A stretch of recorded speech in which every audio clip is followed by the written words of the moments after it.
Welcome to Chinese Novel Audiobook. Chapter 501, Sword Against Sword, The Time-Transcending Struggle of Sword Dao.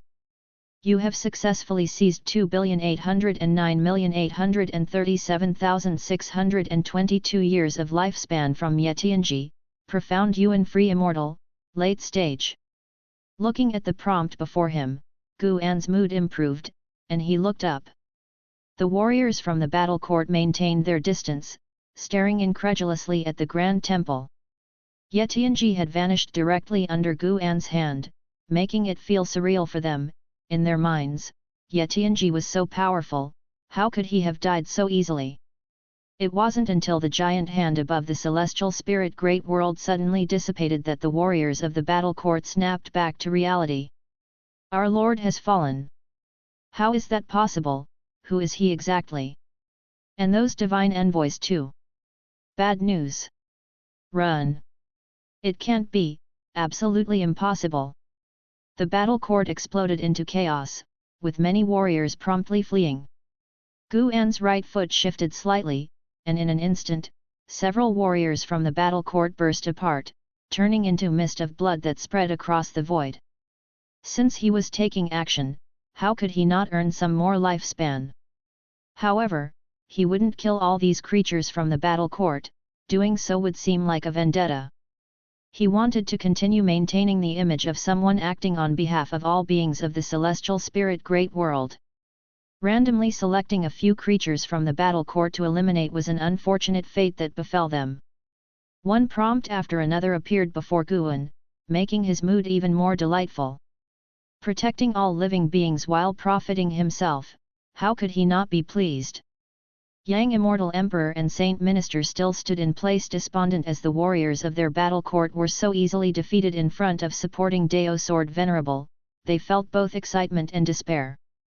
They thought about their own ambitions and previous schemes, and suddenly felt how ridiculous their past selves were. At the same time, they admired supporting Dao Sword Venerable even more. Possessing such strength yet still interacting gently with them demonstrated a powerful attitude of kindness towards the weaker. Soon, the void fell into silence again.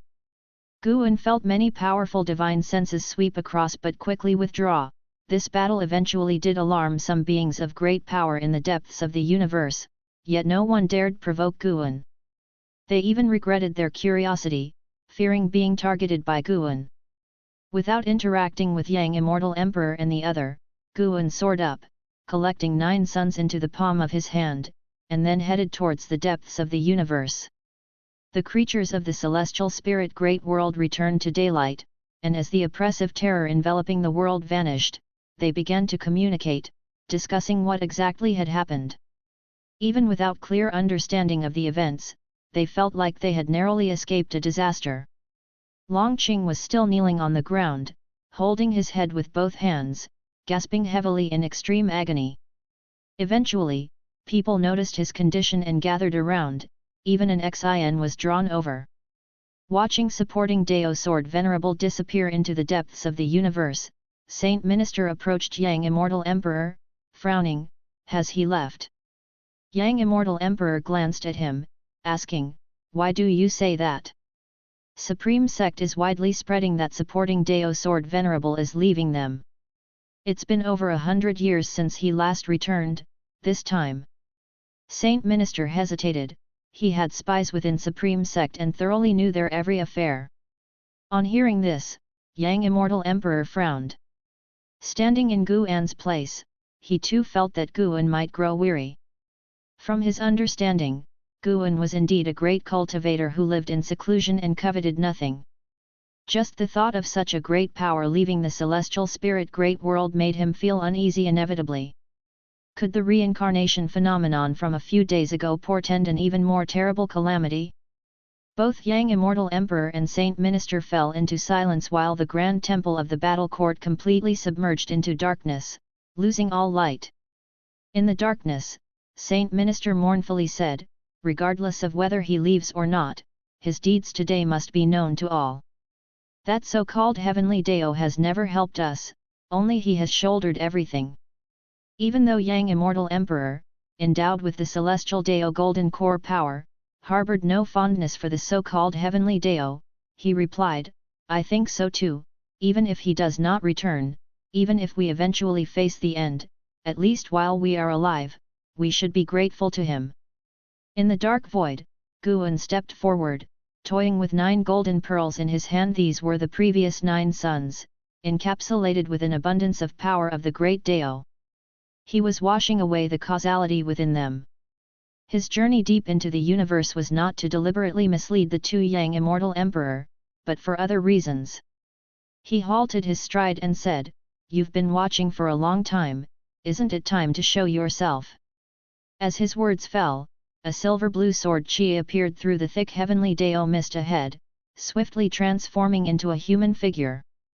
This was a man in a blue Daoist robe, with hair white as frost, a crown atop his head resembling a sword scabbard, his back against the darkness, emitting an ancient and vicissitudinous aura. His gaze was exceedingly sharp, standing there like an eternal divine sword, immortal through the ages. Sword God, early stage of heaven encompassing free immortal realm 0/0/0. Age, current lifespan, and maximum lifespan all 0. Either it's a flesh and blood avatar or not a living being, similar in nature to divine exotic ghost king, bereft of lifespan and freedom, bound to some formidable power in exchange for eternal life. Guan stared at the sword god, feeling somewhat sentimental. This sword god was precisely Yang Xian's disciple, Yang Pingan. Compared to the Yang Pingan of reincarnation memories, this sword god was more vicissitudinous, radiating a twilight aura, yet his sword intent in his eyes was stronger than what Guan remembered of him. In a sense, Yang Pingan had surpassed Yang Xian, who died only as a profound yuan-free immortal. Yang Xian, a 300,000-year-old profound yuan-free immortal, thinking back, his talent was terrifying to the extreme, even without relying on evolved lifespan. Not to mention celestial spirit god, the sword god Yang Pingan was the first heaven-encompassing free immortal Guan had encountered. Guan had earlier sensed Yang Pingan's sword chi, albeit fleetingly. Re-encountering his former disciple in a past life, Guan's feelings were complex. The sword god raised his right hand, using his finger as a sword, sword chi spilling from the tip. He stared at Guan and said, Your sword Dao is strong, the opponent I've been seeking. Guan, maintaining his celestial dark purple micro-saint Dao body, the sword god unable to see his expression, confusedly asked, Opponent. I traverse the great thousand world, seeking strong sword Dao practitioners, all to achieve the strongest sword Dao, and you are qualified to be my opponent. The sword god's tone was devoid of emotion, but as his words concluded, a vast sword intent enveloped the void. Guan distinctly felt the celestial spirit god beneath the world gate open its eyes, staring at them. The previous commotion at the battle court failed to attract the celestial spirit god, but the sword god's sword intent did stir Yin Immortal, enough to prove the sword god's might. Such domineering sword intent. Guan raised his right hand, and the celestial star sword granted by Liya appeared in his grasp. This sword, regarded as a divine weapon in the mortal world, was less sturdy here than a meteor, yet as Guan's sword chi covered the blade, this sword from the mortal world became the sharpest sword in the universe. The sword god's expression subtly changed, and for some reason, he felt a sense of familiarity emanating from Guan. He lowered his right hand, sword chi directed downward, as if holding a sword. The void dimmed, the great Dao mist surged, their confrontation causing fluctuations in the space. Let me see how strong you've become after enduring such long eras. That was what Guan thought. Yang Xian's only wish before death was to spar with his disciple to elevate his sword Dao.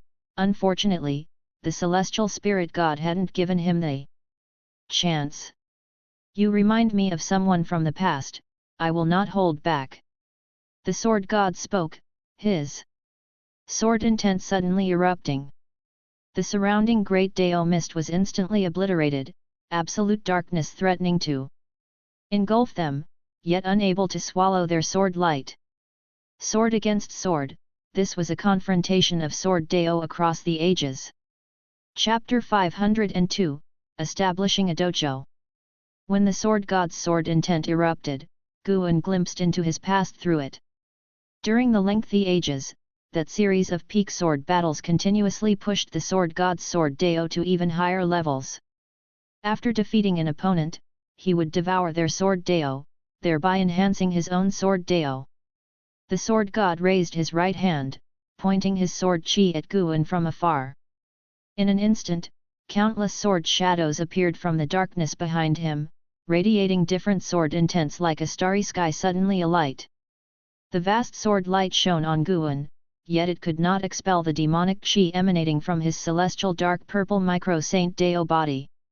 Guan then raised his sword, pointing the celestial star sword directly at the sword god. As he lifted his sword, an incredibly grandiose silver sword shadow appeared behind him, rapidly solidifying, colossal as the heavens and the earth. If one were to move the celestial spirit great world over, they would find it to be only half as long as this sword. Eternal Infinite Divine Sword. The ultimate swordsmanship evolved from the Li family swordsmanship. Guan did not use Yang Xian's Sacred Heart Sword Dao, fearing the sword god would recognize it. Even without the Sacred Heart Sword Dao, he was confident he could defeat the sword god. Even if they were at the same realm. Having merged the memories of Long Zhan, Liu Han, Zhu, and Yang Xian from past lives, Guan had effectively become these individuals. Coupled with his own lifespan evolution investment, his strength was unfathomably profound. Apart from the unsolvable Zhu, within the same realm, Guan felt it very unlikely for him to lose, especially since he was not in the same realm as the sword god. The imposing sword intent of the eternal infinite divine sword was like the universe's sharpest will, causing the sword god to furrow his brow slightly. The sword god did not underestimate Guan, but he was still frightened by Guan's sword intent. "What is the name of this sword Dao?" the sword god asked. "Eternal Infinite Divine Sword."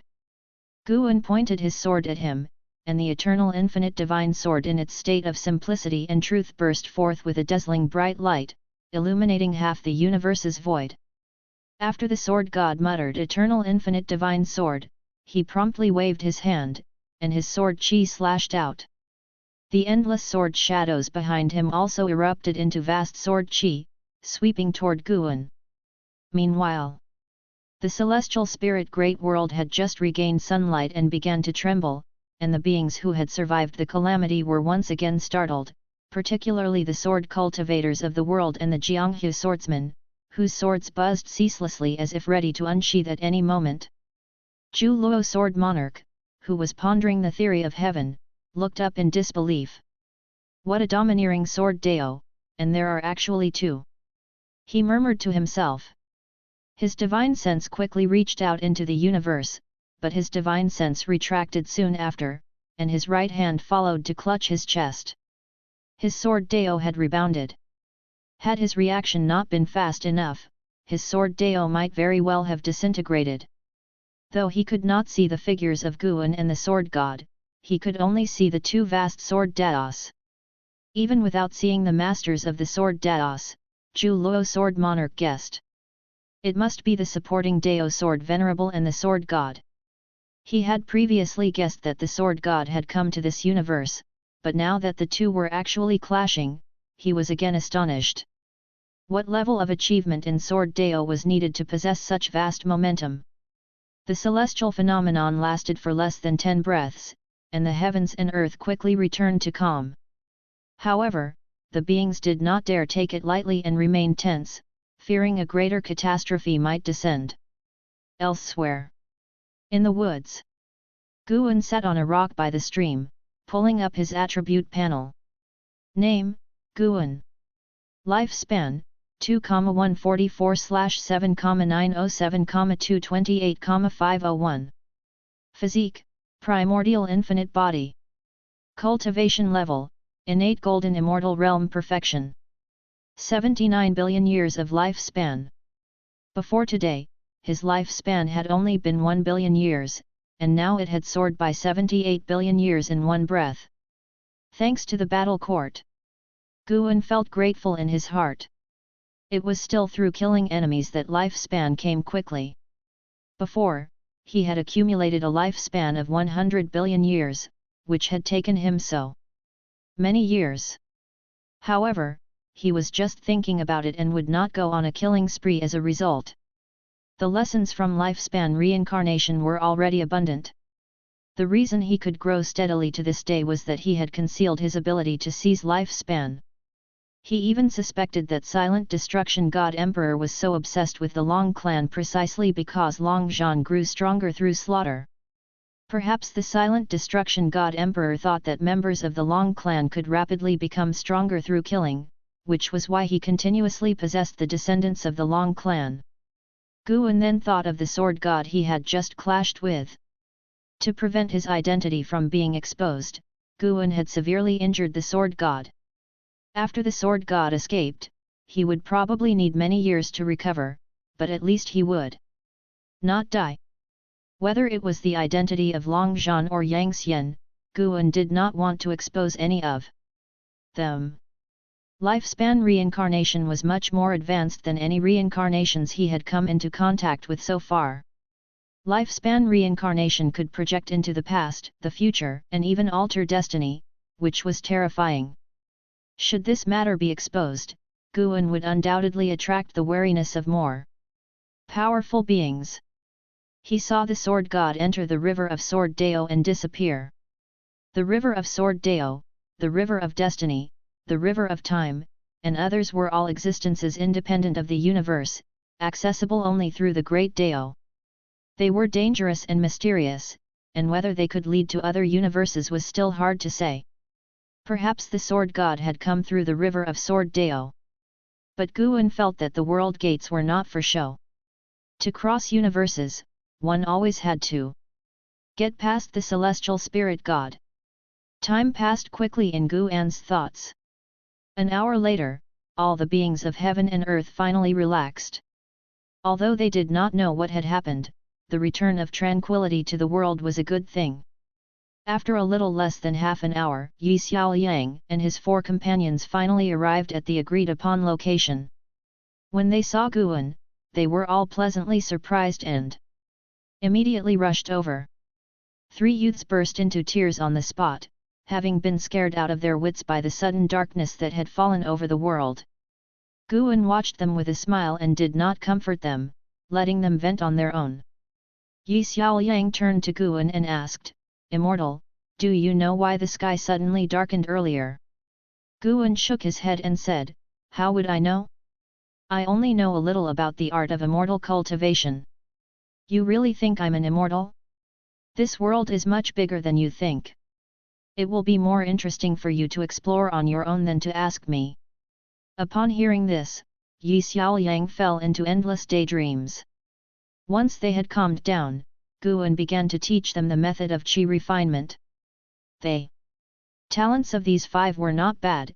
In less than half a day, all had cultivated a thread of spiritual power. It was not until evening that Guan let them go back. Compared to their first farewell, the 5 felt more relaxed, believing that Guan truly intended to teach them. After watching them disappear into the depths of the forest, Guan headed in the opposite direction. With one step, he arrived thousands of miles away.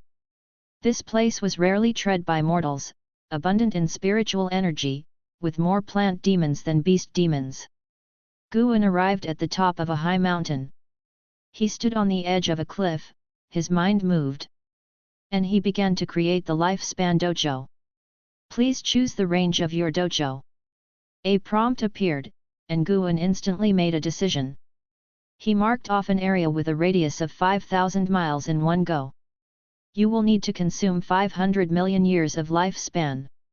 Would you like to continue?" 500 million years of lifespan, not too bad, acceptable. Guan was actually afraid that this thing would consume a huge amount of lifespan, even an endless amount. If that were the case, he could only give up on the lifespan dojo. As his thoughts concluded, he distinctly felt the space fluctuating. At the same time, a vast amount of memories flooded into his mind. He could control everything in the dojo as easily as he could his own hands. Moreover, he needed to store lifespans in the dojo to fend off powerful enemies.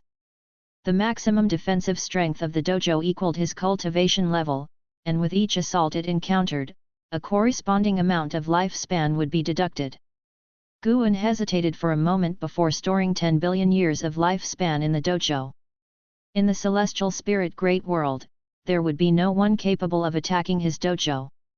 The reason he stored 10 billion years of lifespan was just in case. Chapter 503, The Person Who Should Not Exist, Celestial Court. After establishing the dojo, Guan immediately teleported the world excluding cave heaven into place, setting it underground. The dojo was a spherical space, buried in the soil, reaching up to the sky. Guan deliberately placed most of the space beneath the ground, so the underground area was larger than that above. After moving the world excluding cave heaven, he didn't proceed to relocate the 8 scenic cave heavens but instead called out the 3 celestial demon child sisters. The 3 sisters passed through the ground, and as soon as they emerged, they were captivated by the surrounding mountainous scenery. Their eyes widened as they looked around. Standing at the edge of the cliff, overlooking them, Guan said, "From now on, the land within 1,000 miles is my dojo. You will all live with me here in the dojo from this day forward." Upon hearing this, the 3 sisters were overjoyed, as they could finally live with Guan every day. "In a few days, others will come. You won't be alone. If you wish to go out for a walk, I won't stop you, just don't go too far." Guan's next words piqued their curiosity even more. For over 2,000 years, they hadn't met any other beings, but now they eagerly anticipated meeting new people. The 3 sisters immediately flew to Guan's side, chirping away with endless questions. Guan answered patiently, his face brimming with smiles. Seeing them so happy made him feel content as well. 15 billion years of lifespan had not been spent in vain. In the following days, Guan moved the 8 scenic cave heavens and mountain of 10,000 swords from the 3rd Medicine Valley, taking an Xin, Blood Prison Great Saint, and White Spirit Rat with him. Afterward, he went back to the Profound Valley alone, summoning Zhangxi and Shengtian to inform them of his departure and prepare to disperse the disciples of the Profound Valley. As soon as the teacher and disciple heard this, they immediately knelt down and begged Guan to take them with him. Guan feigned hesitation before asking if they were willing to give up their freedom. Both agreed. Guan deliberately waited a few days to allow the 2 to dismiss the disciples. After all the disciples had left, Guan then teleported the entire Profound Valley away. Supporting Dao Sword Venerable had departed. This event eventually spread within the Supreme Sect, causing a significant stir. The 3rd Medicine Valley also experienced a brief tumult, with Longqing taking over as Valley Master to prevent the disciples from feeling disheartened. The Supreme Sect's higher UPS began to ingratiate themselves with Longqing, believing that he would become a go-between with Guan. Supporting Dao Sword Venerable was sure to return. Meanwhile, the Holy Court and Immortal Dynasty announced the truth about the calamity from a few days prior to all the world's people. The words Battle Court spread rapidly, and supporting Dao Sword Venerable's merits were widely publicized. In this era where the heavenly Dao was the ultimate truth, the name supporting Dao Sword Venerable made beings feel it was even stronger and more trustworthy than the heavenly Dao for the first time. One evening, Shenzhen stood on the cliff, gazing at the still bustling 3rd Medicine Valley with her eyebrows furrowed and eyes filled with grievances. Beneath her veil, she bit her lip, silent. "What are you thinking about?" A familiar voice came from behind, startling Shenzhen as she swiftly turned around. Upon seeing Guan, her eyes sparkled with surprise. How are you here?" Shenzhen began to express her joy, but she held back, asking with a scoffing tone instead. Guan smiled inquisitively, "I feel my dojo lacks a scribe. Without her writing, the dojo would be quite dull. Would you like to come?" Shen Zhen's eyes immediately crinkled in laughter. She put her hands on her hips and asked, "You still have a dojo? Aren't you leaving this great heaven and earth?" "Yes, I am leaving, far, far away. Would you like to come with me? If you're unwilling, I won't insist." Guan was amused by her posture. He could hear her heart speaking. The girl felt greatly wronged internally. She even muttered some things that gave him goosebumps. "You came to invite me personally, so I have to go." Shen Zhen raised her chin in pride. "Do you need to say goodbye to your family?" "Forget it, I've been away for 2,000 years, our bond has long since been severed. They haven't written to me in 1,000 years." Shen Zhen said nonchalantly. Hearing this, Guan didn't ask further and simply waved his sleeve, taking her away. A breeze blew past, leaving no trace of their footsteps. Shen Zhen only felt darkness before her eyes, and when she opened them again, she was still standing on a mountain, but the scenery in front had changed abruptly. She just happened to witness An Shengtian and Blood Prison great saints sparring figures, battling fiercely in the sky, casting various spells with ease, a truly spectacular sight. The wind stirred up by their combat blew her veil, causing her eyes to widen involuntarily. "Elder Shen, you came too." A voice of surprise came through, only to see an Xin appear out of thin air beside Shen Zhen. Shen Zhen turned her head to look at an Xin and was secretly astonished. Such quick speed! Suddenly, she found an Xin gave her an unfathomable feeling. She subconsciously looked back at Guan, relieved to see that he was still there. "It's not an illusion realm. An Xin, take care of her." Guan dropped these words and then turned and left, preparing to make a trip to the North Sea mountain ridge. Shen Zhen just wanted to speak when Guan disappeared on the spot. An Xin covered her mouth and laughed, "Stop staring, your eyes will fall out. In the future, you'll see him day and night until you grow tired of it." Shen Zhen turned her head to look at her, unable to refrain from asking, "What place is this?" "Exactly." The setting sun was desolate and beautiful, with strong winds rising. An Xin turned and looked toward the distant continuous mountains, her gaze becoming evasive. "This is Master's dojo, he calls it Wushi." Under the starry sky, the mountains undulated, the hills were covered with white bones. Devoid of flowers, grass, or trees. A sword chi suddenly appeared on the hillside, followed by the figure of the sword god, who sat cross-legged, surrounded by sword shadows. His face was deathly pale, with even golden cracks appearing, as if it were about to split open at any moment. "You failed." An old voice sounded, echoing through the mountains, lingering for a long time. The sword god remained silent, his eyes tightly shut, clearly enduring immense pain. "Eternal infinite divine sword? Such a domineering sword intent. However, this sword Dao still doesn't compare to yours, it's only that the man's strength is greater than yours. This difference in sword Dao is insurmountable." The old voice sounded again, filled with emotion. Not long after his words fell, an elder clad in a white robe with white hair appeared behind the sword god. He was barefoot, emanating a faint white light as if he were an immortal ready to ascend at any moment. He raised his right hand, extending 2 fingers, touching the back of the sword god's neck. The sword god's clothes began to flutter violently, as sword chi surged from the starry sky. Like a tornado pouring into the sword god's body. "Eh!"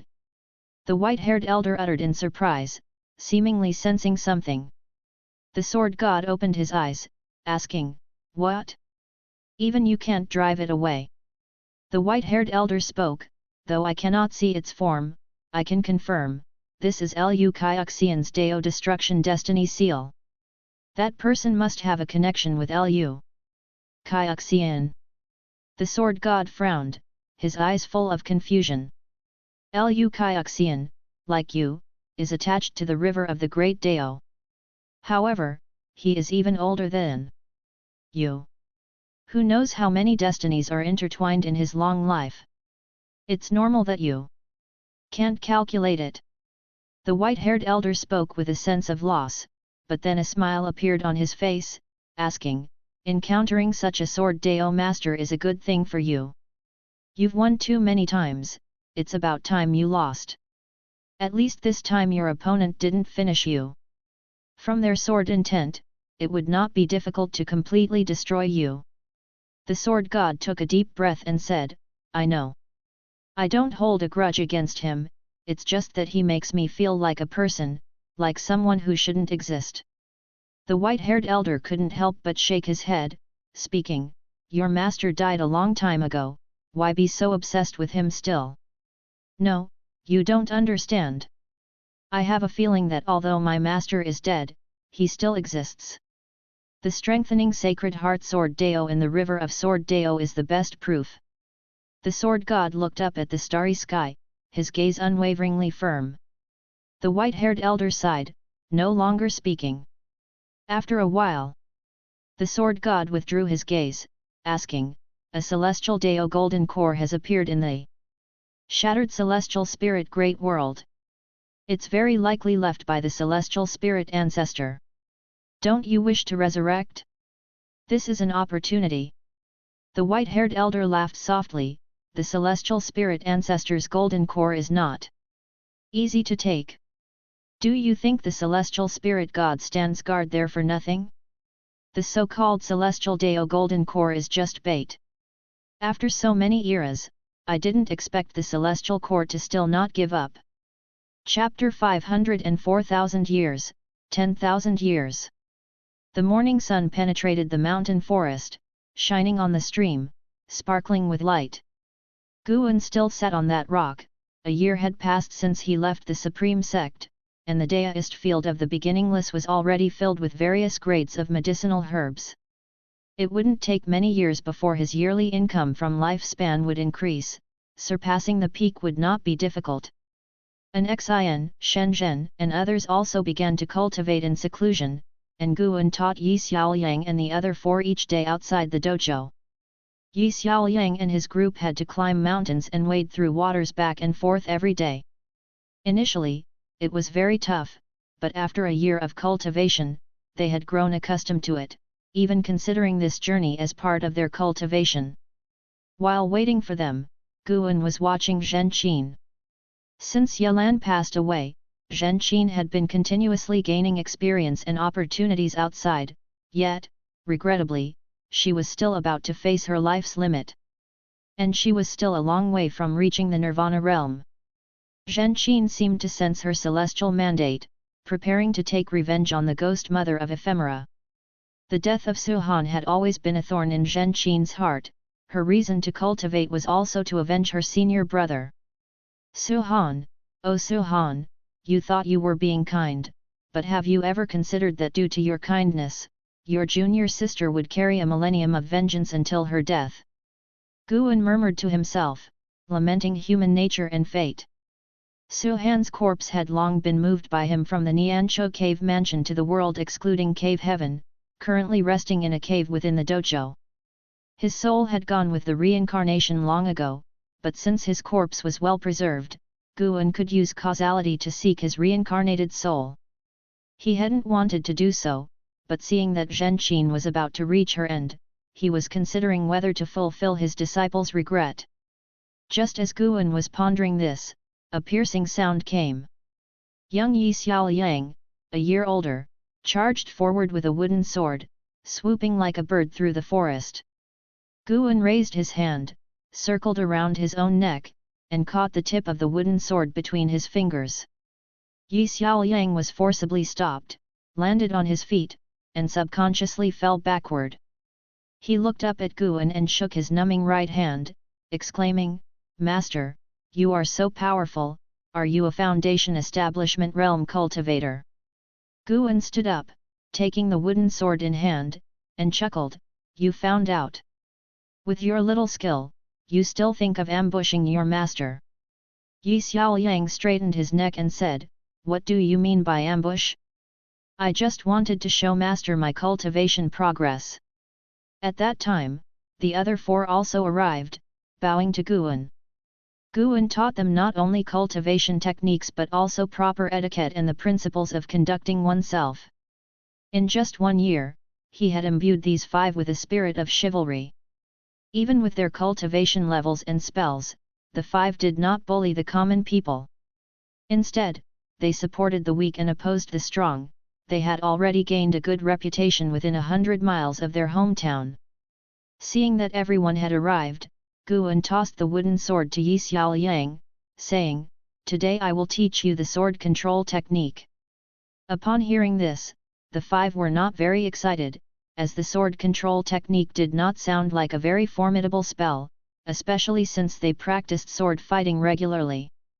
Guan saw their lack of interest but did not say much, instead just began teaching the mantra. Inside the mysterious space, Yang Immortal Emperor walked towards the celestial Dao golden core, looking at the majestic and spectacular celestial Dao golden core, his eyes not as fervent as before. After the disaster of the battle court, he felt that the celestial Dao golden core could not grant him power to dominate everything, and heaven had no intention of saving all living beings. Whether it was the immortal dynasty or the holy court, most people felt a sense of mission to bear the destiny of all living beings. From the moment they stepped onto the path of cultivation, they had done both good and evil, but all felt that as long as they were powerful, they had to protect all living beings. The Yang Immortal Emperor felt the same. He believed he was destined to be the Lord of heaven and earth and must protect all living beings. He approached An Hao, who was still meditating, comprehending the celestial Dao golden core. "Your master has left," Yang Immortal Emperor spoke. Upon hearing this, An Hao immediately opened his eyes and looked at the Yang Immortal Emperor, furrowing his brows. The Yang Immortal Emperor continued, "He took a few of his disciples and left the celestial spirit great world, and your junior sister was also taken with him." Hearing this, An Hao's tight brows relaxed, and he asked, "It's good that he left. This world is becoming more chaotic. My master can save heaven and earth once or twice, but he can't always interfere, or sooner or later, someone stronger than him will come. With junior sister following him, I can truly rest assured." Yang Immortal Emperor shifted his gaze to the celestial Dao golden core and said, "An Hao, I suddenly feel that this golden core doesn't represent the heavenly Dao." An Hao looked at him, the firelight of the celestial Dao golden light shining on his face, his expression complex. "So, what do you intend to do?" An Hao asked. He didn't believe in the heavenly Dao either. He pursued the celestial Dao golden core just to rapidly become stronger. The world's situation was unpredictable, and despite his strong talent, he also felt a sense of urgency. If he were to die on the path of cultivation, in 1,000, 10,000 years, no one in the world would remember him. Yang Immortal Emperor slowly said, "I want to contend for the theory of heaven." After hearing this, An Hao fell into silence. The mysterious space fell silent along with them, stretching their shadows long. Seasons changed from spring to autumn, and 5 years swiftly passed. The dojo was vast, but few lived there, and each day was quiet, which helped calm Guan's heart.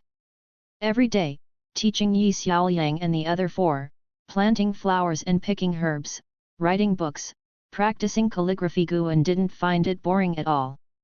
Instead, he felt fulfilled.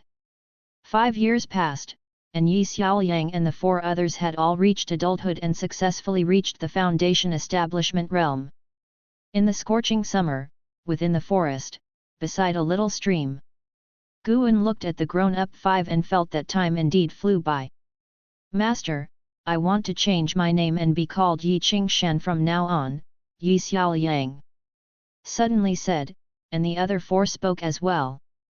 "I want to change too, my name will be Lin Chuan. My name will be Cheng Ming. I want to change my surname too, call me Gu Chongsheng." "You shameless, well then, I also want the surname Gu Chendao." Listening to their words, Guan smiled helplessly and didn't stop them. As the 5 changed their names, their fates too changed accordingly. Guan saw their futures. Guan cleared his throat and said, you have all established your foundations. In a few years, you will surpass your teacher, and I do not wish to be surpassed. Don't come here anymore, go and seek a broader path towards immortality." Hearing this, Yi Qingshan and the others fell silent. They did not argue, in fact, they had wanted to leave for the last 2 years because they had come into contact with cultivators from the immortal cultivation realm and knew how vast it was, making their hearts yearn for it. "Master, we..." Chengmeng couldn't help but speak. Before she could finish, Guan raised his hand and said, "No need for filial gestures. I came here to isolate myself from the world to cultivate in peace. You have disturbed me for so many years, isn't it time to let me go?" Yi Qingshan immediately knelt down and kowtowed to Guan, the other 4 quickly following suit. Looking at Yi Qingshan, Guan thought of Lu Jijia. Lu Jijia's figure merged with Yi Liang's, transforming into a new person. Guan was not sad, he smiled and accepted their kowtows. Yi Qingshan stood up and said, "Once a teacher, forever a father. When we ascend to immortality and achieve the Dao, we will definitely come back to repay you." The others promised as well, and Guan waved them off with feigned impatience. The 5 bowed and took their leave. A few steps later, Yi Qingshan could not help but look back, just as he did the first time he parted from Guan. He saw Guan under the shade of the trees, the feeling of reluctance from his youth resurfacing.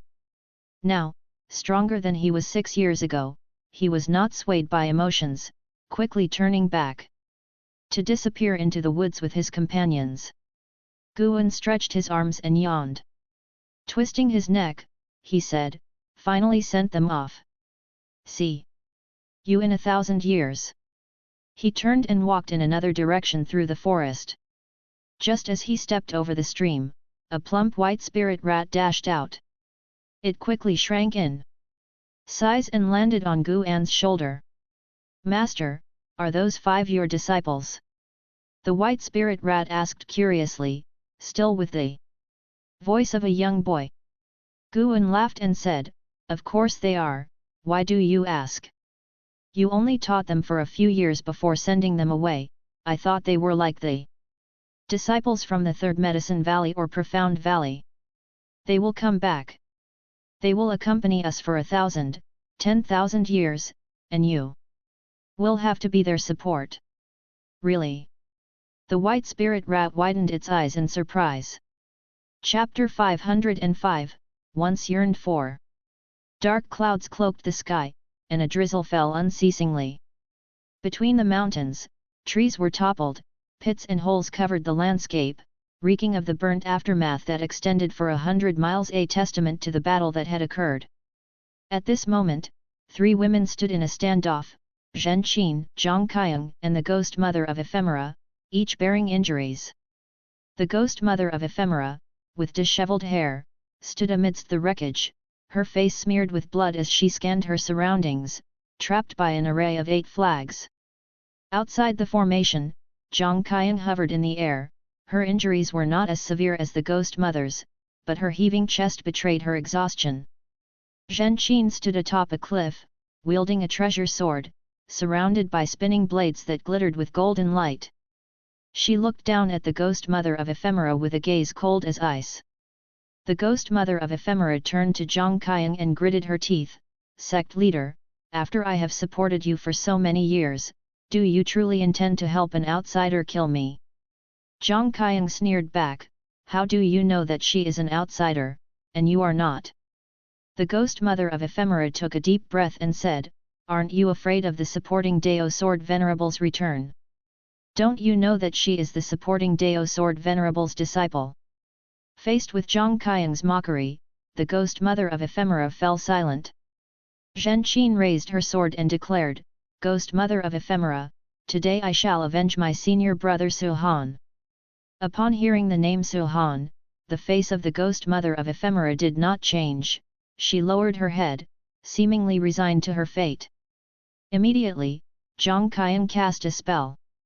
The flags around the formation fluttered violently, whipping up a fierce wind that stirred chains of cyan to bind the ghost mother of ephemera, who did not resist. Zhen Qin charged into the formation, her sword slashing through, its frosty light shattering the forest. With one slash, blood spurted and the head of the ghost mother of ephemera floated into the air. Zhen Qin stood behind the ghost mother of ephemera, slowly straightening up. She turned her head and saw not only blood spurting from her neck but also flames of a golden blaze. The soul of the ghost mother of ephemera emerged, unable to escape from her severed neck. Zhen Qin, looking upon this, felt no joy, only a sense of relief followed by an overwhelming fatigue. Years had passed, and she no longer hated the ghost mother of ephemera. Avenging Su Han had become her obsession. Zhang Qiang descended from the sky, looking at the golden flames at the neck of the ghost mother. She clucked in wonder, "Are you trying to make her soul disperse? Where did you learn such an evil skill?" Zhen Qin, devoid of expression, replied, "To deal with an evil demon, one naturally uses evil methods." The soul of the ghost mother of ephemera struggled in agony, silent, but her twisting form was horrifying to behold. A breeze passed, scattering the golden flames around her neck, which alarmed both Zhen Qin and Zhang Qiang, prompting them to instinctively look around. "Let's end it here. This life's grievances have been settled." A voice sounded, and upon hearing it, Zhen Qin stopped mid-sentence.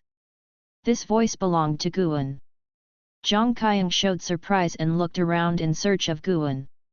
The soul of the ghost mother of ephemera flew out from her corpse.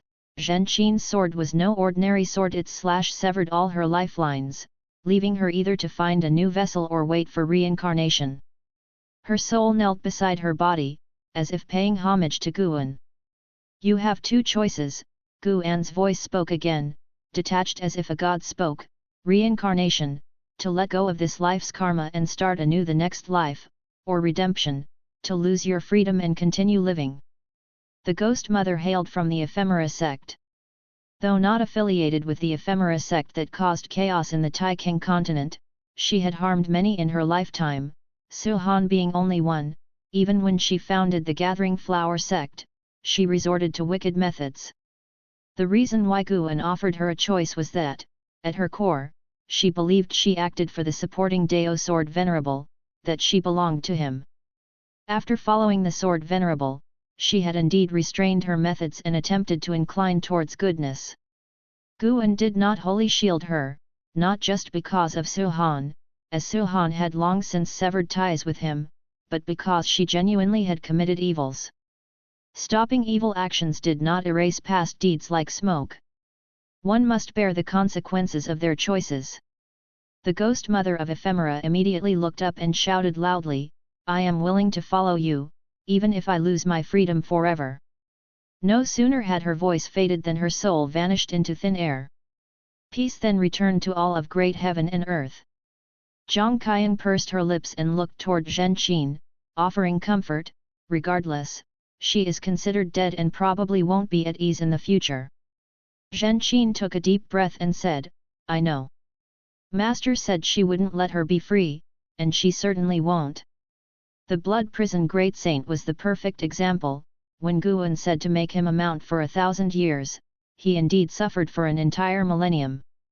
Seeing that Zhen Qin was not fixated on the matter, Zhang Qiang also felt relieved and then asked, "What are your plans now?" Zhen Qin looked into the distance and replied, "No plans." After her words fell, her body suddenly leaned backward. Zhang Qiang's eyes widened as she instinctively reached out. However, a hand moved faster to catch Zhen Qin's shoulder. Zhen Qin looked up and a smile appeared on her face involuntarily. "Master!" Zhen Qin said weakly. Guan looked at her and sighed softly.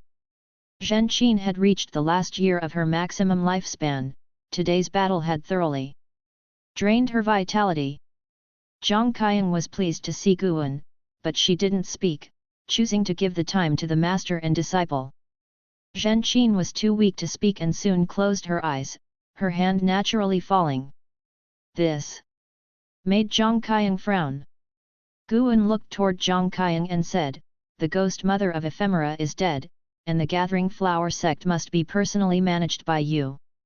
Zhang Qiang nodded and replied, I know, I will go back soon. She stepped forward, sizing up Guan, and said, everyone says you've left the celestial spirit great world, but I didn't think you were still here. I said to myself, how could you leave without telling me? Facing this woman who had greatly helped him in his early years, Guan said with a smile, if you ever run into trouble in the future, just call for me in your heart. He could hear Zhang Qiang's heart's voice and knew she was not one to leave the secular world. So he did not invite her to the dojo. Zhang Qiang stared at him and asked, can I summon you if I miss you? Guan rolled his eyes at her and replied, I am very busy. Zhang Qiang huffed coldly and said, take her away quickly, don't let her die.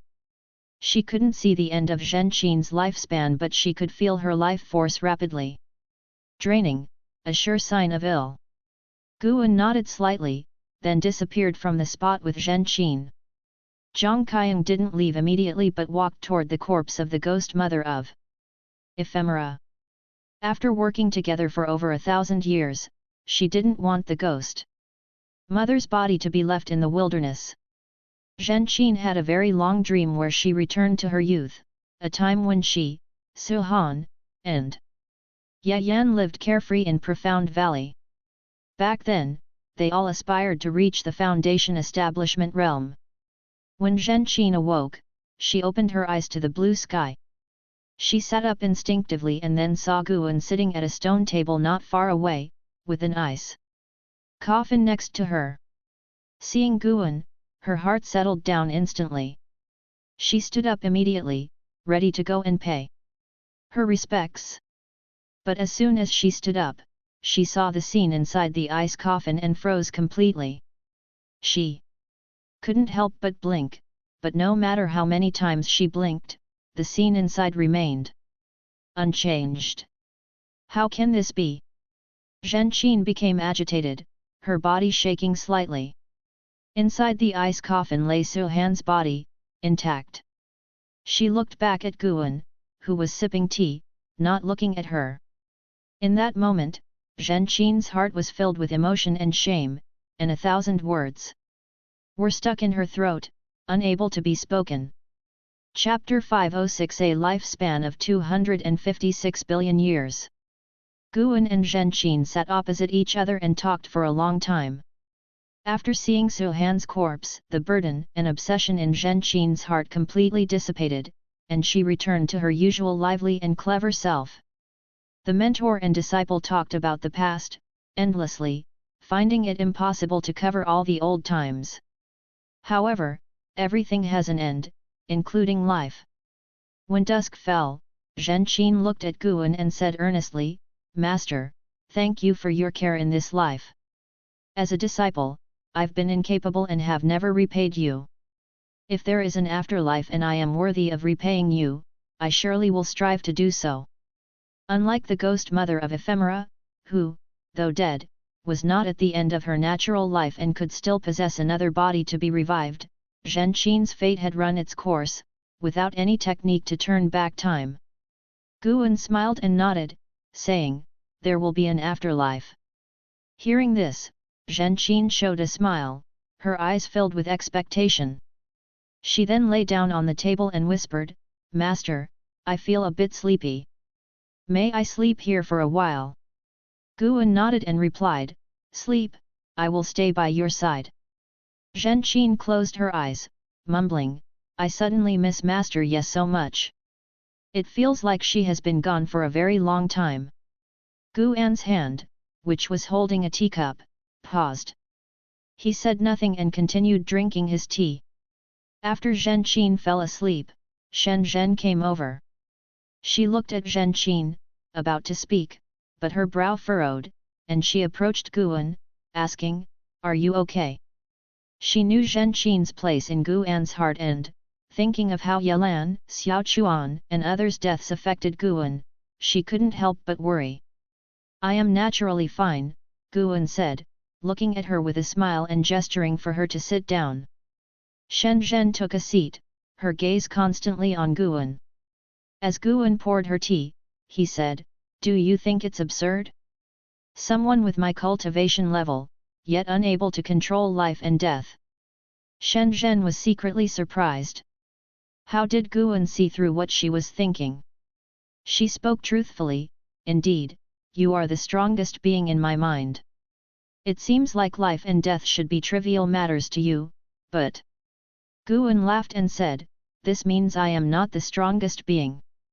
There is a celestial mandate that governs all, and those I help already have good fates. I merely add a touch of splendor. You can glimpse the past and the future, but can you glimpse the celestial mandate? Glimpse the celestial mandate?" Shen Zhen fell into deep thought. In fact, she was also confused about her own path of cultivation. She didn't enjoy sitting meditation and chi refinement. She preferred the arts and sought to improve her cultivation level through enlightenment, but inspiration was scarce, and her cultivation level had been stagnant for many years. Seeing that she was seriously contemplating, Guan did not disturb her. He looked towards the horizon, where the slanted sun was like blood, and the seas of clouds seemed ablaze. Looking at the celestial vault, Guan suddenly felt that the future he saw wasn't far enough. How high must one's cultivation level be to see to the end of this universe? Time flies like an arrow, and the years pass like a shuttle, slipping away never to return. A millennium is like a cloud of smoke, with worldly affairs vast like waves. Without the support of supporting Dao Sword Venerable's millennium, the celestial spirit great world faced no calamities from outer heaven, but internal strife remained intense.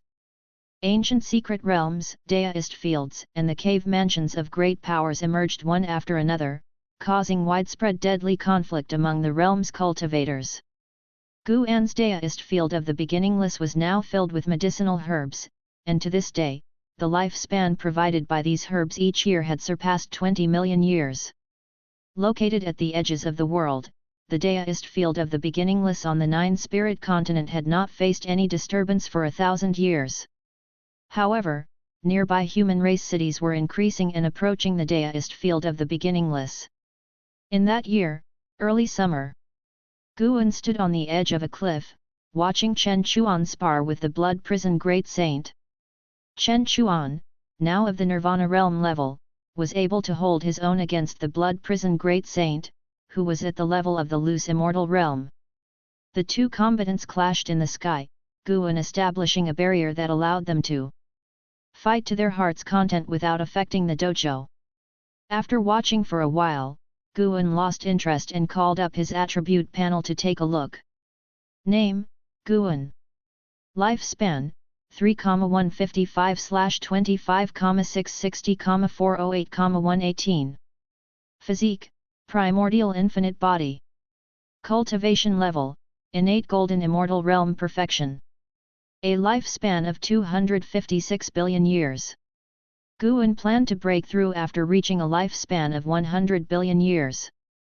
After all, according to the trends of the great heaven and earth, the celestial spirit great world would be engulfed in slaughter for the next 10,000 years unless there was intervention from powers beyond the heavens. Such slaughter was not meaningless. Guan could feel that the number of all living beings in the world had decreased by 10% compared to 1,000 years ago, but this also gave rise to more talents and great powers. The most famous battle in these 1,000 years was the one between the Yang Immortal Emperor and the Zhu Luo Sword Monarch for the theory of heaven, which ended in a crushing defeat for the Sword Monarch, who fled back to the Great Hong Sword Heaven, while the Yang Immortal Emperor, after collecting 9 volumes of the theory of heaven, went into seclusion. Guan peered into the Yang Immortal Emperor's fate through an House Dao Destruction Destiny seal and found that the Emperor's destiny was transforming and his cultivation level was rising steadily. The Yang Immortal Emperor, being the Daoist Zhang Zizai Immortal, meant that the Holy Court had almost no chance of victory, and Zhu Xi, the Saint Heaven reincarnation, was still wandering in the mortal world. Even after regaining her past life memories, she had no intentions of returning to the Holy Court. A figure approached Guan. It was the ghost mother of Ephemera. She looked just like she did in life, but in reality, her body was made of flowers and plants, no longer human. Now, she was responsible for managing the medicinal herbs in Gu An's dojo, since the others were occupied with cultivation, and an Xin had long since lost interest in managing affairs.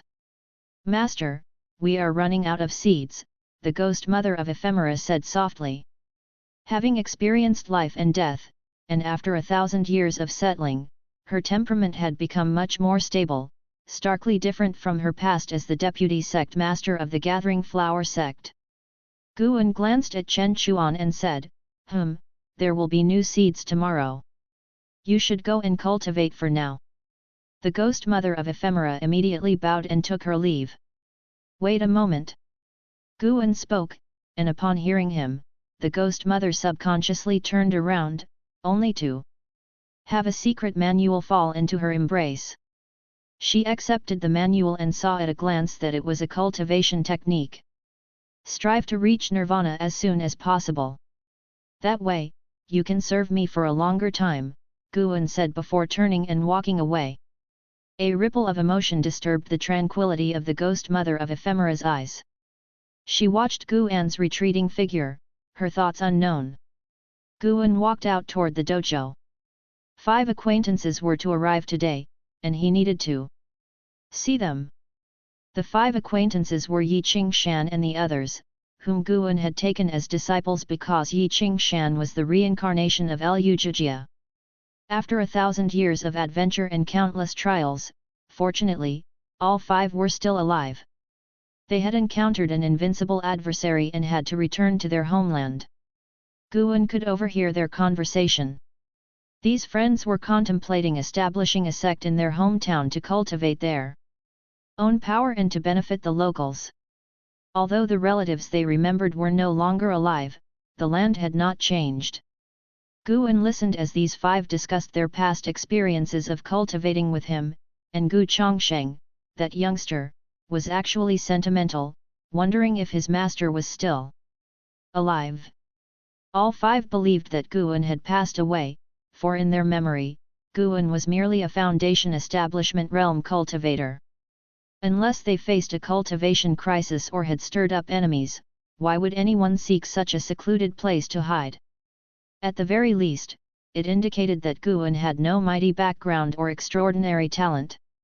Reflecting on their master, they felt regret, wishing they had had the chance to repay him. Chapter 507, Never Give Up.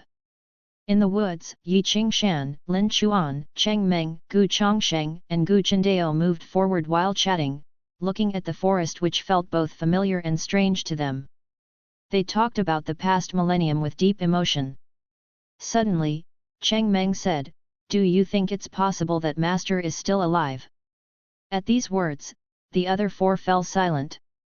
Of course, they wished Guan were alive, but when they had left, the master was still a cultivator at the foundation establishment realm. Judging by the cultivation speed he described, it seemed highly unlikely he could survive 1,000 years. Unless, of course, the master had deceived them. After all, they had never truly understood his cultivation level. "Isn't finding him one of the reasons for our return?" Gu Chendao, the youngest yet most composed of the 5, spoke up. He always felt that their master was not like ordinary people. After roaming the great heaven and earth for 1,000 years and witnessing countless exceptional individuals, he still felt his master was in no way inferior to any of them. Yi Qingshan spoke, "Now that we're back, establishing a sect can wait. Let's first look for our master." His words met with the agreement of the others. Even if their master were no longer of this world, spending several years in search for him was worthwhile. Gradually, their conversation turned to their sworn enemies. Mentioning their enemies made their teeth itch. Their disciples and friends had been slaughtered by these foes, and they themselves had narrowly escaped death. Even with all the hatred, they had no means of revenge, as their enemies were cultivators of the immortal Dao realm, backed by a major sect. As they talked, they came to a small stream and were struck dumb. Lin Chuan couldn't help but ask, Could this be the same stream from 1,000 years ago? How is it still here? Yi Qingshan was somewhat bewildered, responding, a millennium isn't enough for the great heaven and earth to undergo massive change, especially since there hasn't been sect conflict or demon mischief around here. Naturally, there wouldn't be much alteration. They looked around, recalling the past intricacies of their lives. After a while, the sound of footsteps came from deep within the woods across the stream, drawing the attention of Yi Qingshan and the others. They hadn't sensed the presence of humans or demons, so the sound of footsteps was certainly startling. Looking intently, they saw a young woman in green clothes, carrying a bamboo basket, walking out from the depths of the forest. Her beautiful face and pure aura were like that of a celestial maiden descending to the human world, leaving Yi Qingshan and the others stunned. The newcomer was an Xin. 1,000 years had passed, and an Xin had entered the Nirvana realm, her aura transcending the ordinary, while Yi Qingshan and the others were still stuck at the Mahayana realm, unable to find the opportunity for Nirvana. An Xin stood before the stream, smiling at them, awakening them from their reverie as they hurriedly bowed and made a fist-in-palm salute. Senior, I am Yi Qingshan. 1,000 years ago, I cultivated here for several years. We have now returned in hopes of finding our master. Have we perhaps offended you in any way? Yi Qingshan spoke first. After all, if someone had claimed this area over the past millennium, they would have no choice but to leave. He couldn't fathom an Xin's cultivation level, thus, he was sure she was an entity of the immortal Dao realm. Even just being a great cultivator at the lowest Nirvana realm would be far beyond their ability to provoke. An Xin laughed, I have been cultivating here for 1,000 years. Could your master's surname be Gu and his given Naaman? At her words, the five displayed great surprise and answered affirmatively, eagerly inquiring about Gu An's relationship with her. An Xin answered, I have indeed met him. He is currently in closed-door cultivation. I have established a dojo in this area. I share a deep connection with him, so if you need assistance in the future, feel free to reach out to me. Hearing that their master was in closed-door cultivation, the five were overjoyed, thanking an Xin for her kindness. Yi Qingshan wanted to ask more about Gu An's situation, but an Xin shook her head, saying no more, and he could only let the matter rest. Senior, we wish to establish a sect nearby to aid mortals in their immortal cultivation. Will we be disturbing you? Cheng Meng asked cautiously. An Xin lifted her hand, pointing to the stream before them, as long as your sect does not cross this stream, you won't be causing a disturbance. Guan had informed her that Yi Qingshan was the reincarnation of Lu Jijia, so she also anticipated what kind of sect Yi Qingshan would establish. Upon hearing an Xin's response, all five felt completely relieved. An Xin turned and walked back the way she had come, leaving them with parting words, the great Dao is long, do not become blinded by hatred. Your own cultivation is what matters most. These words startled the five, and they remained shocked until an Xin vanished from their sight. Only then did they come back to their senses. Gu Chongsheng asked carefully, did she overhear our conversation, or did she divine it? It is said that a great power of the immortal Dao can look at a person and know their past and future. Yi Qingshan took a deep breath and said, she must have deduced it, perhaps our master came here originally in search of her. The other four also felt this made sense and held an Xin in even greater awe.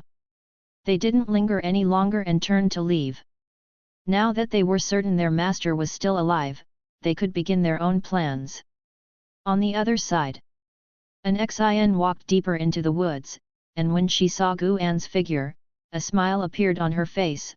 She quickened her pace, abandoning the demeanor of a celestial maiden and adopted the lively, joyful posture of a young girl. Master, how did I do? An Xin asked proudly as she arrived in front of Guan. Guan stood in front of the bushes, a butterfly perching on his right hand. He stared at the butterfly and said softly, not bad, you have a third of my charm. An Xin became even more proud and curiously asked, "Master, aren't you afraid they might establish another supreme sect?" Guan replied, "As long as we remain in the celestial spirit great world and continue to interact with others, such things are inevitable. Let them be. At least for the sects they create, we have no responsibility to protect them. The prosperity they create can also serve as entertainment for you when you are bored, and experiencing fate and encounters among the mortal realm is also a form of cultivation." He lifted his right hand, and the butterfly flew away. Then, he and an Xin headed toward the deist field of the beginningless. That makes sense, being in seclusion for too long can indeed become dull. However, I've agreed to spar with Celestial Demon Child in 100 years, I certainly don't want to lose to her again, said an Xin as she followed beside Guan. She got along very well with Celestial Demon Child, their rivalry was healthy, spurring each other on. No matter who won or lost, neither would take it lightly. She told me the same thing, Guan said with a smile. There weren't many people in the deist field of the beginningless, but none of them were the quiet type. He thoroughly enjoyed the lifestyle there. When bored, he could visit Immortal Seeking Island or Human World Peak, or venture elsewhere. There was always a destination. Leaving the Supreme Sect didn't mean he was cut off from the world. The master and disciple chatted casually as they walked back to the dojo. On the other side, deep in the cosmos, a majestic world gate stood in the void, as if at the center of the universe, radiating an endless ancient aura. A fluctuation emerged from within the gate, and a figure stepped out. This was a man in black, enveloped in a crimson aura, his head adorned with a crown resembling a mystical beast, and a belt embedded with dragon scales. He radiated a powerful presence. After stepping through the world gate, his gaze fell upon a figure beside it. He turned and saluted, "Senior, it has been many years. Are you well?" The figure he addressed was none other than the Celestial Spirit God. The Celestial Spirit God shone with intense brightness, its shape visible but its visage unseen. "It seems the battle court is determined to continue this conflict," the Celestial Spirit God said, its tone indifferent. The man in black cracked a smile and said, "There's no choice. The karma between us and the Long clan is too deep, irreconcilable." The Celestial Spirit God did not respond, and silence fell over the void. After a moment's hesitation, the man in black asked, "Senior, if the Celestial Court were to reappear in the human world, would you consider returning?" As soon as he finished speaking, his expression changed drastically, and he trembled all over. The Celestial Spirit God did not stand, but a terrifying intent to kill locked onto the man in black, leaving him quaking with fear. "Do not attempt to test the will of a god, or else even the battle court cannot keep you safe." The voice of the Celestial Spirit God rang out, and the man in black felt the world spin, his body as if plunging into an unfathomable abyss, his sight blurring, and his divine soul overturning. After a while, the man in black opened his eyes to find himself upon a meteor. He stood up, peered into the distance, and could not see the world gate. He was silently alarmed. Such a terrifying power of the heavenly Dao! Is this the force that suppresses a great thousand world? Chapter 508, Long Family Destiny Pattern, Celestial Dao Merits.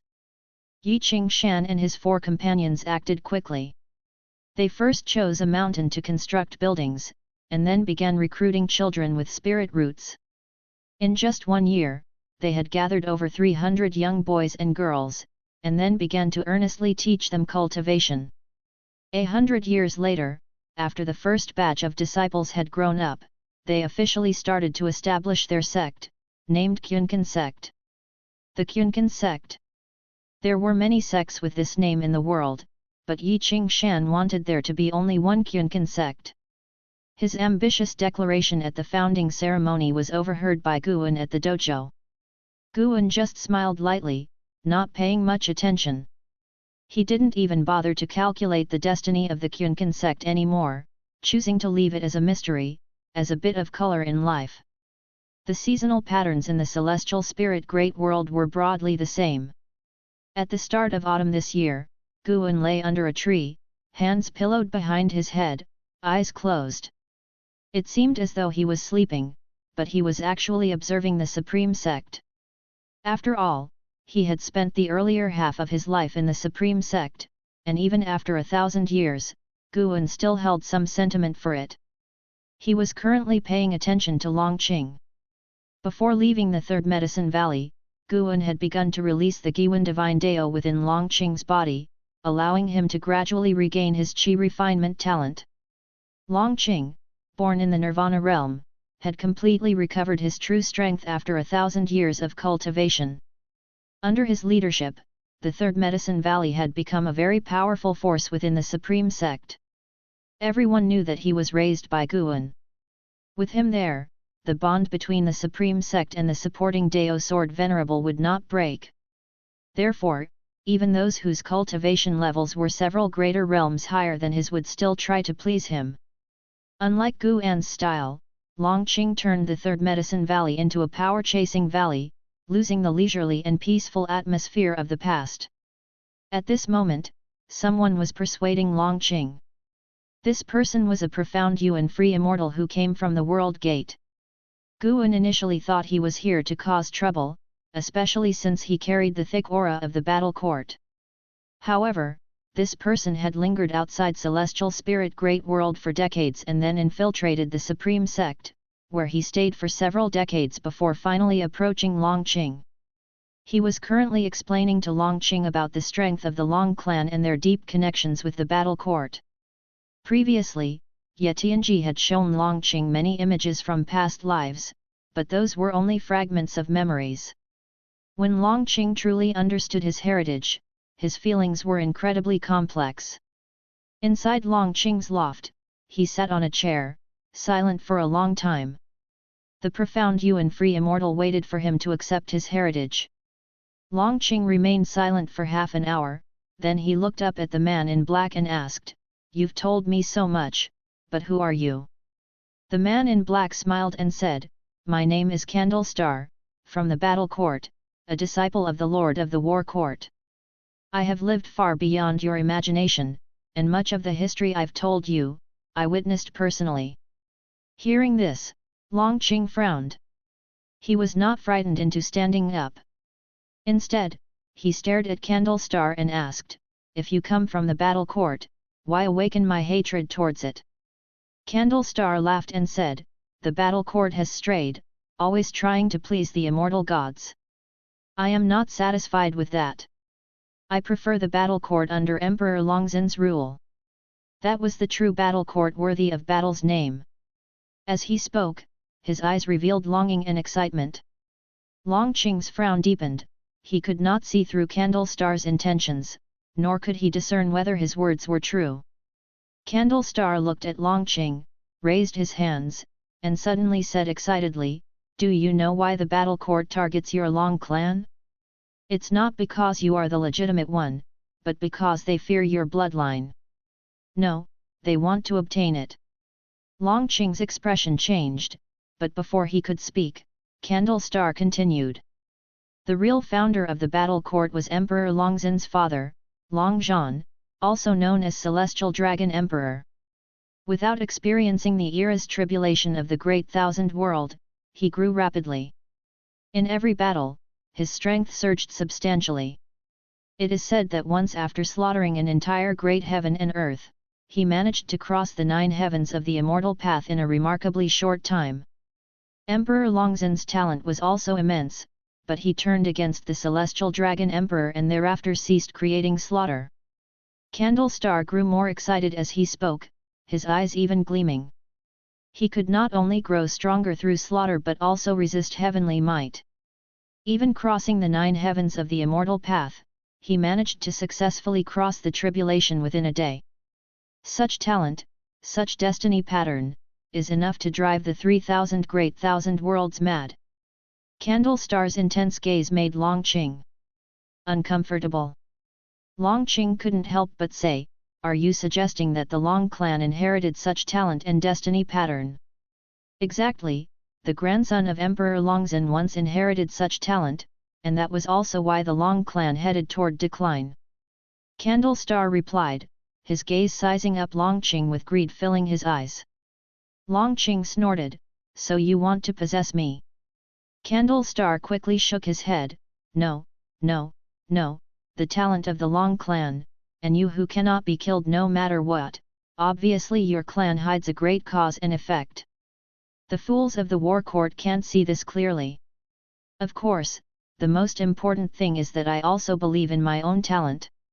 I want you to retake control of the war court, and together we can establish everlasting great celestial Dao merits. Longqing furrowed his brows again, he muttered, with my current cultivation level, how many years would it take to overthrow the war court? Candlestar answered, if it's fast, several tens of millions of years, if slow, several hundreds of millions of years. Of course, you have to survive and you cannot slack off. Tens of millions of years. Longqing widened his eyes, unable to remain calm, he couldn't help but exclaim, are you joking with me? Even if it really took that many years, could you wait that long? Candlestar huffed, why can't I wait? I also need time to cultivate. Don't feel that it's too long. To reach my current cultivation level, closing my eyes, 1,000,000 years pass in an instant, not to mention those who are in seclusion seeking enlightenment. For them, even 10 million years are not worth mentioning. The reason you haven't felt time passing so quickly is that this great thousand world is currently undergoing an era transition. The heavenly Dao promotes the movement of heaven and earth, and living beings are continually fighting. You've experienced too many changes. Longqing fell into silence. Candlestar then looked around, examining the furnishings within the room. Longqing took a deep breath and asked, since that's the case, how will you assist me? Candlestar turned his head towards him, smiling, you first become the sect leader of the Supreme Sect. By then, let the Supreme Sect unify the world. After the era of tribulation ends, and the celestial merits fall onto the Supreme Sect, as its sect leader, and me as the vice-sect leader, we will receive vast celestial Dao merits, aiding us in our enlightenment. In the silent extinction domain, there is a world gate that will limit the war court, preventing them from invading in large numbers. Previously, your master killed Yetianji, which has already placed the war court in a dilemma, causing internal divisions. Now is the best time for us to develop our section. After hearing this, Longqing's brows gradually smoothed. Elsewhere, far in the Daoist field of the beginningless, Guan listened to their conversation, and he was not too surprised because he had previously guessed why the war court was hunting the Long clan. The silent destruction god emperor used a person from the Long clan to cultivate the celestial dragon reincarnation dharma aspect, which was the best proof. He was more interested in the celestial Dao merits mentioned by Candlestar. If Longqing and Candlestar could indeed lead the Supreme Sect to become the ruler of the world, it would be a good thing, providing Guan with a sense of presence as well. Of course, if Longqing were to go astray, Guan would not ignore it. He had protected Longqing, so he had the responsibility to keep an eye on Longqing, to prevent him from walking the path of slaughter followed by his previous life and ancestors. Guan stood up and headed towards the mountain forests. With the establishment of the Taixuan Sect, the sect had been aggressively recruiting disciples, and the number of disciples had quickly surpassed 10,000. With so many people, there were bound to be some who caused trouble. Indeed, someone was heading towards the forbidden area designated by the Taixuan Sect, approaching the Daoist field of the beginningless. Guan felt it necessary to arrange a guard, pretending to be a hermit in deep mountains. An Xian, who usually needed to focus on cultivation, didn't have the time to watch continuously. He had just entered the mountain forest when a streak of white light sped over and landed on his shoulder. It was the white spirit rat. "Master, where are you going?" the white spirit rat curiously asked. Guan laughed heartily, you run around all day, full of energy, and you don't cultivate. How about becoming the Demon King? The white spirit rat's eyes lit up at hearing this. It asked, really? Come, I'll transform some demons, and you can choose from them. From now on, you'll be in charge of guarding around the deduced field, and you will not allow anyone to trespass without permission. That's great, Master, I definitely won't let you be disappointed. The white spirit rat said excitedly. Even though it had shrunk its rat body, it still looked chubby, laughing like a trembling white fur ball. Guan began instructing the white spirit rat on what it could and couldn't do. This guy was too mischievous, rules must be established to prevent it from becoming utterly lawless. He couldn't allow it to become like the Cyan Bull demon under Lord Lao Zai of the Great Monad. Chapter 509, The Strongest Sword. Time passed swiftly, and another 200 years went by. Guan enlightened 100 demons, taught personally by the white spirit rat. An Xin introduced them to Yi Qing Shan and others, enabling the white spirit rat to quickly establish a relationship with the Taixuan Sect. Under the guidance of Yi Qing Shan and his peers, the Taixuan Sect occasionally presented gifts to the white spirit rat and its subordinate demons, making the relationship between the two parties increasingly close. After 200 years, the Taixuan Sect had risen to power, becoming a first-class sect in the Nine-Spirit continent with aspirations of sweeping across the world. With 9 Mahayana practitioners, the Taixuan Sect was truly invincible in this land, and unifying the continent was only a matter of time as long as no forces from overseas intervened. Conflicts continued between heaven and earth, and the spiritual energy from nature surged towards the heart of the continent, prompting the strong practitioners to follow it. This weakened the immortal cultivation atmosphere in the peripheral regions. That was the case for the Nine-Spirit continent and neighboring continents. Almost no creatures from the immortal Dao realm visited this area, though many lower realm beings wanted to spend their remaining life here. On this day, inside the deduced field of the beginningless, by a lake in the mountains, Guan was fishing. Blood Prison Great Saint stood by, curiously watching the lake's surface, and couldn't help but ask, Master, are these fish of a special kind? In his mind, the Master was the strongest.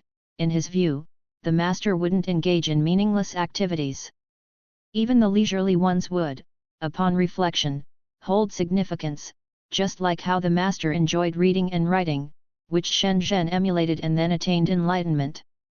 There were also the games of Go and chess created by the Master, which could enhance one's comprehension of the Dao.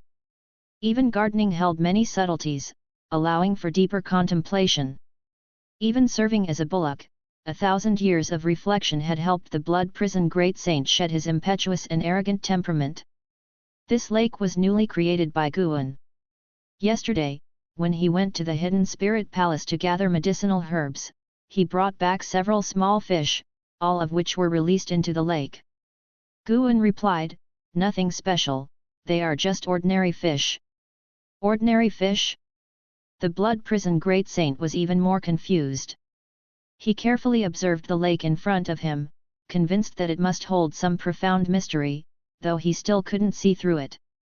Little did he know, Guan simply wanted to fish for the sake of fishing. His fishhook was formed from concentrated mana, and once it stuck to a fish's mouth, the fish couldn't escape but wouldn't be hurt either. He merely wanted to experience the process of fishing.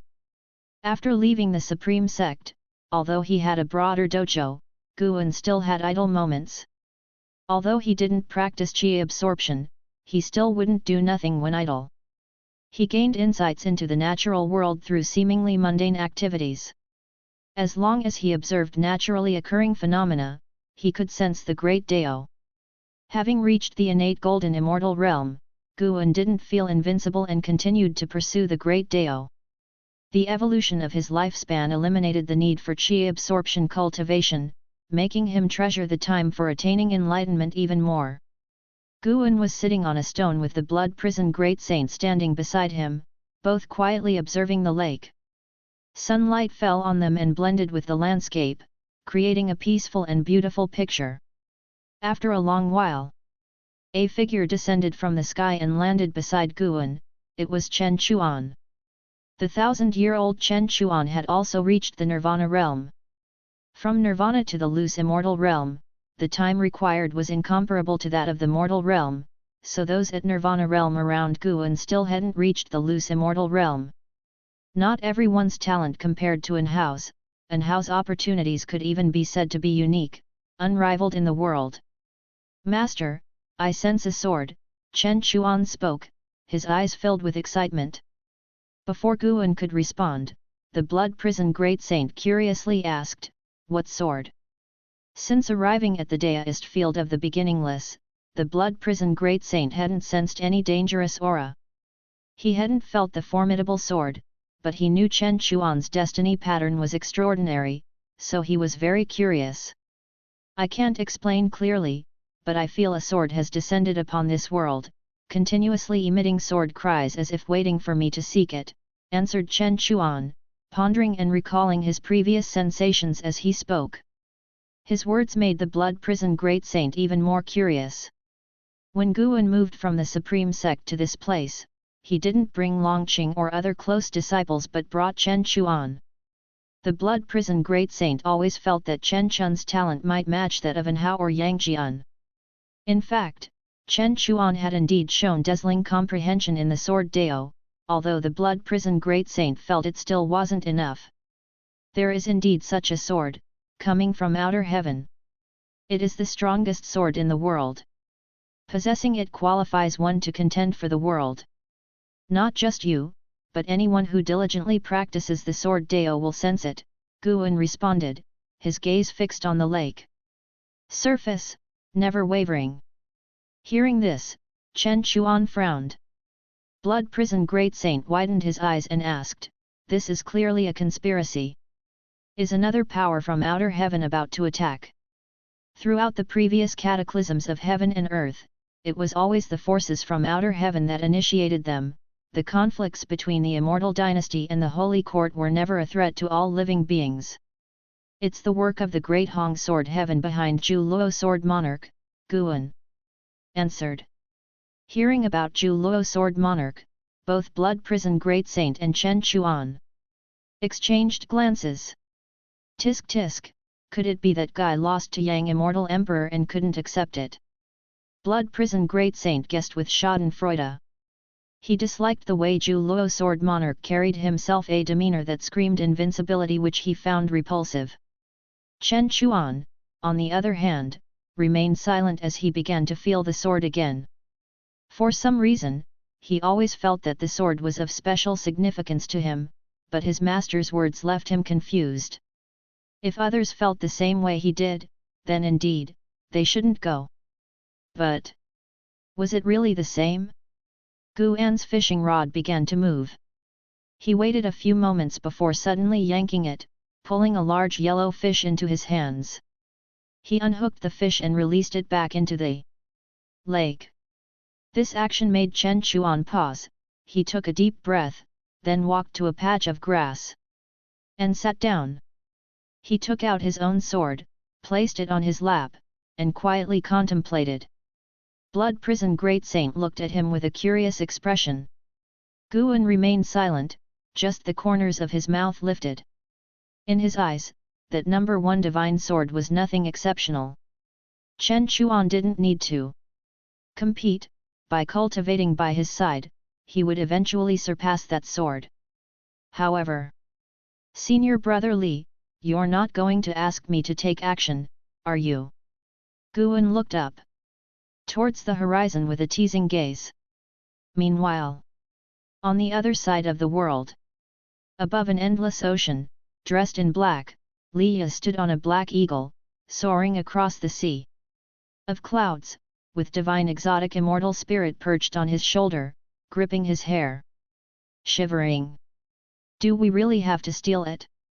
The aura of this sword is very powerful, it will definitely attract terrifyingly strong individuals.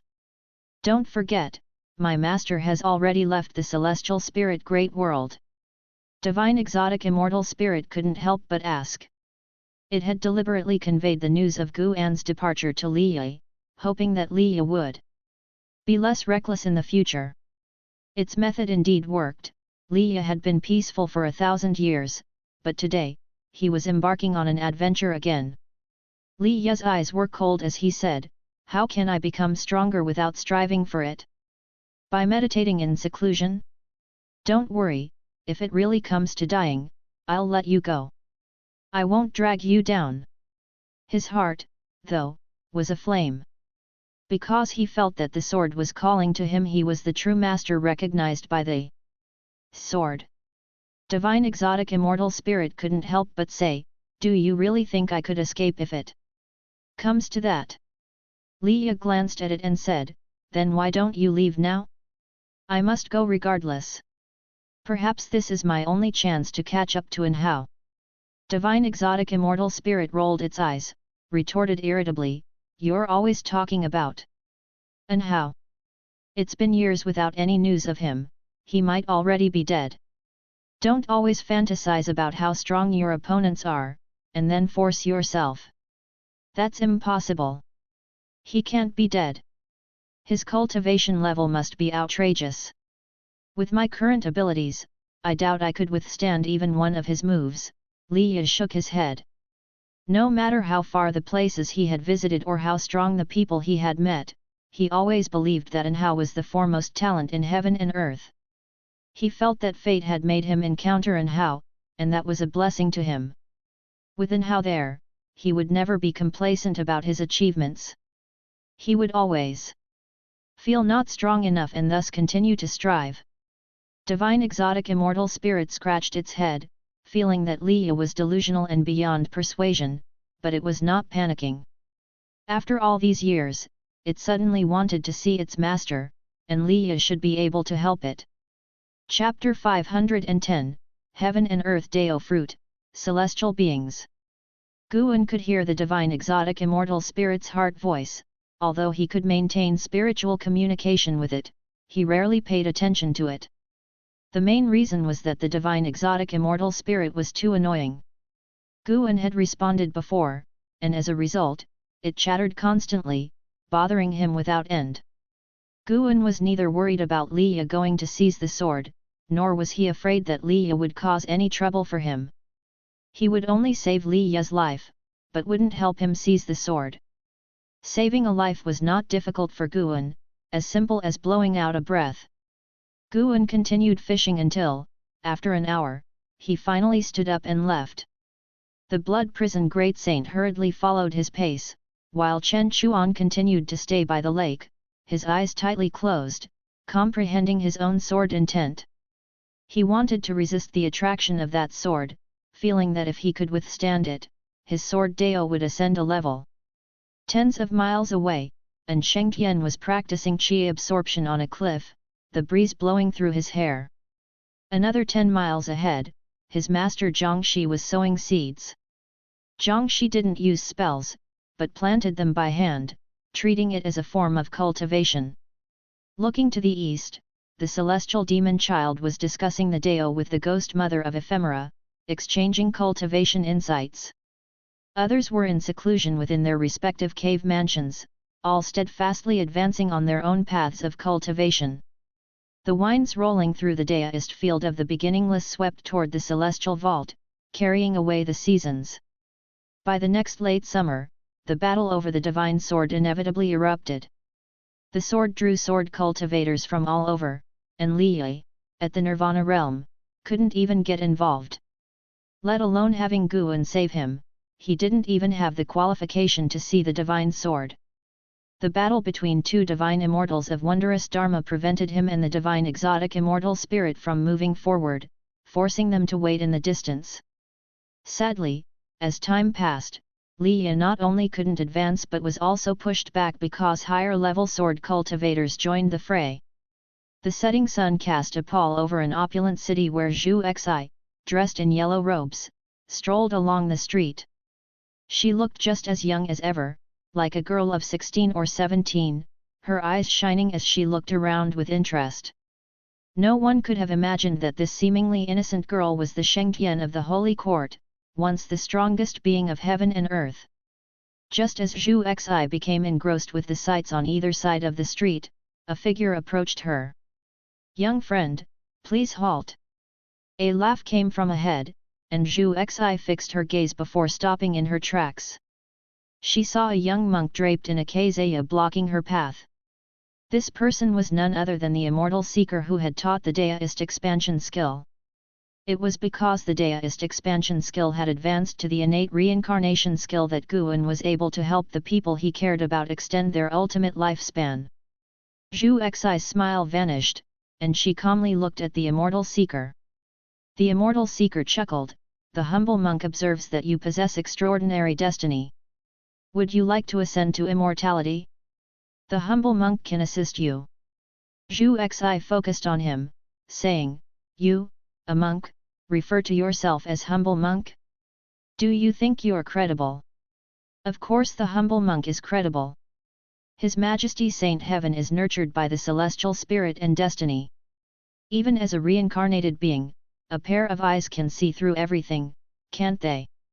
The immortal seeker said with a chuckle, causing Zhu Xi to furrow her brow. When he mentioned Saint Heaven, a passing cultivator threw a suspicious glance at him, but quickly disappeared with the flow of the crowd. Zhu Xi and the immortal seeker faced each other amidst the throng. They were out of place in this world and indifferent to the gazes of the people. Zhu Xi's eyes gradually became piercing, as if she had transformed into someone else. She exuded the aura of someone who reigned supreme, looking down at the immortal seeker, asking, "A person from heaven?" The immortal seeker laughed, "Your Majesty is indeed formidable." Zhu Xi lifted her right foot and took a step forward. As her toes touched the ground, the world suddenly changed. The streets and the people coming and going all vanished, and they found themselves in a dim, desolate mountain wilderness, with dense clouds in the sky and faint thunder rumbling. Immortal Seeker did not panic and continued to smile at Zhu Xi. "Are you sure you have what I'm looking for?" Zhu Xi asked, and as she lifted her right hand, the earth around them split open, and roots emerged from all directions, swiftly intertwining in the sky to form a huge sword that pointed straight at Immortal Seeker. This wooden sword was more colossal than the mountains between heaven and earth. It seemed to occupy half of the sky upon its appearance. "You're looking for the heaven and earth Dao fruit. What you want isn't just to unify the current celestial spirit great world, is it? What you desire is the entire celestial spirit great world, right?" Immortal Seeker answered. Zhu Xi narrowed her eyes, but did not respond. Immortal Seeker continued, "The heaven and earth Dao fruit is bound to appear sooner or later, but now there's already a presence stronger than even the free immortal. Your Majesty, how will you snatch it then?" Zhu Xi huffed, "So you're saying, you can't give me anything and you've merely come to remind me?" "Not at all," Immortal Seeker said leisurely. "I have come to save your life. The celestial Dao golden core is bait left by the person from the world gate, and the heaven and earth Dao fruit is even more taboo. If one's realm is insufficient, merely touching the heaven and earth Dao fruit will lead to being devoured. It contains even more horrifying cause and effect, causes even the person from the world gate does not know of." Zhu Xi squinted and asked, "Then tell me, how high must one's realm be to touch it?"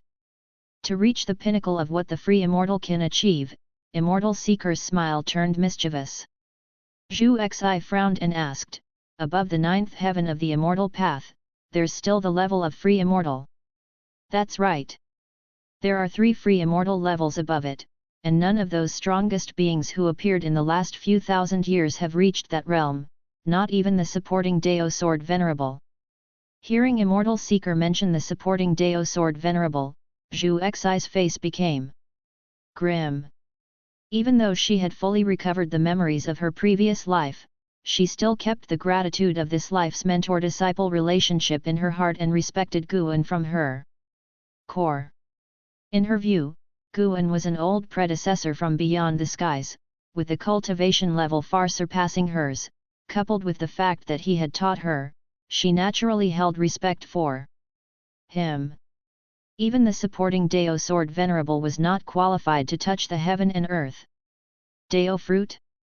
Zhu Xi fell into silence. Immortal Seeker quietly watched her. After a long while, he finally said, I have a method that can help you avoid being devoured. Zhu Xi looked up at him with a skeptical face. Immortal Seeker continued, what you need to do is surpass the 9 heavens of the immortal path, possess the competence to traverse the world freely. Can you achieve that? Zhu Xi replied coldly, I have long been able to do so, but I've deliberately suppressed my realm. I can sense an almighty existence outside this world watching me. If I break through, I will encounter unexpected disasters. Some free immortals need thousands, tens of thousands of cycles of reincarnation tribulations, but I only need one life. Immortal Seeker was taken aback, clearly shocked by her words. He took a deep breath and said in admiration, worthy of being the child of heaven and earth chosen by the destiny of celestial spirit. In that case, I will pass on a cultivation technique to you. Practice it first, then break through. Zhu Xi's right hand dropped, and the huge wooden sword suspended in the dim celestial vault dissipated like smoke and clouds. Who exactly are you, and why do you want to help me? Zhu Xi stared intently at Immortal Seeker, hoping to get an answer. Immortal Seeker turned, looking towards the horizon, and said, I indeed come from above, but I do not affiliate myself with those self-important folks. The reason I assist you is merely to fulfill a wish my disciple died in this great thousand world. Zhu Xi asked in surprise, the death of your disciple requires all this scheming? Do you need my help for revenge?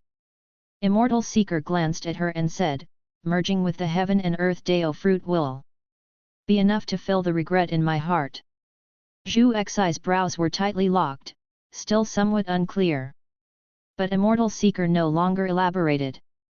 Suddenly, Zhu Xi seemed to realize something, her expression changed drastically as she looked incredulously at Immortal Seeker. Subscribe to Chinese Novel Audiobook YouTube channel. Chapter 511, 9 Extremes Sacred Heart Sword, The Legend of Yang Xian. Human World Peak, Heaven-defining peak above. Heaven and Earth Dao Fruit. Celestials. Within the courtyard at the mountain's summit, Guan sat in a rocking chair with his eyes closed, musing to himself. Meng Lang's conversation with the Immortal Seeker had reached his ears. With his current cultivation level of innate golden immortal realm, no movement within the celestial spirit great world could escape his notice, especially concerning Zhu Xi, whom he had always been keeping an eye on. Guan had always had an impression of the Immortal Seeker but had not expected him to have such a background. What exactly was the world above like? The self-assured individuals mentioned by the Immortal Seeker, could they be the immortal gods pursuing him to the extreme? Celestial Dao Golden Core, Heaven and Earth Dao Fruit. Interesting, could it be that the previous celestial spirit great world was transformed by some great power, and after the demise of that being, the world shattered, creating today's vast universe? If that was the case, what level of cultivation did that being have? Upon reaching the innate golden immortal realm, Guan's Dao fruit could also create a world, confirming that the existence was at least of the innate golden immortal realm. However, just how high his power was difficult to gauge. Perhaps the growth of a world required time, but Guan wanted to estimate as high as possible because he would regard any powerful existence as a hypothetical enemy. He would not hold enmity towards those with whom he had no grievances, but he needed the confidence to respond. The celestial spirit god was scheming with the celestial Dao golden core, but what was being calculated by the heaven and earth Dao fruit that could devour all living beings? Suddenly, Guan felt that the celestial spirit great world, so clear and transparent in his eyes, became interesting and full of suspense. He was curious to see what storms the celestial Dao golden core and the heaven and earth Dao fruit would stir up in the years to come. Since he had decided to watch over the world's changes from within the dojo, he would not make a move lightly. Guan opened his eyes, raised his hand, and a book from inside the house flew into his hand. He had left many books in his various residences, occasionally revisiting them for new insights. He gently rocked in the rocking chair, undisturbed by anyone. A figure appeared out of nowhere in the courtyard, none other than Zhu Xinglan, the leading disciple of heaven-defining peak. With his cultivation of the 9th floor of the wandering immortal realm, he saw his master's chair swaying and took another look, then began to tend to the courtyard. He did not realize that his master was sitting in the chair. Guan did not leave either, he was simply concealed by the huge gap in their realms, allowing him to remain completely invisible to Zhu Xinglan and undetected in any way. To those of human world peak, they did not know Guan by name, only Meng Lang. As a great cultivator, being away for thousands or even tens of thousands of years was nothing out of the ordinary, so no one wondered about Guan's disappearance. After spending half a day on human world peak, Guan stepped back into the daoist field of the beginningless Taixuan continent, upon a barren plain. Longqing was meditating in the air, surrounded by black qi which violently tugged at his robes. Candlestar stood on the ground, staring at him and nodding slightly, his eyes full of admiration. At that moment, Longqing opened his eyes, looking into the distance and furrowing his brow as he asked, "What sword is this exactly? It's quite formidable." Candlestar turned to follow his gaze, looking toward the horizon, and said, "The 9 extreme sacred heart sword from Great Hong Sword Heaven, the first demonic sword of their sect, formed from the entire cultivation of a certain sword venerable.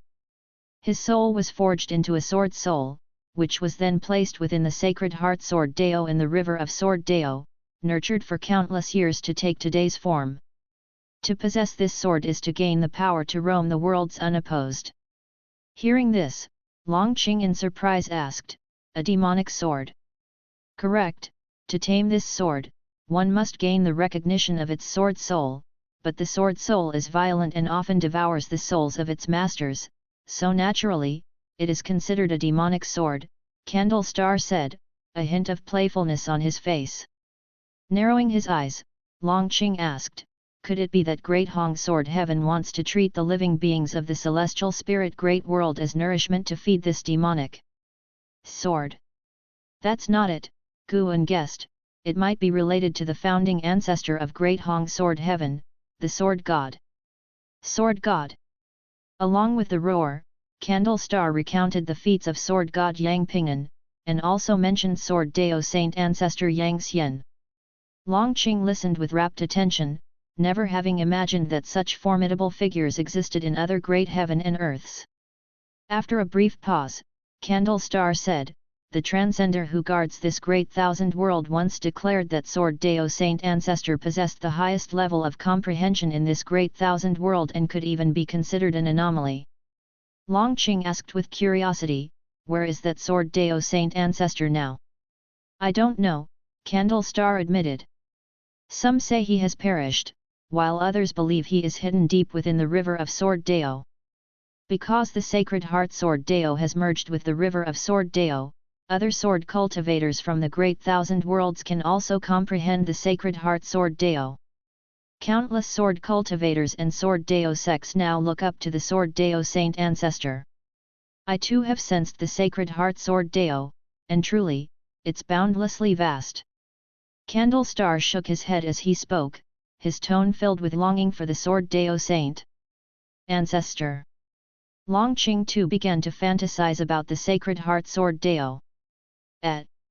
Candlestar suddenly exclaimed with suspicion, interrupting Longqing's thoughts. Longqing couldn't help but turn to him and asked, "What's wrong?" Candlestar narrowed his eyes and said, "The 9 extreme Sacred Heart Sword is about to have a master. I never expected him to come. What exactly are these old creatures seeking? After reincarnating?" Longqing was even more confused, but no matter how he inquired afterward, Candlestar refused to reveal more, merely saying that he would know in time.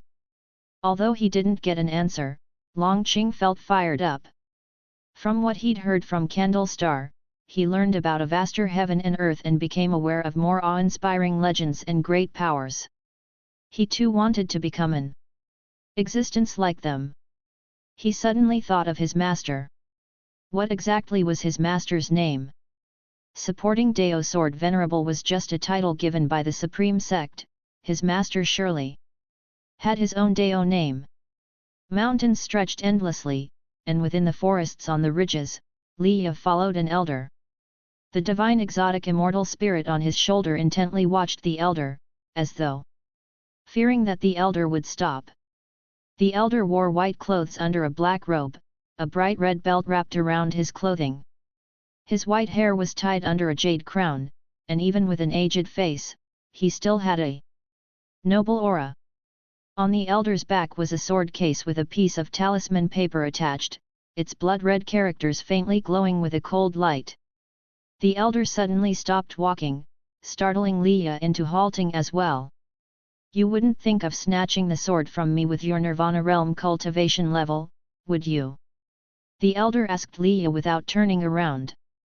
Liya took a deep breath and said, of course not, but having witnessed your power, I wish to take you as my master to cultivate the most powerful sword Dao. His eyes burned with fervor. The astonishing great battle he had witnessed still echoed in his mind.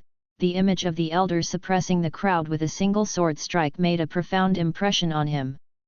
He had heard from a senior observer that among the great cultivators vying for the divine sword was a powerful being who stood at the ninth heaven of the immortal path. But when he learned such a formidable figure had taken action, he completely abandoned the thought of seizing the sword, adopting more of a spectator's mentality instead. However, the great power of the ninth heaven that he intended to observe ended up defeated, and the defeat was an utter disaster. After the elder left with the divine sword, Liya could still feel the divine sword's guidance. And so he followed. How could the elder not notice his pursuit? When Liya actually managed to keep up, he started to feel hopeful, thinking that perhaps the other party wanted to give him a chance. The elder turned to face Liya and said, to take me as your master is not impossible. The karma on you is complex, as if someone has altered your fate. Precisely because of that, you should have better comprehension towards the Dao of karma and destiny. I might even pass on this 9 extreme sacred heart sword to you. But Liya immediately asked, but what? Hearing that he could possess the sword, his breathing quickened. Chapter 512, Sword Annihilation Ancestor, Imperial Authority Mythology.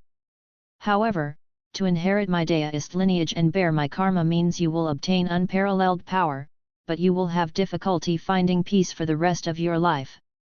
The old man stared at Liya, speaking slowly and deliberately, his gaze icy cold. Liya was frightened by his eyes. He didn't answer right away but instead carefully reflected on his life. Although he had faced hardships, he always felt that his current status was entirely due to the aid of others. In the first half of his life, his imperial father had shielded and protected him. Later, Guan, under another identity, had protected him and taught him swordsmanship. When would he be able to repay these people? Liya found himself caught in a difficult decision. He feared that he would mess things up and that, in the end, Guan would have to rescue him. He couldn't help but turn his head to look at the divine exotic immortal spirit resting on his shoulder. This time, the divine exotic immortal spirit remained silent, merely looking at him steadily, as if to say, this time it's up to you to decide. Liya believed that the old man had no intention of deceiving him, for there was no need, the gulf between their cultivation levels was vast, and if the old man truly wished to force him to do something, he would have no power to resist. As Liya hesitated, the old man turned and walked away. Liya fell to his knees and kowtowed in the direction of the old man's retreating figure, shouting loudly, Master above, please accept your disciple's bow. The old man stopped in his tracks and then slowly turned around. He looked at Liya with an expressionless face and said, remember, my Daoist name is Sword Annihilation. Many refer to me as the Sword Annihilation Ancestor. Having said this, the Sword Annihilation Ancestor continued to walk away, and Liya quickly got up and followed his pace. Excitement was unmistakable on Li Yu's face. He stared at the back of the sword annihilation ancestor, with many questions he wanted to ask, but he restrained himself. There is plenty of time ahead. Having seen the sword annihilation ancestor's actions, he felt that the sword annihilation ancestor was a rare existence that could match up to Guan. Of course, it was only his feeling because he thought the sword annihilation ancestor didn't use his full strength when he claimed the 9 extremes sacred heart sword with such an ease and calmness. Such demeanor reminded him of Guan when he transformed into the supporting Dao sword venerable.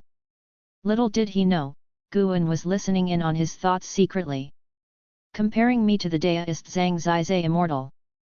Guan, who was picking medicinal herbs in the deist field of the beginningless, laughed, but this sword annihilation ancestor had quite a reputation. He must have an even stronger true form. Guan had encountered his true form before, back when he had broken through to become the profound Yuan free immortal. At that time, the skull that devoured the free immortal had made a lasting impression on Guan. The aura of that skull was identical to that of the sword annihilation ancestor, and from the perspective of karma, they originated from the same source. The mere fact that a clone possessed the cultivation level of a deist Zhang Zizai Immortal made him wonder just how powerful the sword annihilation ancestor's true form was. Ever since Guan defeated the battle court, the celestial spirit great world seemed to be distancing itself from the catastrophe of outer heaven. In reality, more beings of the Dao fruit realm had infiltrated the celestial spirit great world, behaving more covertly, probably out of fear of Guan. Every choice has its pros and cons. His own lifespan reincarnation had left behind unfavorable karma, but within the life he could control, he had always done good deeds. He was satisfied with that and never tired of it. Guan's mood became increasingly cheerful, and he began to give pointers to the ghost mother of ephemera following him. Although the ghost mother of ephemera had lost her freedom, she did not slack off because she saw greater hope. She even felt that her current life was better and more meaningful than before. Pursuing longevity, that was far more meaningful than being a vice-sect hierarch. The ghost mother of ephemera made note of every word Guan said and pondered them deeply. Guan knew what she was thinking, but he never spelled it out. He let her muse wildly, thinking maybe she might stumble upon something significant. An hour later, Guan finished picking herbs, and then he had the ghost mother of ephemera sow the seeds while he walked to his own loft, ready to take a nap.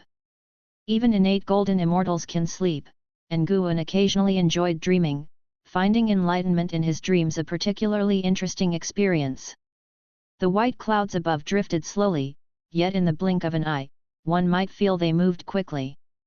The passage of time in the human world is the same. 1,000 years, like those clouds, is both fast and slow. It seems quick to cultivators but slow to mortals. On an early summer day, at high noon. In the Taixuan dynasty, within the Kangzhou imperial city. In the imperial study, Li Xuandao held a petition, his face expressionless. He had been the emperor for over 4,000 years. His long-standing and domineering rule had become mythologized in the hearts of the people. The commoners were unfamiliar with the name supporting Dao sword venerable, unaware of the great cultivators of the immortal cultivation realm. In their eyes, he was a living immortal. At this moment, 2 people were kneeling in the room, their heads bowed and bodies tense, one of them sweating profusely on the forehead. After a while, Li Xuandao looked up. He glanced at the 2 kneeling before him and asked, "What is the Crown Prince's opinion on the Yang family's actions?"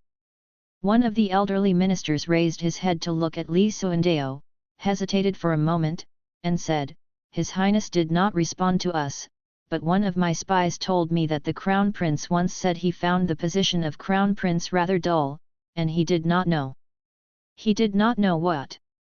He did not know what it tastes like to sit on the imperial throne." After speaking, the old minister quickly bowed his head, pressing his forehead against the ground. Li Xuandao's eyes flashed with a chill upon hearing this. He closed the petition he was holding and set it down gently. "Leave," Li Xuandao said with closed eyes. The two ministers immediately stood up, performed a salutary bow, and left quickly. Once they had left the imperial garden and the palace grounds, and only when they had passed through the gates of the imperial city, did they finally breathe a sigh of relief. The other middle-aged minister turned to the old one and asked in a low voice, "Does His Highness truly intend to?" He looked around and withheld the word rebel. There have been signs for hundreds of years. It is said that ever since the Crown Prince returned from the Holy Land, his temperament has changed. He has already stepped into the immortal realm. I fear the imperial dynasty is about to face unprecedented turmoil. The Yang family has courted no small number of factions. The old minister sighed. His ancestors had served Li Suandao for 10 generations and he himself had been an academically honored champion designated by Li Suandao. In his heart, Li Suandao was the heavens. But faced with a crown prince who possessed the cultivation level of the immortal Dao and had a formidable family background, how could he not think that the throne was on the cusp of changing hands? The middle-aged minister fell silent after hearing this, and they both hastened down the same street. Meanwhile, back in the imperial study, Li Suandao slowly opened his eyes, gazing straight ahead, and suddenly said, "Guan, supporting Dao Sword Venerable, you should be able to hear my words, right?" After his words, silence filled the room, no response came from outside. He took a deep breath, stood up, walked around the desk, and then, lifting the hem of his robe, knelt on the ground. "Guan, if there is still any affection between us, please help me," Li Suandao said with a resolute expression. He then began to kowtow. However, just as his forehead was about to touch the ground, a hand caught his forehead, preventing it from touching the floor. Li Suandao's pupils contracted and his body trembled slightly. With great caution, he slowly lifted his head to see the person in front of him. It was indeed Guan. Chapter 513 The Number 1 Genius. Guan looked at Li Suandao, who knelt before him, and felt quite moved. At the beginning of his cultivation, Li Suandao had given him a lot of support. Although at that time, Guan had already been able to fend for himself, Li Suandao treated him as a junior without knowing his true cultivation level. Throughout their interactions, Li Suandao had never bullied him and was always so kind to him. The end of the world valley provided by Li Suandao was also an important part of Guan's income in the first half of his life. The valley had been planted with high-tier cultivation herbs from the start, which were extremely significant for Guan before he reached 100 years old. Additionally, Li Suandao had treated Yayan, Yangjian, and Wuxin quite well, so Guan had always had a good impression of Li Suandao. He felt that there was a bond of sentiment between him and Li Suandao. Their conversations were always delightful. It's just that Li Suandao, as the emperor, was too busy, and they seldom met. The last time they had met was more than 2,000 years ago. Li Suandao had already achieved nirvana, but he displayed a cultivation level of integration realm. He had his own network of connections, but compared to the Yang family behind Li Lingtian and his mother, the forces he had gathered were not as strong. "Rise," Guan said softly, looking at the stunned Li Suandao, and then he lifted him up. After Li Suandao stood up, he took a deep breath and said, "You really didn't leave?" Guan smiled and responded, "It seems we truly are people of the same path. You know what I'm thinking." Hearing this, Li Suandao knew that Guan had seen through his hidden cultivation. He wasn't too surprised, considering how high Guan's cultivation level was. "Let's sit down and talk." Guan gestured with his hand, and Li Suandao nodded, then turned and walked to the table. Once they were both seated, Li Suandao looked across at Guan, who seemed like an immortal monarch in the flesh, and felt somewhat dazzled. A mix of emotions flooded him. He was surprised, relieved, and felt undeservingly favored. He hadn't expected that he could actually summon Guan. Guan had abandoned the Supreme Sect but not him. How could he not be moved? "Tell me, How can I help you? Guan asked. Even though he could guess the answer, he wanted to hear it from Li Suandeo himself. This process would also help Li Suandeo ease his emotions. Li Suandeo took a deep breath and began to recount his predicament. As Li Lingtian grew older, he became restless with his position as crown prince, and the Yang family behind the empress became increasingly impatient, constantly inciting conflict. A talent had emerged from the Yang family and had been taken into the holy court at the human world peak, a place far more formidable than all sects within the Broken Sea domain. Li Suandeo's hidden cultivation level was nothing compared to the human world peak. It wasn't Li Lingtian that Li Suandeo feared but the human world peak. Guan listened patiently. After Li Suandeo finished speaking, he remarked, that kid Li Lingtian has never been a quiet one since he was young, but that's normal. Being born into the imperial dynasty, how could he not aspire for imperial power? Li Suandeo's face turned slightly awkward as he admitted, indeed, I can't blame him. But the struggle for imperial power relies on one's own means. At least under my rule, the Taixuan dynasty has always been developing well. That was indeed true, the Taixuan dynasty had enjoyed thousands of years of peace, and while a prosperous age could harbor many internal conflicts, Li Suandeo always managed to resolve them well. Guan didn't feel that Li Suandeo should give up his throne, as long as the people of the Taixuan dynasty were doing well and Li Suandeo's lifespan was long, he indeed could keep sitting on his throne. Li Suandeo looked at Guan, his heart uneasy. In his eyes, the human world peak posed no threat to Guan, yet there really was no need for Guan to help him against the human world peak. Even if Li Suandeo offered everything he had, it probably wouldn't catch Guan's interest. Guan then spoke, how about this, I'll have Yang Jian come and help you, and from now on, serve you. How does that sound? He arranged this because Yang Jian recently wanted to leave the holy court and, conveniently, Yang Jian was the first person to defeat Li Lingtian, so their fated rivalry could be prolonged. Even to this day, Li Lingtian was still using Yang Jian as a benchmark. Upon hearing this, Li Suandeo's eyes brightened, and he asked, really? Can it be done? He was very fond of Yang Jian. From the first sight of him, he wanted to win him over. That's why he had previously gathered the imperial dynasty's resources to forge an appropriate divine weapon for Yang Jian. Of course, he'll arrive in a few days, Guan said with a smile. He believed Li Suandeo could go even further. No matter how the future evolved, for all beings, a situation with many strong contenders was better. If the whole world were to be ruled by a single power, it would be prone to troubles. Just like before, when the Holy Court ruled the world, demon cultivators could slaughter the people of an entire region, and the truth could be easily suppressed by the Saint King. Therefore, with such thoughts in mind, Guan also hoped that the Taixuan dynasty could endure and prosper further. Of course, he would only facilitate and mediate, never intervene directly.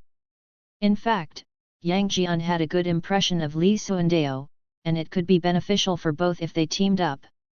Li Suandeo, after hearing Guan's promise, felt extremely cheerful, as if all the frustrations in his heart had been swept away. He already knew that Yang Jian had regained his Saint King status, and the current Yang Jian could help him counter the human world peak, or at least, human world peak would give face to Yang Jian. How have these years been for you? Guan continued, beginning to make small talk with Li Suandeo. Li Suandeo did not hide anything, sincerely sharing his experiences, and the two seemed to return to the times of 4,000 years ago in the end of the world valley, chatting with great joy. A full hour had passed before Guan finally took his leave. Watching Guan come and go like the wind, leaving not the slightest trace of his presence, Li Suandeo sincerely sighed, he is a true immortal. No sooner had his words fallen than Guan had already arrived at human world peak. Guan summoned Zhu Xinglan, instructing him to settle the matter, forbidding anyone from intervening in the internal strife of the Taixuan dynasty. Zhu Xinglan immediately set out to handle the task.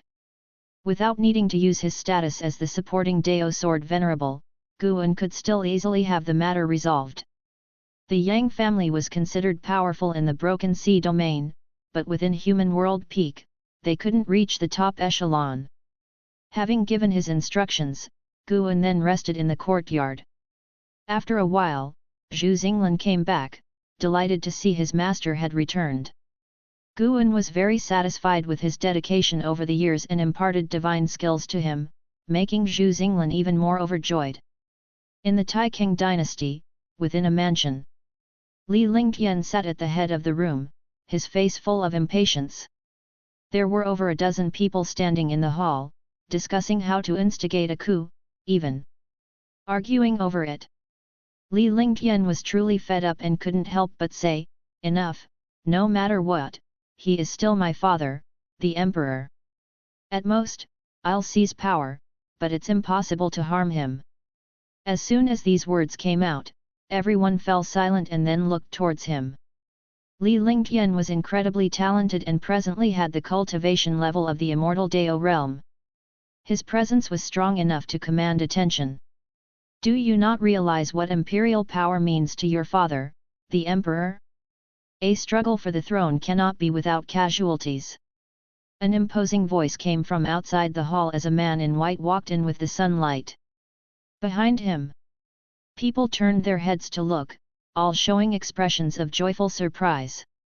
An elder, thrilled, said, "Yangan, you've finally returned." Yangan, the top talent of the Yang family and a disciple of human world peak.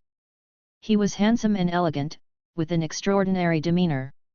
His mere entrance was enough to dissipate Li Lingtian's aura. Li Lingtian frowned slightly as he looked at Yangan. He resented and was wary of Yangan.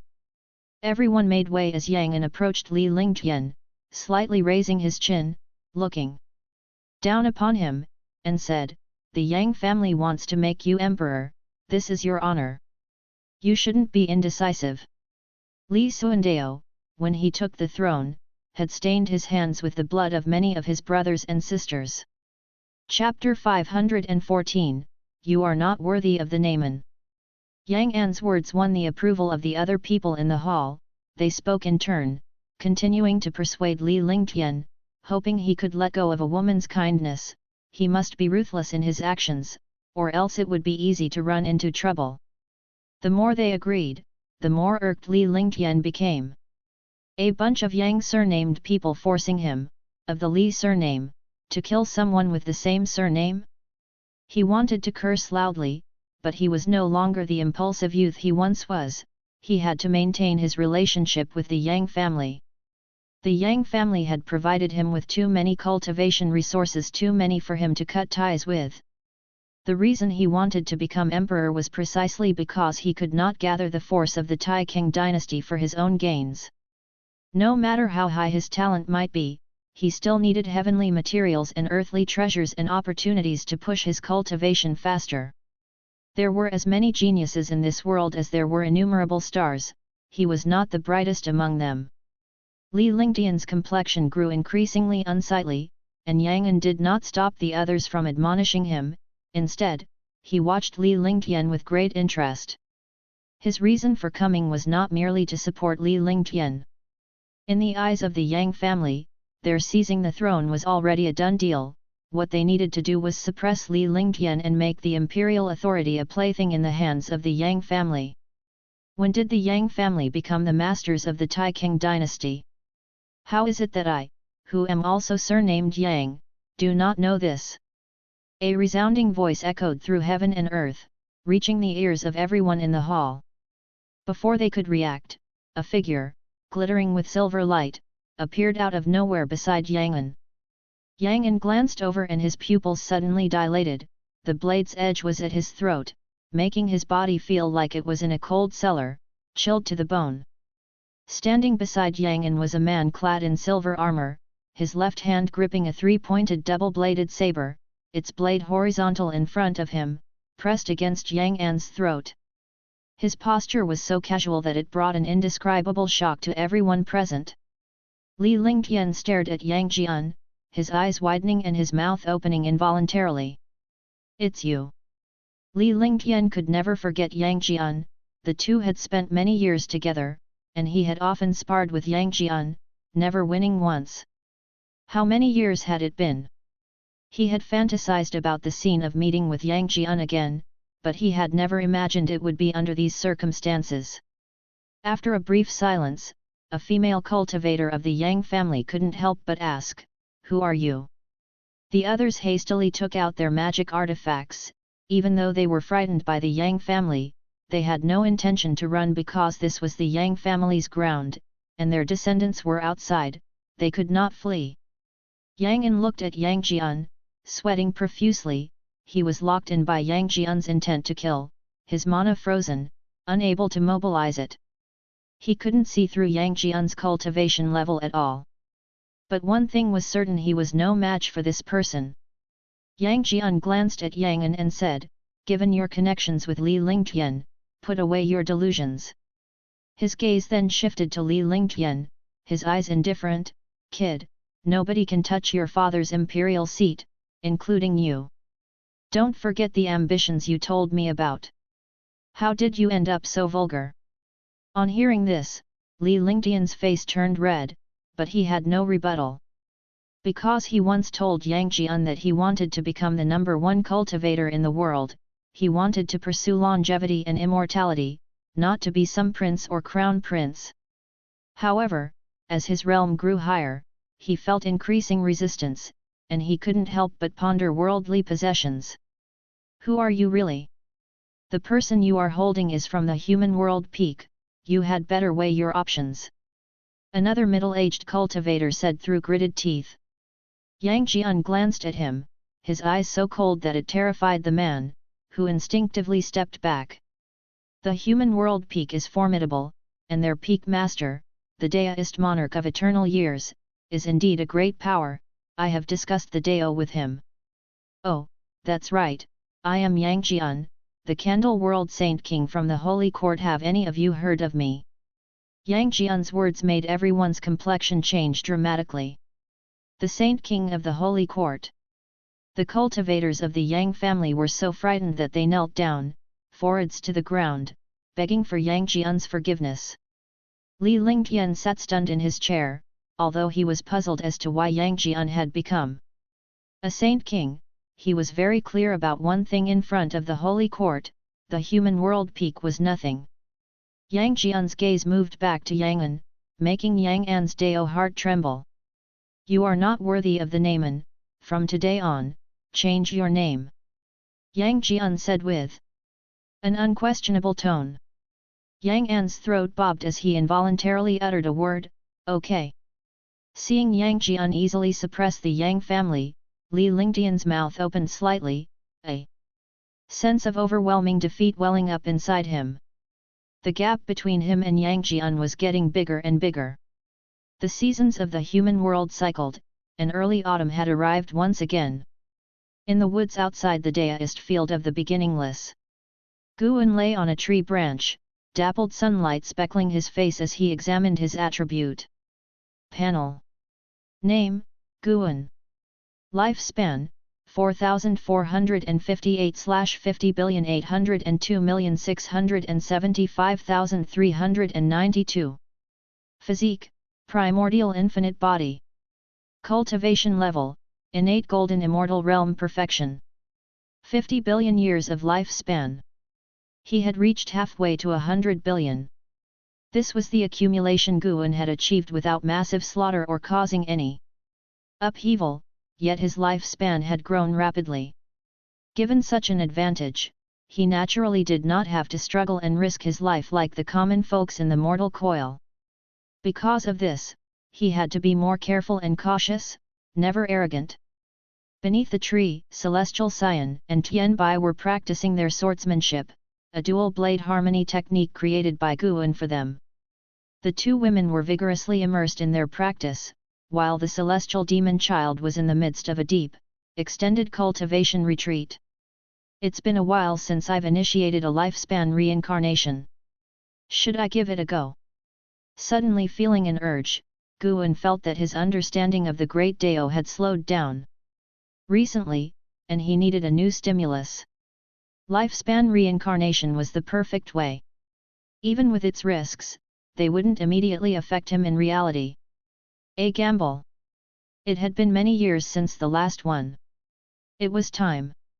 With a thought, Guan immediately initiated the lifespan reincarnation. You have expended 10 million years of lifespan to commence a session of reincarnation. Evolution. Starting to connect to Dao rules. Searching for reincarnation worlds. You have the following worlds to choose from, select one. 1. Celestial Spirit Great World. 2. Great World of the Heavenly Tome. 3. Dark Great World. Great World? Heavenly Tome?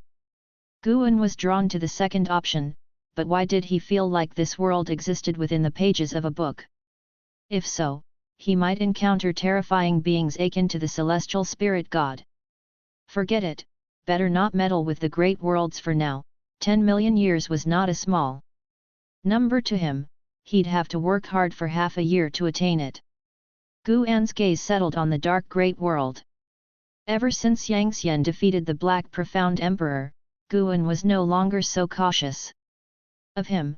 This time, he could attempt to confront the Black Profound Emperor again, to personally vanquish him. Having made his choice, a series of prompts appeared before his eyes. You have chosen to reincarnate into the dark great world. Considering the Dao rules of this world cannot conceal your talent, you will retain the ability to seize lifespan but cannot activate stage-specific functions. Reincarnation evolution begins. In the first year, you are born in a town within the western extreme domain. As a newborn, the town faces a demon beast attack, your parents are killed, and you are carried away by a demon beast, only to be fortuitously rescued by a cultivator. You are named by the cultivator as Black Profound.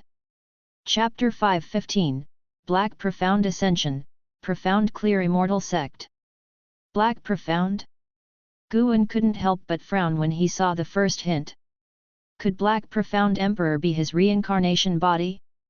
He thought back carefully about the encounter Yang Xian had with Black Profound Emperor, who never revealed his true face, making it hard to judge.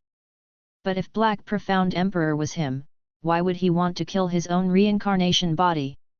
Guan continued to read, developing a strong curiosity about this lifetime. At 2 years old, you were taken back to the Celestial Dark Demon Sect by a cultivator, and the cultivator Luo Abyss officially took you as his disciple. At 4 years old, Luo Abyss began to teach you the cultivation technique, and you displayed extraordinary talent that shocked Luo Abyss.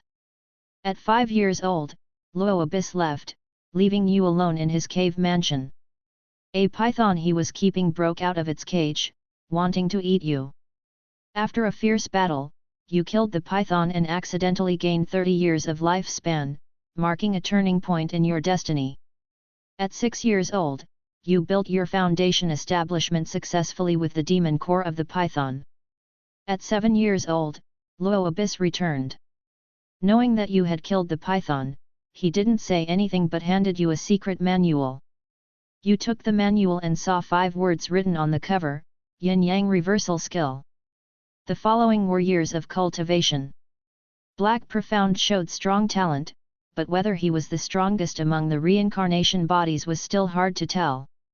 Until the age of 20, Black Profound was sent down the mountain by Luo Abyss to gain experience for a century. At 21 years old, you met an elderly deist. He noticed your extraordinary demeanor and wanted to tell your fortune. Do you accept? Why does every reincarnation involve such encounters? Could there be a scheme? Guan didn't believe in coincidences, and he chose to refuse. You refused for the deist to tell your fortune. The deist shook his head with regret, saying that you would meet again one day. You watched his retreating back and remained silent for a long time. At 22 years old, you encountered a demon race attacking the city. Without hesitating, you joined the battle along with a group of cultivators and successfully repelled the demon race. Because of your heavy killing aura, the city's civilians kept their distance from you, and even other cultivators were wary of you. Unable to integrate, you silently left.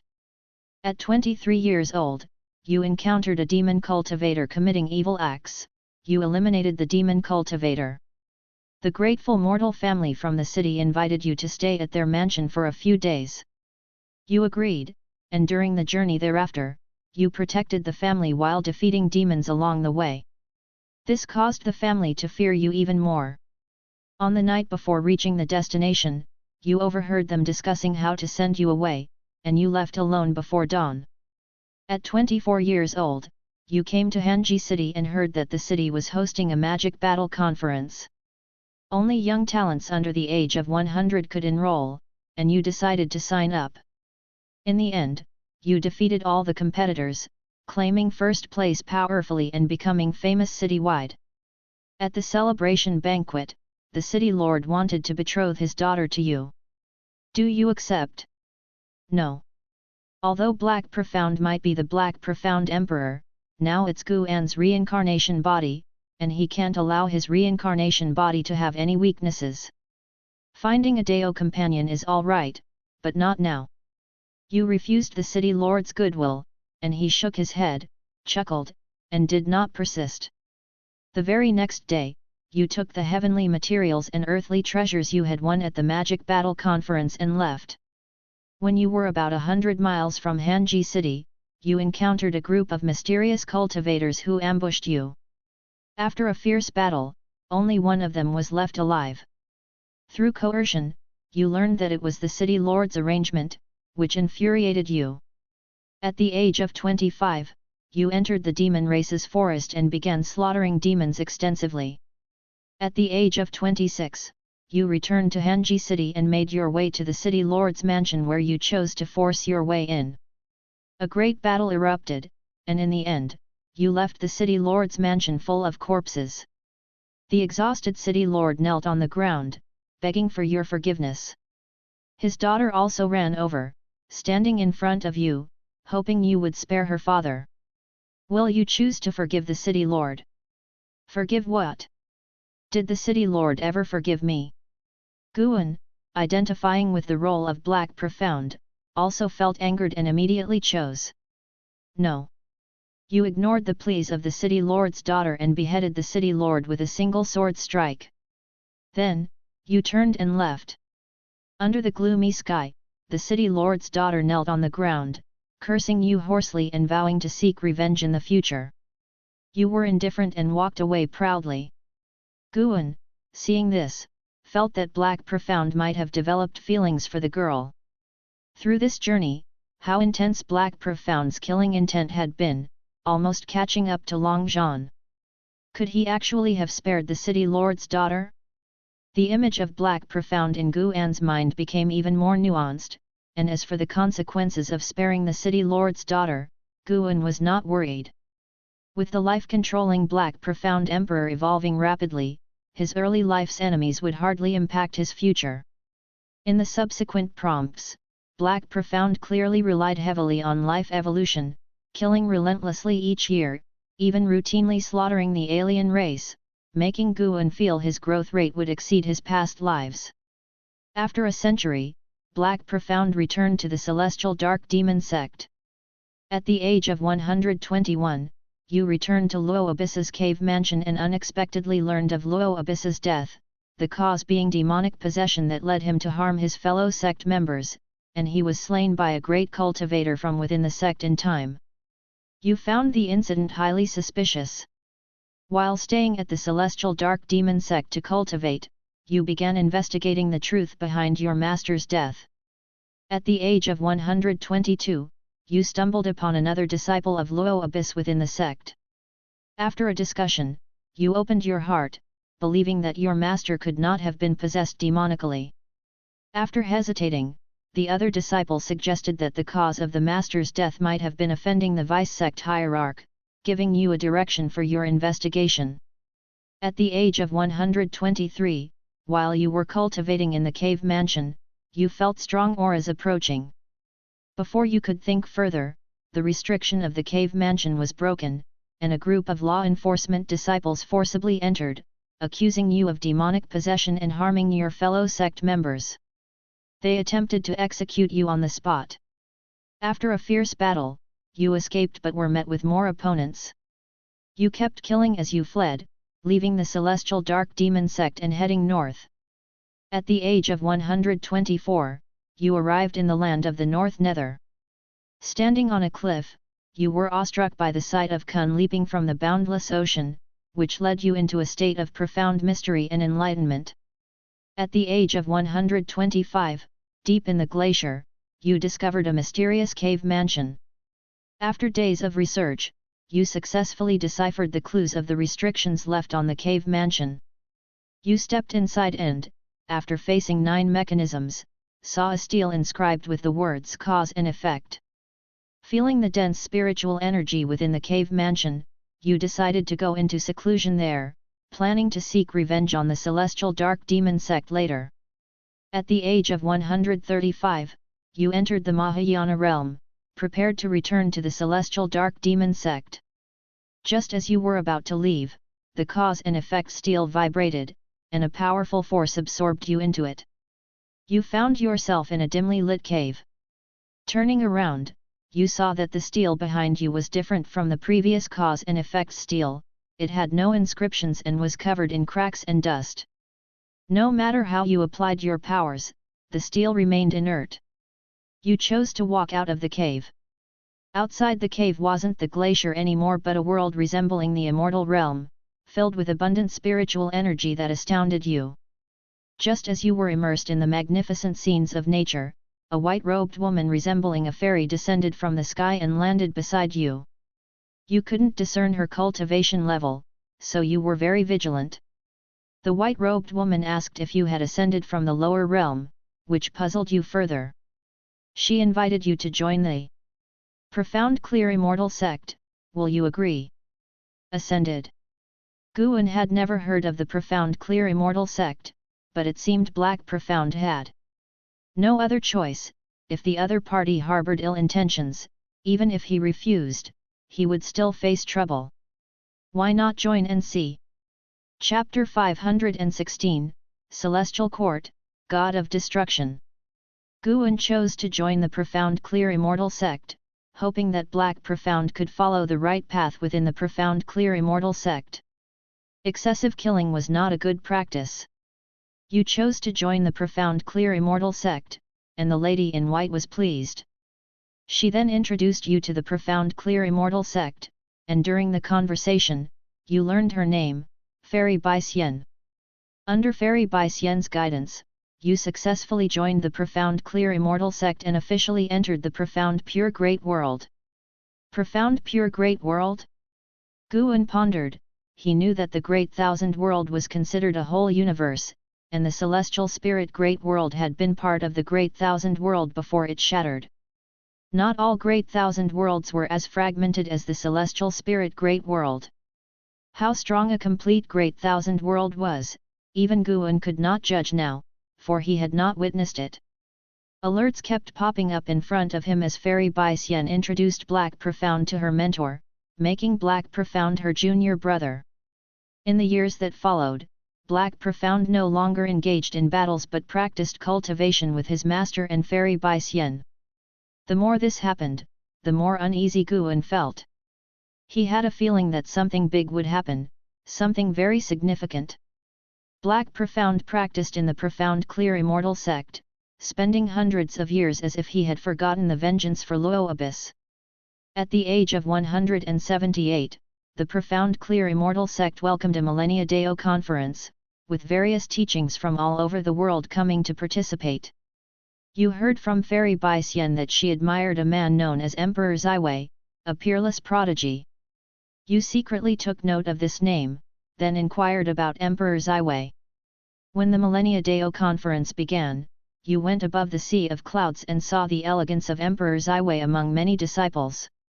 This sight made you lose interest in watching the spectacle, and you returned to your cave mansion to continue in seclusion. Then came various cultivation alerts.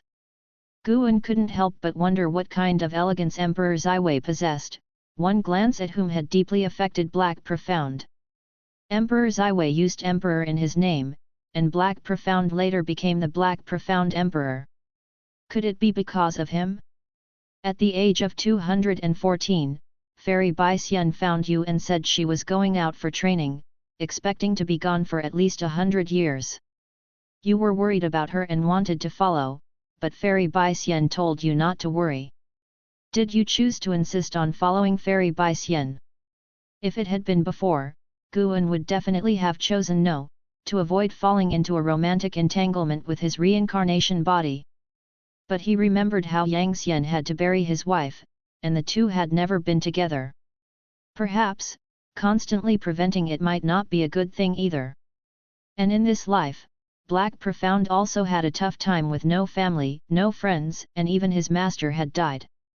Setting aside his prejudice against the Black Profound Emperor, Guan decided to truly treat Black Profound as himself, treating everyone equally.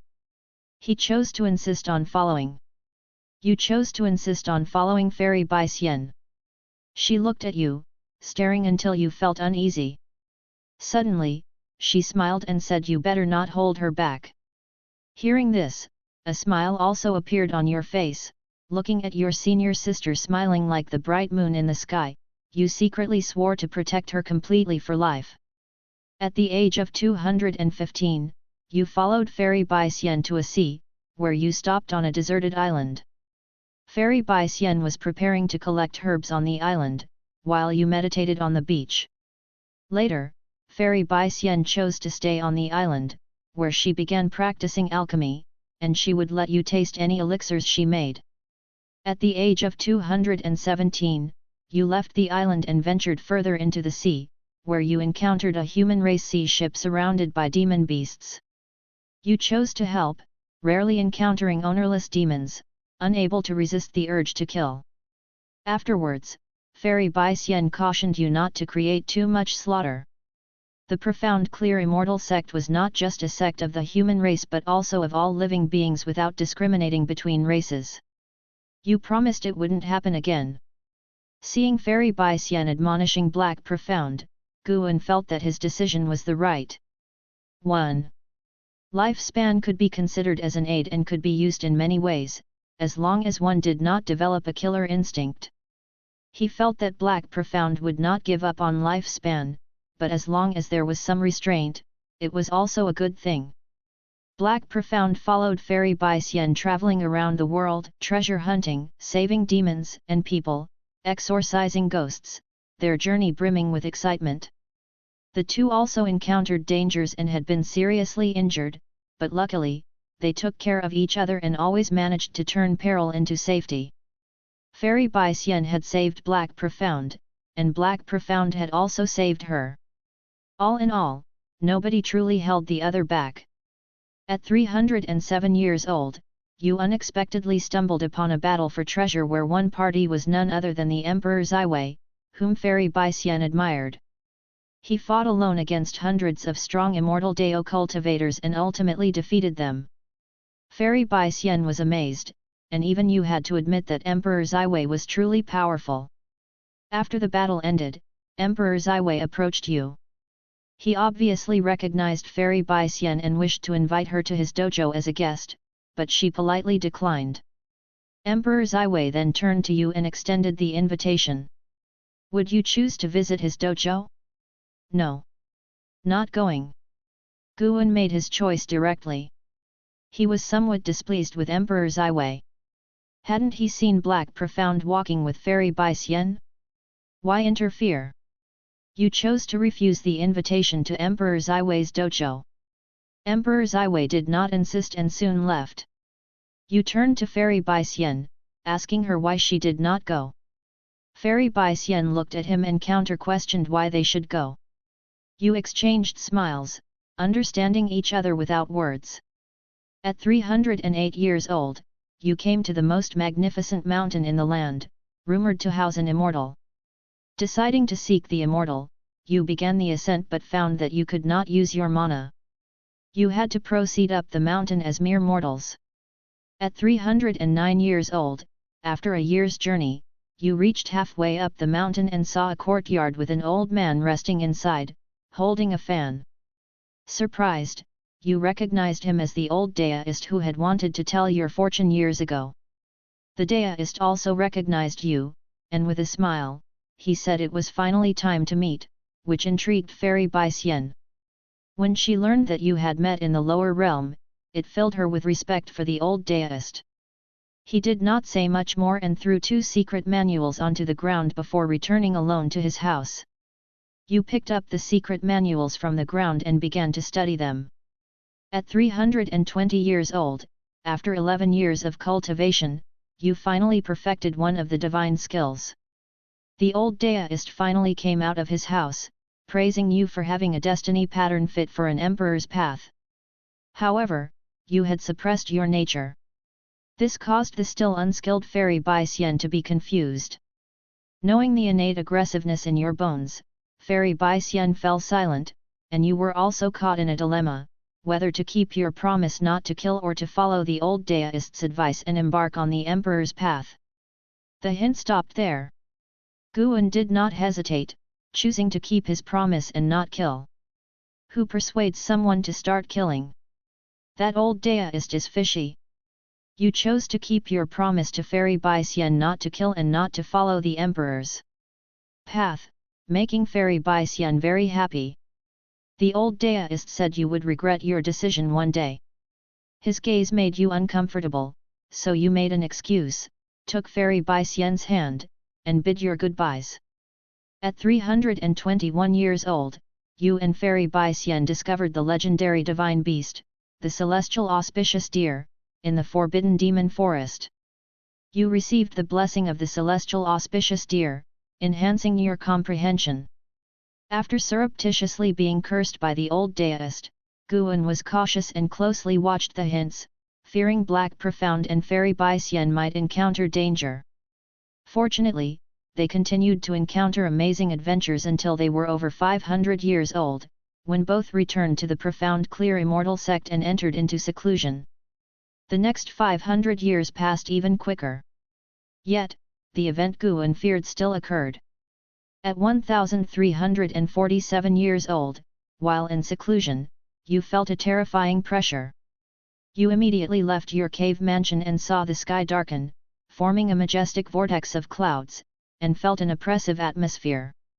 Soon after, you saw a pair of eyes and then heard an authoritative voice claiming he was the god of destruction from the celestial court, stating that there were unusual intrusions in this great world that must be cleansed. As his voice fell and the earth shook, you immediately went to find Fairy Baixian.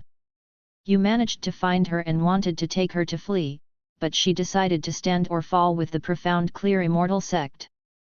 You were caught in an inner struggle, wondering whether to stay and protect the profound clear Immortal Sect. Celestial Court, God of Destruction. Guan frowned tightly. This God of Destruction might be a terrifying being like the Celestial Spirit God, and it seemed the Celestial Spirit Great World had shattered because of the Celestial Spirit God.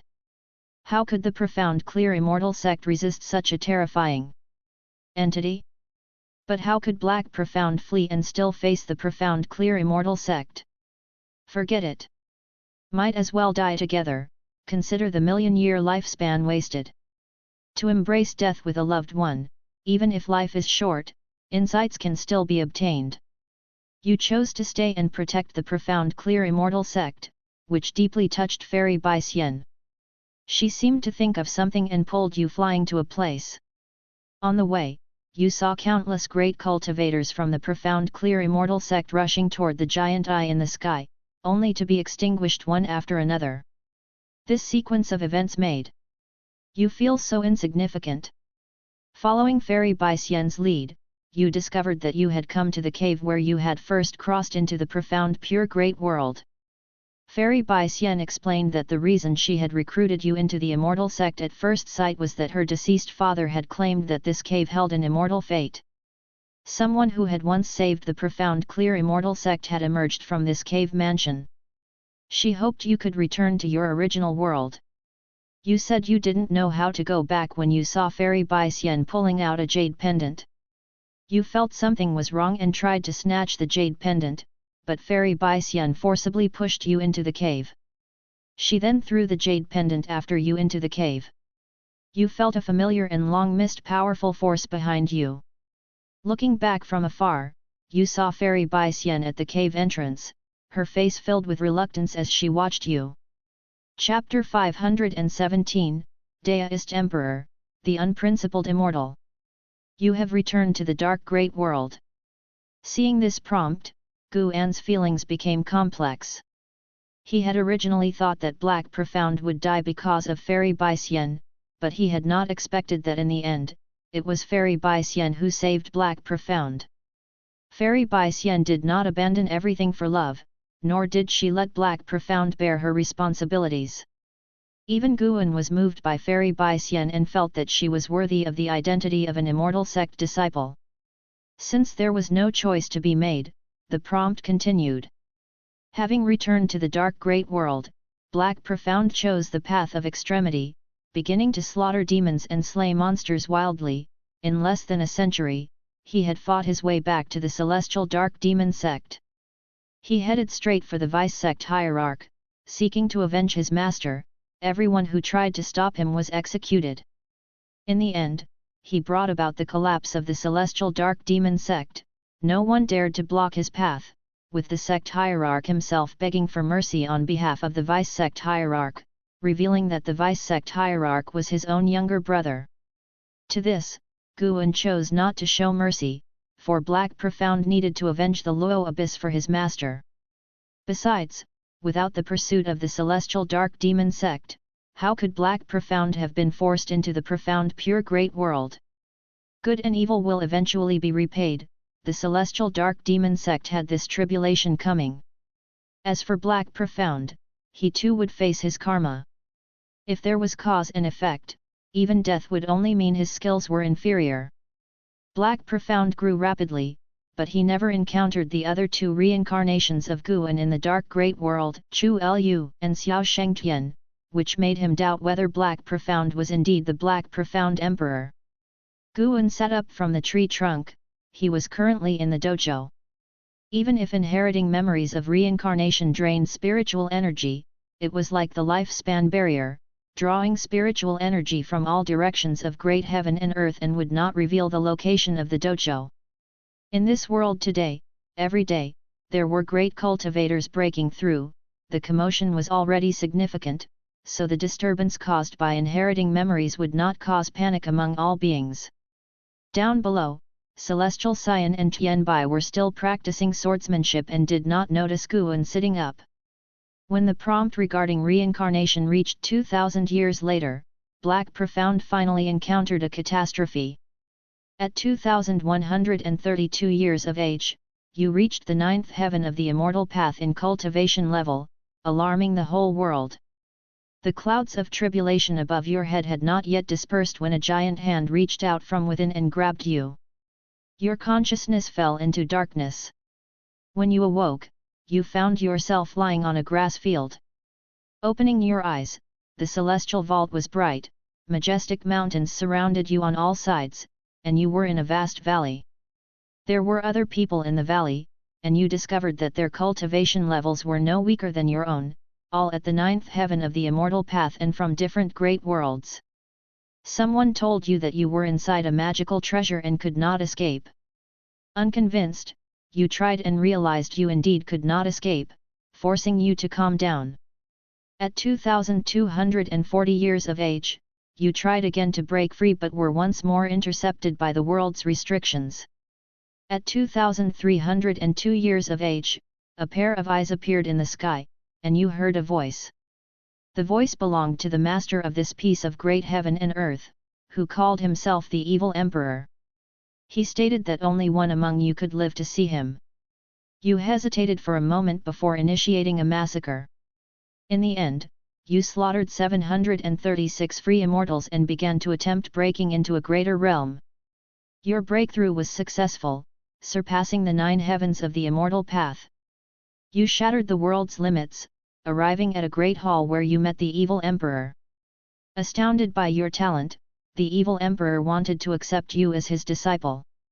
Do you choose to agree to become the disciple of the Evil Emperor? Having witnessed Black Profound's rapid breakthrough to the Dao fruit realm, and seeing the evil emperor remain so composed, Guan realized this individual must be terrifying. After much hesitation, Guan decided to wait.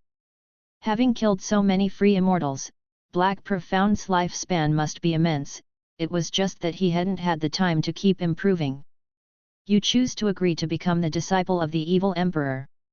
The evil emperor is gratified and presents you with a golden core to refine. You find that you can only cultivate on the hall, and it's clear that the evil emperor has no intention of letting you leave.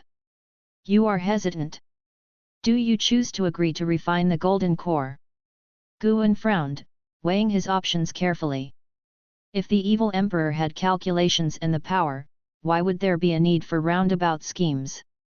If the heart of the evil emperor was good, even if Guan refused, there shouldn't be any trouble. No. Guan made his choice. You refuse to refine the golden core. The evil emperor snorts coldly, saying it's not up to you. You engage in a fierce battle, ultimately falling to the evil emperor, who forcibly stuffs the golden core into your body and compels you to refine it, plunging you into a state of chaos. You begin to integrate the heaven-encompassing golden pill. Good gravy! The golden pill of the heaven-encompassing free immortal? What was the cultivation level of this evil emperor? You've comprehended the path of cause and effect. You've comprehended the path of destiny. You've comprehended the path of yin and yang. An evil soul tried to possess you, but you eradicated it by forcibly evolving your lifespan. Your cultivation level has greatly increased. You opened your eyes, and the evil emperor was kneeling before you, calling you master and offering you the emperor's weapon, the karma rebirth moon. You pretended to accept, leading the evil emperor away, and began your secluded cultivation. You successfully crossed the tribulation and reached the realm of profound you and free immortal. The evil emperor returned to congratulate you. Suddenly, you attacked him. After a fierce battle, you slew the evil emperor and found the emperor's destiny within the palace. You merged it with your own, changing your destiny pattern and becoming a deist emperor, unconstrained by karma or fate. You named yourself Black Profound Emperor, and as if decreed by some cosmic fate, you felt recognized. At the age of 2303, you stepped out of the evil domain and into the cosmos.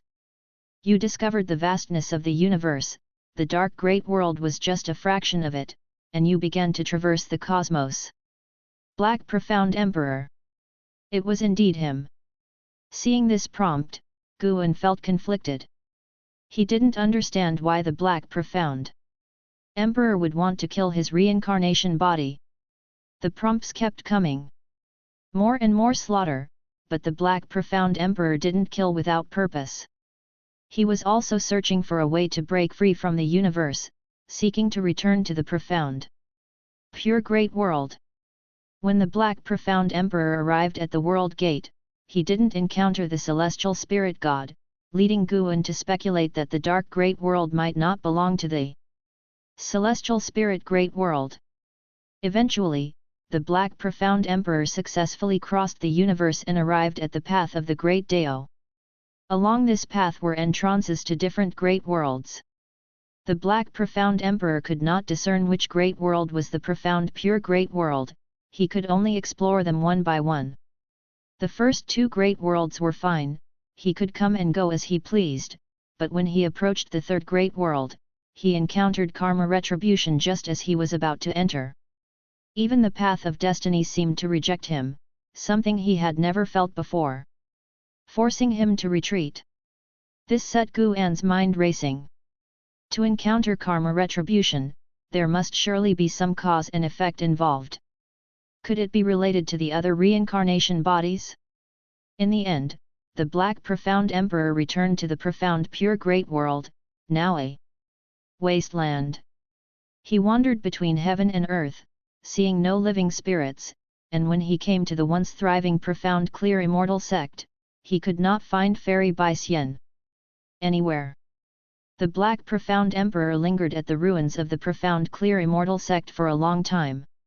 He erected a monument for Fairy Bai-Xian, and just as he was about to leave, an overwhelming oppressive force descended upon him, a presence he could never forget. The Celestial Court, the god of destruction. Reading this, Guan felt that things had gone awry.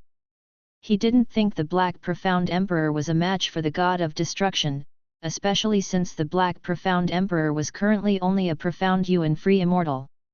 At the age of 2702, you faced the god of destruction, prepared to avenge Fairy Bai-Xian. Yet, to your astonishment, you saw a figure appear behind the god of destruction. It was Fairy Bai-Xian. Her aura was completely different from the one in your memories, cold and detached, making you realize she was a reincarnation of a Celestial Court immortal god. The Celestial Court discovered the anomaly of this great world because of her. Now that she has regained her memories from her past life, her gaze towards you was cold and indifferent.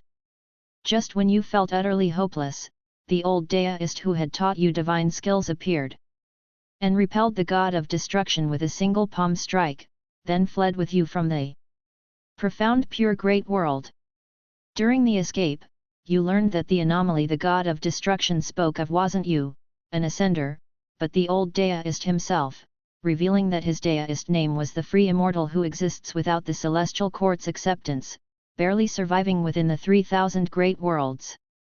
At the age of 2703, you were taken by the free immortal to the land of reincarnation. He urged you again to walk the path of slaughter. Thinking of Fairy Bai-Xian's cold visage, this time you chose to forsake your vow. The free immortal passed on divine skills to you, allowing you to create karma avatars to slay your other reincarnation bodies and break free from the chains of reincarnation. Good heavens! So that's what was happening. This free immortal was really stirring things up. The most crucial point was that Guan had no choice in the matter. It meant that the Black Profound Emperor had not hesitated at all, greatly spurred by the shock from Fairy Bai-Xian. Guan felt it was absurd, but the prompts about reincarnation continued, indicating that escaping from the lifespan reincarnation was not so easy. If a reincarnation body could kill the original, then a lifespan of 10 million years could be too much of a loss. At the age of 2820, you created 3,000 karma avatars, dispersing them into the 3,000 great worlds, then manipulating them to enter the river of destiny. A third of your karma avatars were exterminated within the year. At 3007 years of age, the free immortal passed the cultivation technique to you, the deist unique venerate skill. Chapter 518, 9 Yin Divine Mansion, Terrifying Celestial God. At 3116 years old, Guan comprehended the deist unique venerate skill and perceived the 3000 great Dao, gaining enlightenment within his heart. In that same year, all the karma avatars he had sent out were annihilated. He did not inform Wu-Dao Immortal of this event. At 3320 years old, Guan found Wu-Dao Immortal and expressed a desire to engage in slaughter. Wu-Dao Immortal did not let him leave but instead sent him into the boundless purgatory, a place of exile used by the Celestial Court. Anyone who fell into it could only engage in endless slaughter until they were killed. At 3321 years old, Guan condensed his own deist emperor divine skills. By the age of 3350, Guan had leveraged lifespan evolution to forcefully enter the heaven-encompassing free immortal realm. He met Emperor Guanjiu, and through Emperor Guanjiu, he gained a deeper understanding of the boundless purgatory. At age 3362, a powerful being was exiled into the purgatory by the Celestial Court. Guan witnessed this powerful being besieged, killing gods when gods stood in the way and demons when demons blocked the path. Feeling that he was no match, he stayed away from the battlefield. At 3400 years old, Emperor Guanjiu, with that powerful being, found Guan. This person was known as the Emperor Zhenhai, also a heaven-encompassing free immortal. They prepared to go and slaughter the most terrifying existence in the boundless purgatory, the no-prison demon lord. At 3401 years old, the three of you found the no-prison demon lord. However, you were no match for him. After being repeatedly heavily injured, Wyudeo Immortal suddenly appeared at the critical moment. Unexpectedly, he was acquainted with the No Prison Demon Lord. The No Prison Demon Lord looked at you and forced you to choose between Emperor Guanjiu and Emperor Zhenhai, with only one of them being able to survive with you. You fell into a dilemma. It was time for Guan to make a choice, and he secretly breathed a sigh of relief. He still had a choice to make, which meant that the reincarnation body was still under the control of the lifespan reincarnation. Choosing between Emperor Guanjiu and Emperor Zhenhai was easy. After all, he knew Emperor Guanjiu better because of Black Profound. Guan immediately chose Emperor Guanjiu. You chose to let Emperor Guanjiu live, yet the No Prison Demon Lord did not slay Emperor Zhenhai but instead took him as a subordinate. You and Emperor Zhenhai exchanged glances, feeling the hostility from the other. Afterwards, Wyudeo Immortal brought you back from the boundless purgatory to the land of reincarnation. At 3,500 years old, you took advantage of Wyudeo Immortal's absence and stealthily left his dojo, embarking on your own adventure in the land of reincarnation. At 3,501 years old, you encountered a ghost immortal from the Nine Yin Divine Mansion, sustaining severe injuries and having no choice but to leap into the netherworld. You began your reincarnation. Nine Yin Divine Mansion? A mere ghost immortal could heavily wound the Black Profound Emperor, a heaven-encompassing free immortal? Guan grew even more wary of the land of reincarnation. During his previous breakthroughs in the land of reincarnation, he had always felt an eerie chill, as though something immensely terrifying was hidden in the dark. After reincarnating, it was a new life, but the Black Profound Emperor still retained the ability of lifespan evolution. However, the reincarnation body was distinctly different from Guan. They lacked the various lifespan abilities and could only use lifespan evolution to enhance their cultivation level and deduced techniques, not like Guan who controlled life expectancy prediction, lifespan barrier, lifespan simulation, and other abilities. Every time the Black Profound Emperor made a breakthrough, he would suffer attacks, exactly because he lacked the lifespan barrier. In this life, the Black Profound Emperor achieved the Nirvana realm before he turned 1,000 years old. Then, he began to regain his memories and, after sweeping away his enemies in a single lifetime, he stepped out of the path of reincarnation at the age of 2000 and returned to the land of reincarnation, restoring his cultivation as a heaven-encompassing free immortal. Free from the harassment of the ghost immortal, the Black Profound Emperor continued to advance. In this way, the Black Profound Emperor began his own adventurous life. He no longer dwelled on Fairy Baisyen, but he would go to explore the existence of the celestial court. In future hints, he would meet women who moved his heart, but Guan rejected them on his behalf. One profound experience was enough. Guan continually made choices on behalf of the Black Profound Emperor, and each choice reinforced his own confidence. He had indeed been bluffed by Wyudeo Immortal before, as if the reincarnation body would devour its master. Before he knew it, the Black Profound Emperor reached 1 million years of age. He had been holding off breaking through to the innate golden immortal realm, and Guan felt he must be wary of something. Finally, the Black Profound Emperor began his breakthrough. At 1,008 years old, you started your breakthrough and succeeded in surpassing the free immortal status to achieve the golden immortal Deo fruit. You encountered an attack from Wyudeo Immortal, who wanted to take possession of your physical body. You employed your divine skills and leaped to another great world, with Wyudeo Immortal in hot pursuit. You have come to the celestial spirit great world. You realize this great world has already shattered, and so you rush toward the world gate, wanting to flee to a stronger great world, as the godless immortal continuously attacks you. You encounter an attack by the celestial spirit god, you are severed in two by a single axe blow from the celestial spirit god, you immediately resist, but the celestial spirit god swings the axe again and slays you, destroying both body and spirit. You die at the hands of the celestial spirit god. Reincarnation ends. Damn it! The celestial spirit god again. Even the Black Profound Emperor died by his hand?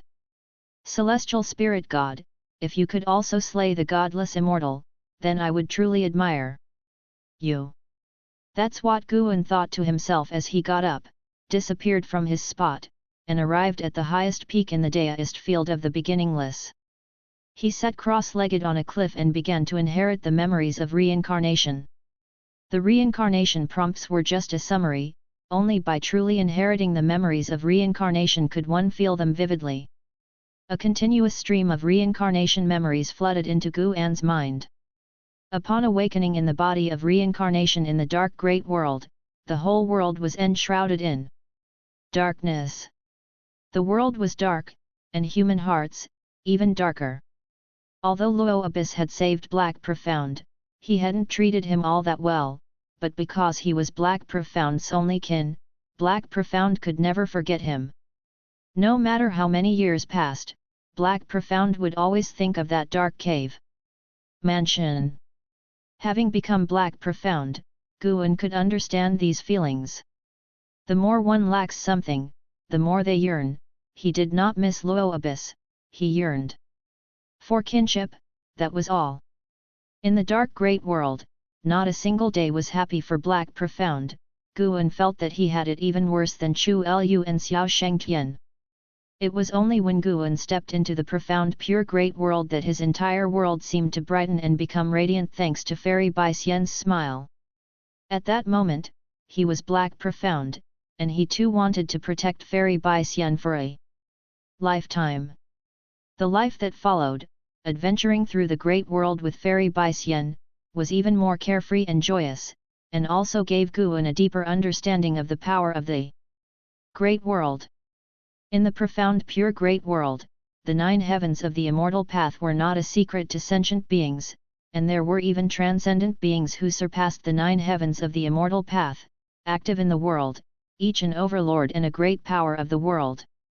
When the god of destruction appeared, the beauty finally shattered. Guan stood in front of his cave mansion, looking up at the visage of the god of destruction, truly a sight of awe-inspiring power. Even the skies of the great thousand world could not contain the god of destruction. How powerful the profound clear immortal sect was, yet those who surpassed the 9 heavens of the immortal path fell one after another in their assaults on the god of destruction, as futile as mantises trying to stop a chariot, moths to a flame, utterly powerless. Afterward, Guan began to experience more peril. When the godless immortal brought him to the land of reincarnation and he started to cultivate his karma avatars, he caught a glimpse of the greed hidden deep in the godless immortal's eyes, which briefly exposed itself. When all 3,000 of his karma avatars were annihilated, even without the memories of that moment, he could still feel something. There was no so-called transcendence. To annihilate one's own reincarnation bodies in other spacetimes and great worlds only eliminated karma, and for each one destroyed, one would suffer from karma retribution, a pain that Guan could feel. Life is vast, looking back, it seems like smoke and clouds. When Guan reached the endpoint of this life, he once again felt the might of the celestial spirit god, whose power was extremely terrifying, much more than what it seemed on the surface. Before his death, as his divine soul was not yet completely dissipated, Guan saw the celestial spirit god swing his axe at the godless immortal, successfully decapitating him. The godless immortal wore an expression of shock, as if he had not anticipated the celestial spirit god to be so powerful. Chapter 519, Deist Unique Venerate Skill. The reincarnation inheritance had ended. When Guan opened his eyes, the sky had darkened. He looked up to see the night sky sparkling with stars, making him feel as if a lifetime had passed. The memories from Black Profound Emperor's million-year reincarnation had completely merged into his soul. It was as if he had truly lived through those million years. Dark Great World, Profound Pure Great World, Path of the Great Dao, Land of Reincarnation. He had truly become the Black Profound Emperor, the two merging into one. The so-called reincarnation body is actually just the same soul, merely manifesting under different Dao rules. A reincarnation body can kill another reincarnation body, but it cannot kill the primordial soul. If the primordial soul perishes, all reincarnation bodies will cease to exist. It seemed that Black Profound Emperor realized this, which is why he stopped releasing karma avatars. As to whether Black Profound Emperor could differentiate if he was the primordial soul, Guan couldn't judge. But in fact, for a reincarnation body, it doesn't matter whether it is the primordial soul or not, as it does not affect the reincarnation body's ability to live. The primordial soul could even become a reliance for the reincarnation body. God of Destruction had Black Profound Emperor destroy all other reincarnation bodies just so he could escape all karmic ties and then possess a body to evade the celestial court's pursuit. Regrettably, what God of Destruction didn't understand was that Black Profound Emperor's reincarnation body operated differently from what he perceived as reincarnation. Guan's lifespan reincarnation was not bound by the Dao rules, no one could therefore infer his reincarnation body and primordial soul through Black Profound Emperor. This life, Black Profound Emperor had helped Guan understand the Great Thousand World, path of the Great Dao, and land of reincarnation, even revealing to him other paths of cultivation. Deist Emperor. The Deist Emperor is a branch in the path of cultivation, anchored in the Great Dao, obtaining the power of the Great Dao at an earlier realm, becoming an existence that realms cannot measure. To become a Deist Emperor, one must gain the acknowledgement of the Great Dao, an exceedingly arduous task. Black Profound Emperor also became a Deist Emperor through the inheritance left by the evil Emperor. The world established by the Great Dao is truly boundless, even an innate golden immortal is not enough to comprehend the true essence of the Great Dao.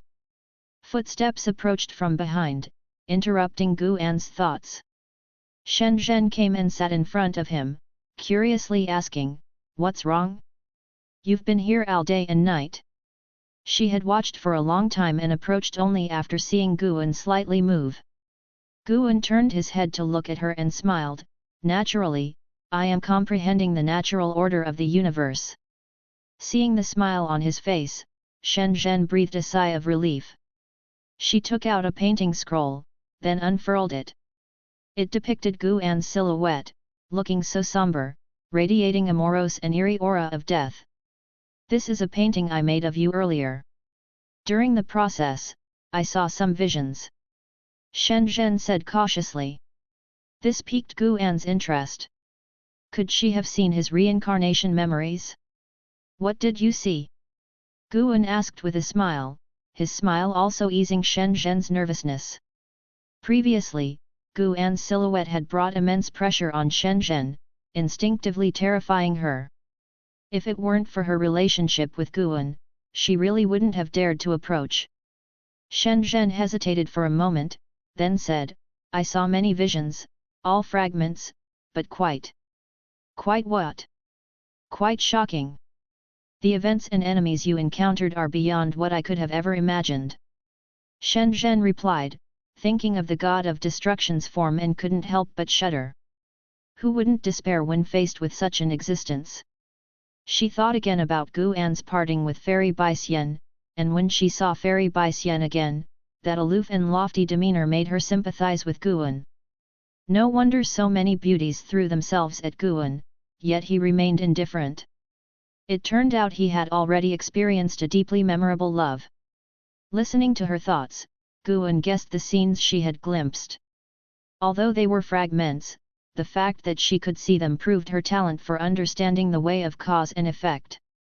It wasn't just the way of cause and effect, perhaps Shen Zhen could also glimpse into the path of reincarnation and the way of fate. Guan pretended to be serious. "Those things you've seen, aside from those about me, don't talk about them, and certainly don't draw them, to avoid trouble." Shen Zhen nodded. She wasn't foolish, how could she dare to draw the God of Destruction, whom even Guan couldn't defeat? Looking at Guan's face, Shen Zhen felt that he was also carrying a burden, facing enemies he couldn't overcome. Perhaps Guan had come to hide in the celestial spirit great world just to avoid these formidable beings. For the first time, Shen Zhen felt a strong desire to become stronger. Although she was unclear about what exactly had transpired between Guan and that woman, seeing her lofty look down on Guan infuriated Shen Zhen. One day, she would accompany Guan to take revenge. After all, she had no attachments in this life and was only following Guan to cultivate. From now on, Guan's enemies were her own. Hearing her thoughts, Guan couldn't help but laugh and cry, but he was, of course, somewhat touched. It was not in vain that he had brought her to the dojo. I will pass on to you a divine skill that will aid you in better understanding the Dao. Do you want to learn it? Guan looked at Shen Zhen with a smile. Upon hearing this, Shen Zhen's eyes lit up, and she nodded eagerly.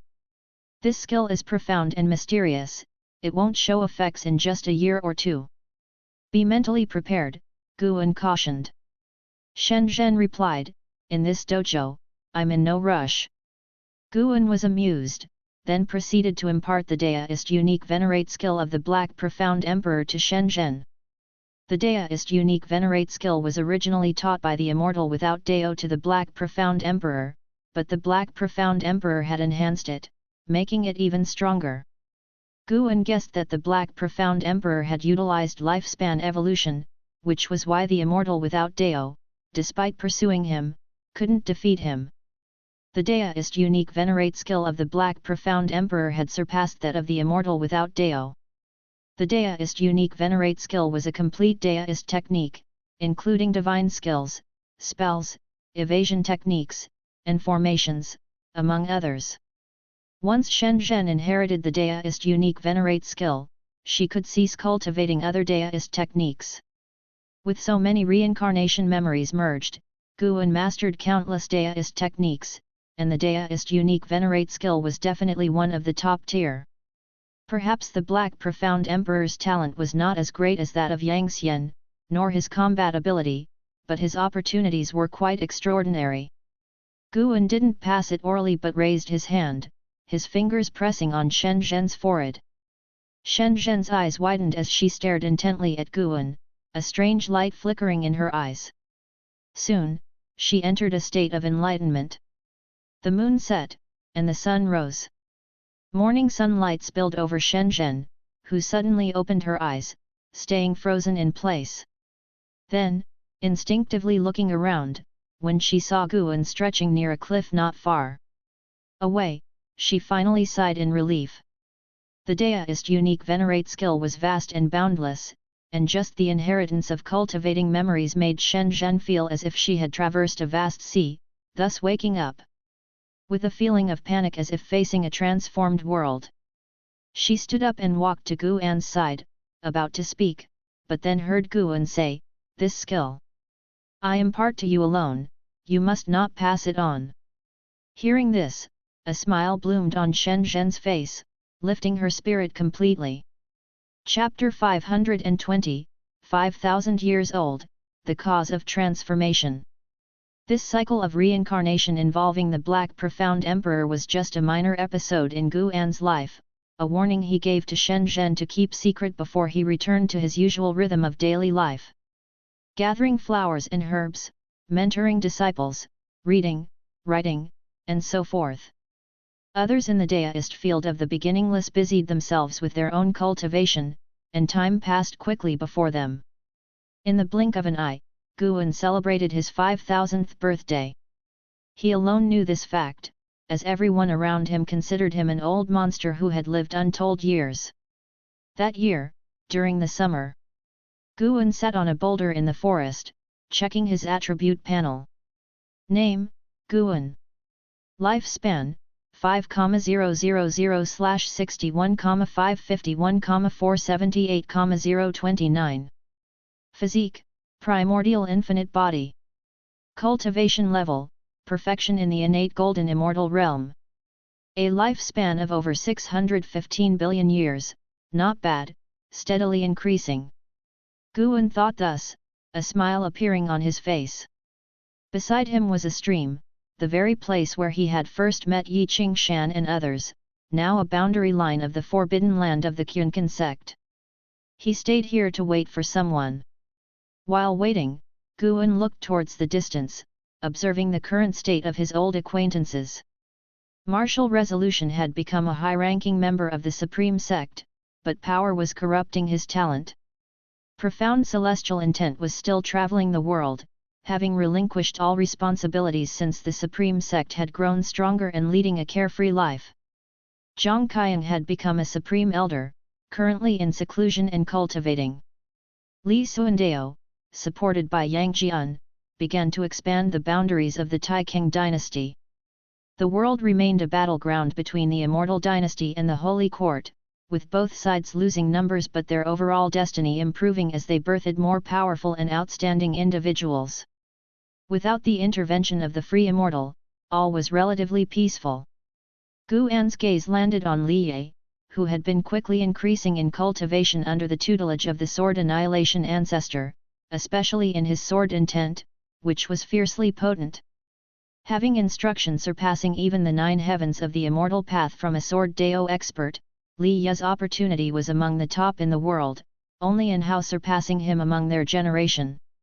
With the vast world filled with talents like fish in a river, the Supreme Sect producing 2 pinnacle geniuses gave Guan a great sense of achievement. With this feeling of accomplishment, Guan began to predict Li Ye's future. As he calculated, his expression grew peculiar. Such a possibility!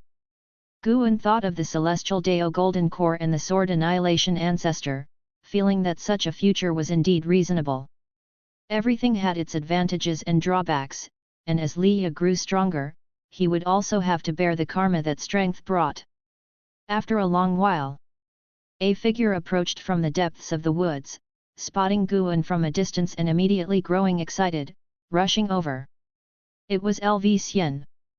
Once the top talent of the Taixuan imperial dynasty and the son of the sect leader LV Badian. He reached Gu An's side, looking at him, extremely agitated and somewhat at a loss.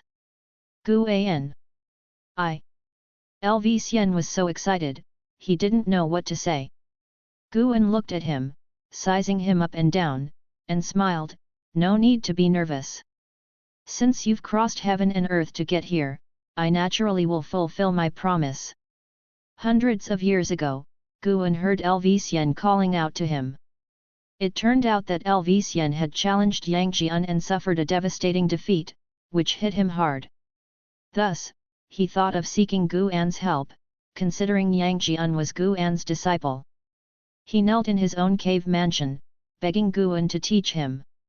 After all, with a friendship spanning over 4,000 years, Guan couldn't bear to refuse him, even if only out of respect for LV Badian, so Guan allowed him to come on his own while strictly forbidding him from revealing the matter. Thus, LV Xian crossed continents and oceans, and even with the cultivation level of the Nirvana realm, it still took him hundreds of years to reach the 9-spirit continent. Along the way, he faced numerous hardships and experienced both resentment and affection. "Can I follow you and cultivate now?" LV Xian asked, his eyes burning with eagerness. Guan smiled and raised his hand towards a nearby stream, saying, "You must think carefully. Once you cross this stream, there will be no turning back. Until the catastrophe of heaven and earth ends, you cannot leave my Daoist field. It's an incredibly long period, long enough to turn anyone you care about into dust." Upon hearing this, LV Xian's brows furrowed tightly. Many faces flashed through his mind, but after only a moment's hesitation, he stepped forward and crossed the stream. He turned his head to look back, gazing at the woods behind Guan as if a weight had been lifted off his shoulders. Guan stood up, crossed the stream as well, and passed him by, heading toward the Daoist field of the beginningless. LV Xian hurriedly followed, but he couldn't help turning his head back again. In a daze, he saw a beautiful figure standing across the stream, her face bright with a radiant smile looking at him, causing a tremor in his pupils. LV Xian took a deep breath, decisively turned his head away, and quickly caught up with Gu An's pace. Guan pretended not to notice his struggle and began to introduce him to the nearby mountains and forests. LV Xian listened intently but couldn't stop thinking about that woman. Had he truly said goodbye forever?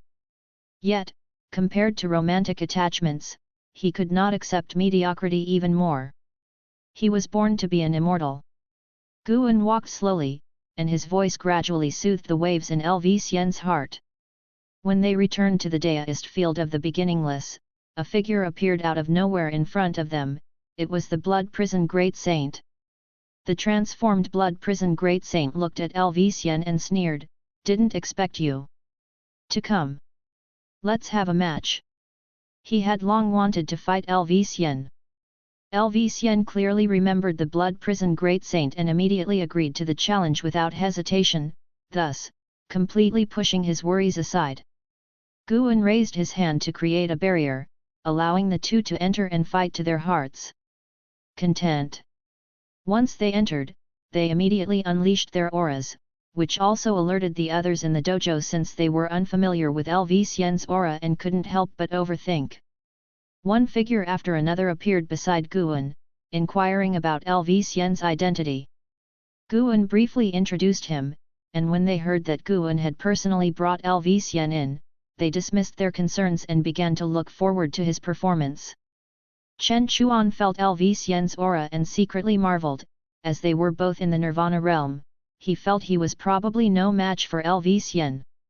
Celestial Demon Child, Celestial Scion, Tian Bai, and Ghost Mother of Ephemera also felt a sense of awe. Zhang Xian and Sheng Tian watched the fight earnestly, hoping to learn.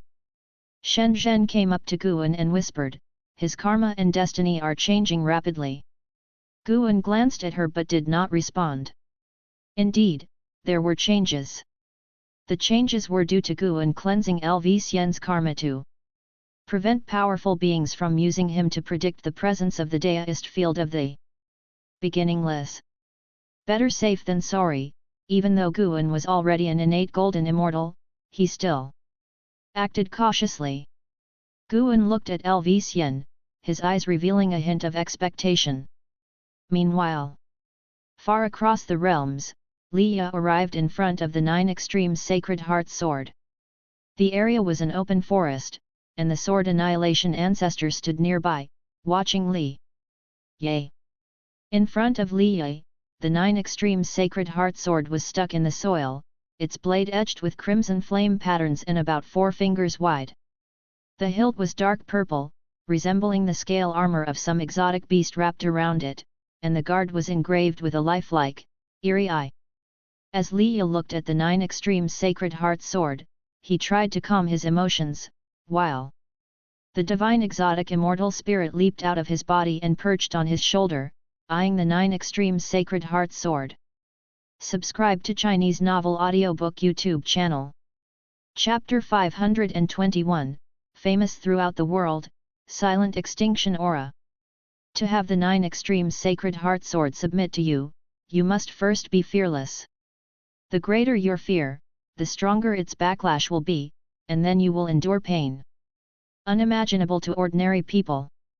No matter how painful, you must not be afraid. If you are not confident that you can do this, it is still not too late to give up now. The voice of the Sword Annihilation Ancestor came from aside, and Li Ye's expression flickered upon hearing this. The divine exotic immortal spirit turned its head to look at the Sword Annihilation Ancestor and asked, "What happens if one fails?" The Sword Annihilation Ancestor responded, "At best, 2/3 of your 3 souls and 7 spirits will be damaged, but at worst, your soul will scatter, leaving only an empty shell to be possessed by the Sword Soul." These words caused the divine exotic immortal spirit to shudder, its gaze toward the 9 Extremes Sacred Heart Sword was filled with dread. It whispered, "You're not burdened by a deep-seated vendetta nor do you have anything urgent that you must do right away, why risk this?" Upon hearing this, Li Ye's eyes became resolute. He took a deep breath and said, "It's precisely because there is no necessity that I must push myself. I don't want to live a mediocre life." With that said, he grasped the hilt of the 9 Extremes Sacred Heart Sword.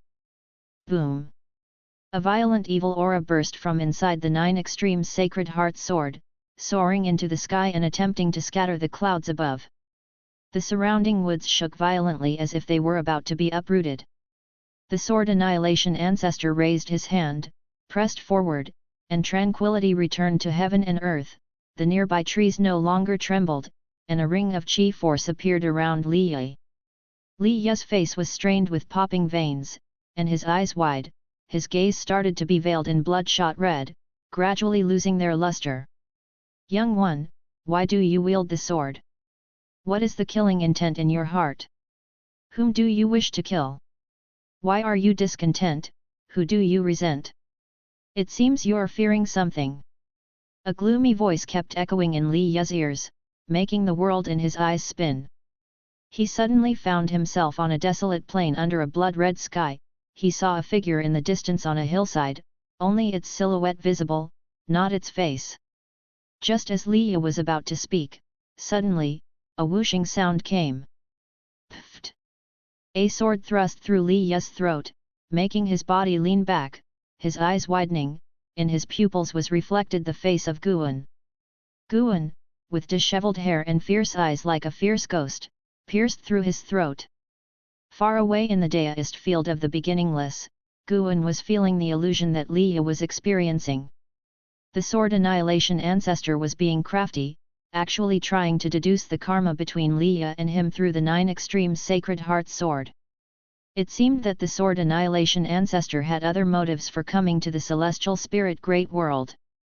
Guan was not too worried, the difference in their cultivation levels was vast, the sword annihilation ancestor couldn't reach him. He felt the sword intent from the sword annihilation ancestor entering Li Ye's body, helping him withstand the backlash of the 9 extremes sacred heart sword, which reassured him.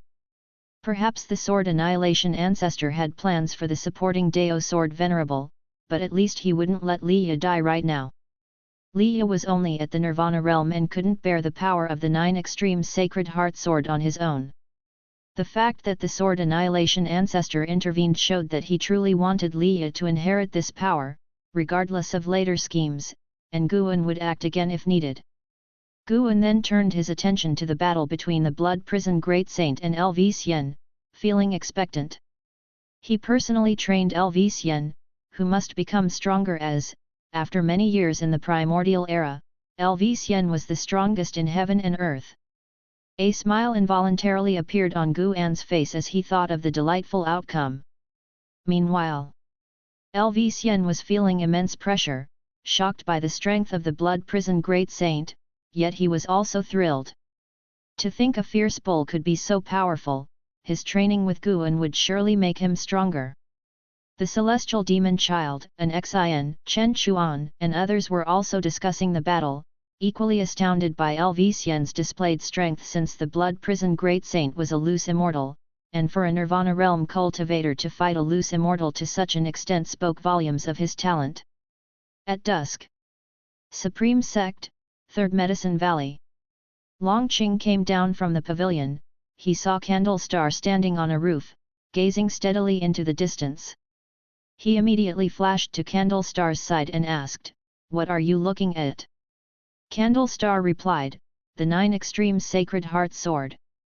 The sword is recognizing its master, and it's recognizing a cultivator from the Nirvana realm." Nirvana realm cultivator? Longqing couldn't help but frown, finding it absurd.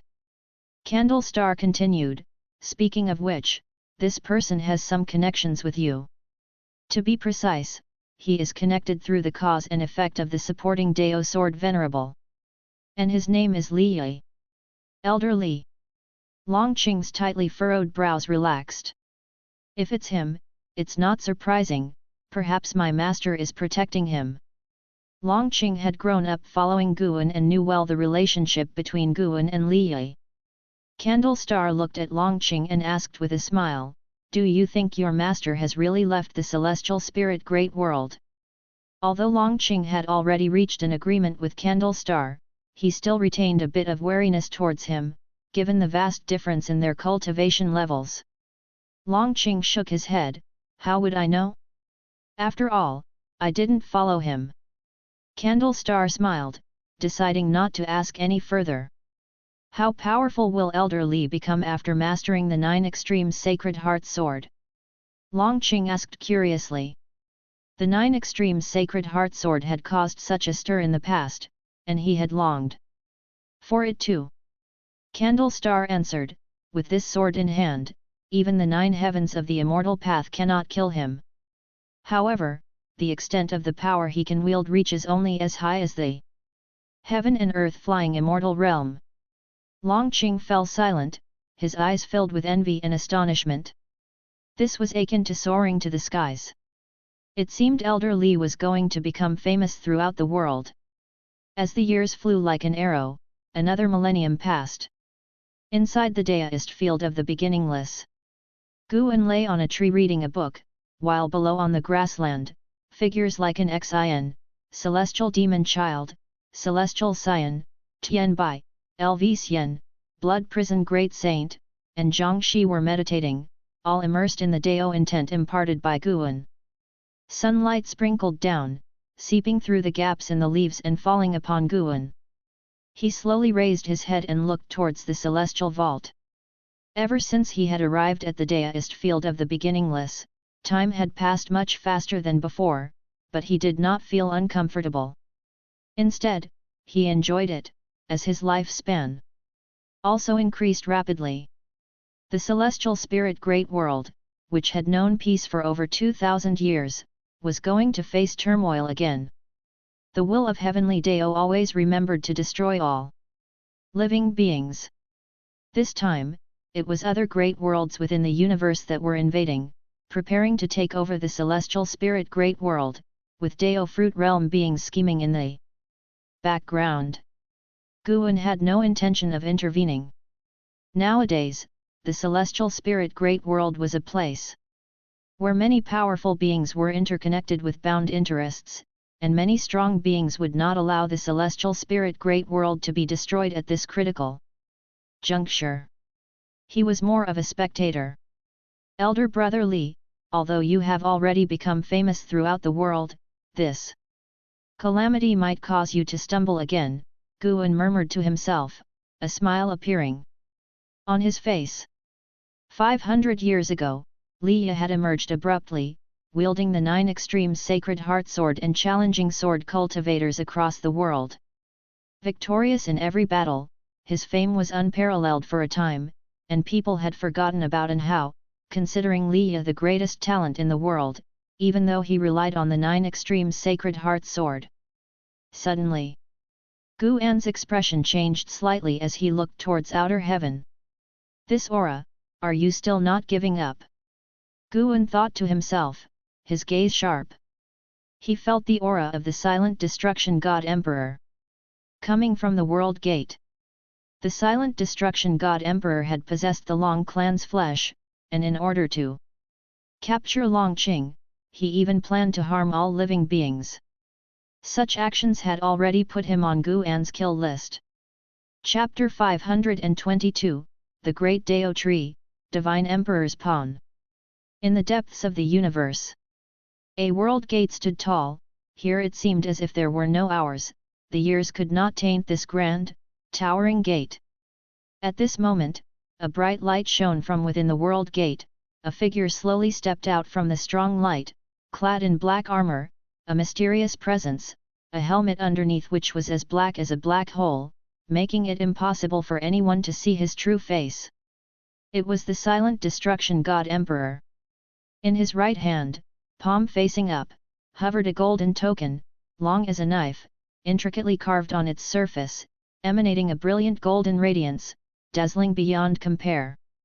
As he walked out of the world gate, he stopped, turned his head to look at the figure of the celestial spirit god.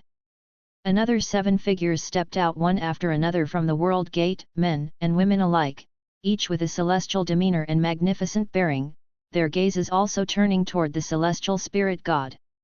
Whatever you all intend to do, you must not destroy this great thousand world, otherwise even your celestial orders won't be able to save you.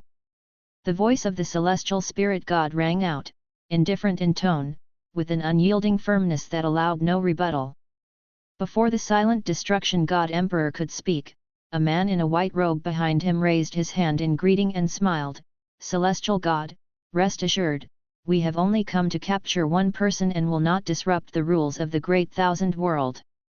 The celestial spirit god did not respond, and the silent destruction god emperor proceeded to step toward the depths of the universe, followed closely by the man in the white robe and others.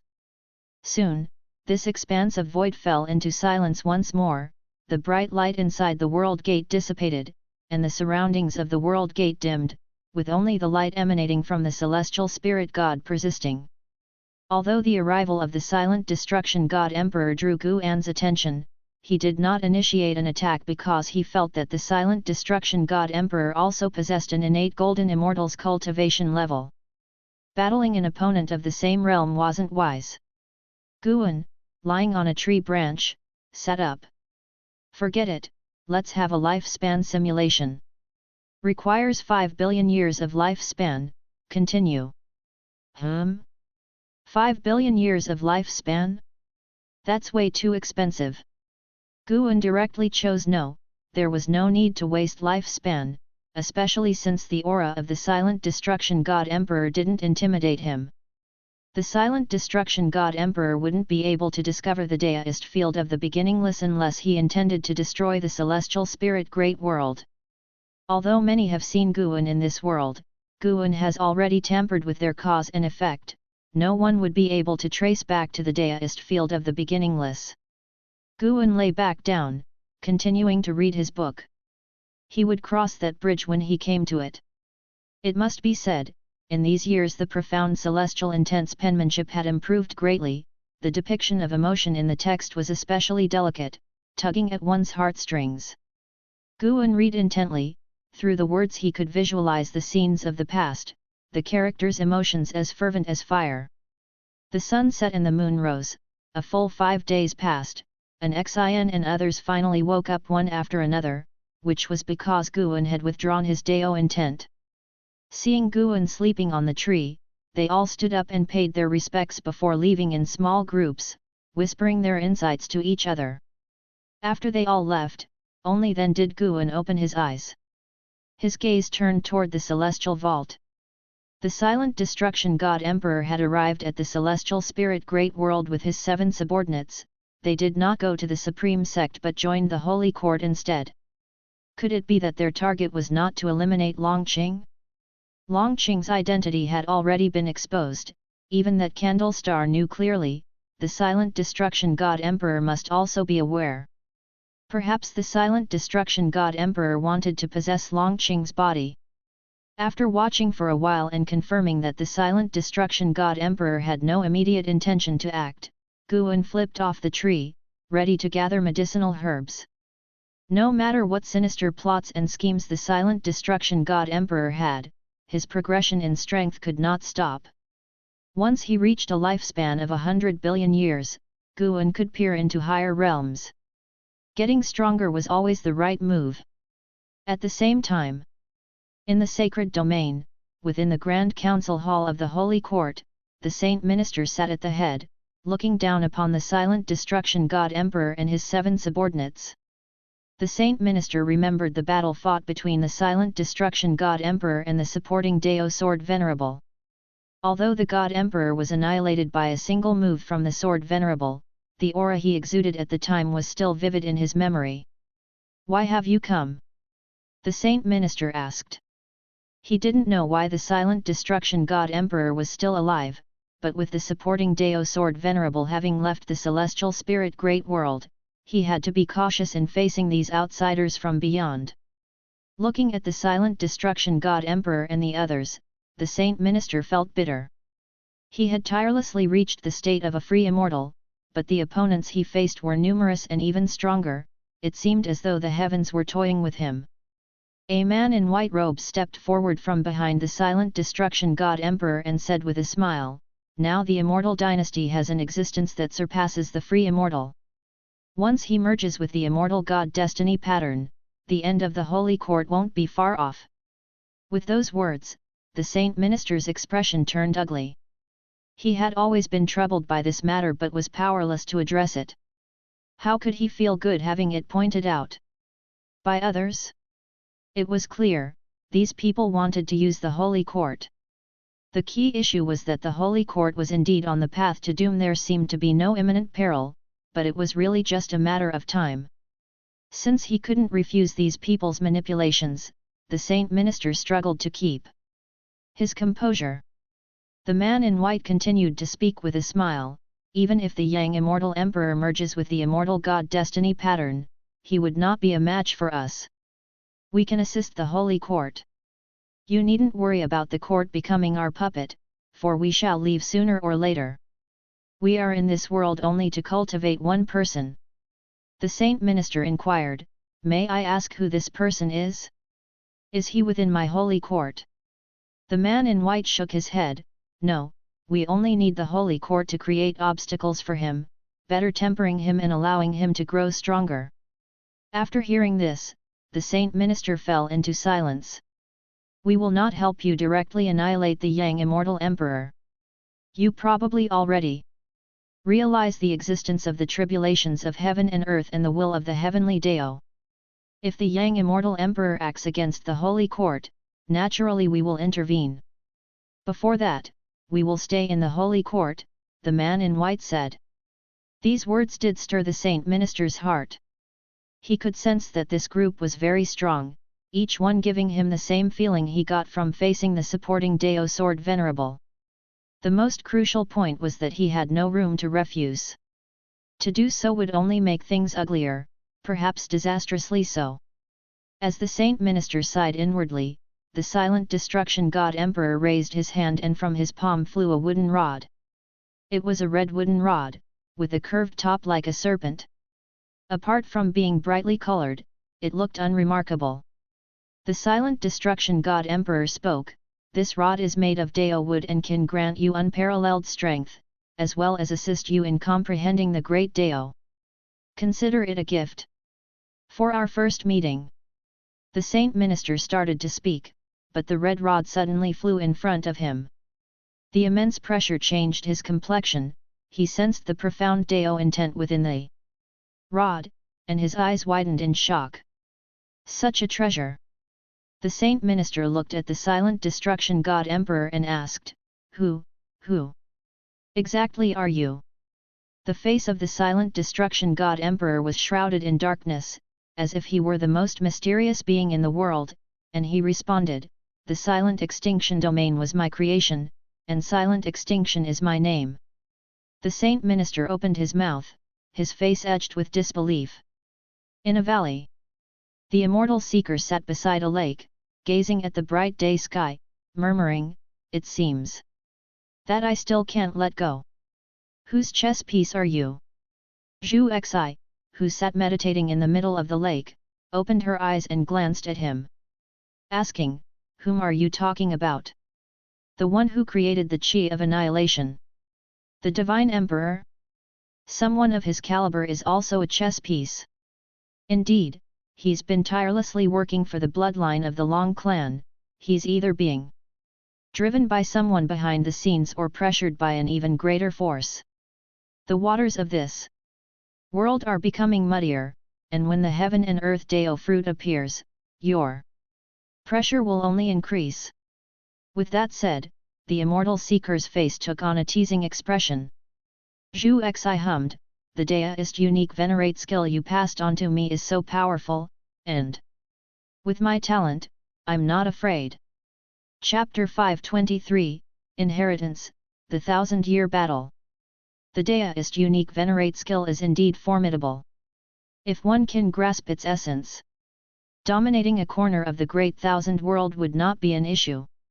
However, this skill is not so easy to cultivate. The immortal seeker said nonchalantly as his thoughts lingered on the distant holy court. He knew very well how powerful the silent destruction god Emperor was, and for that reason, he felt the situation in the world was spiraling out of control. He was only a reincarnated being, he could not intervene in the workings of the heavenly Dao. His role was to assist others. But no matter how great the opportunity he provided Zhu Xi, for her to possess the strength to contend with the silent destruction god Emperor before the change of the era was utterly impossible. After Zhu Xi mentioned the Daoist unique venerate skill, her confusion resurfaced. She asked, "What exactly is the origin of the Daoist unique venerate skill? In the process of cultivating it, I saw many figures. If they all practiced this skill, do they belong to the same sect?"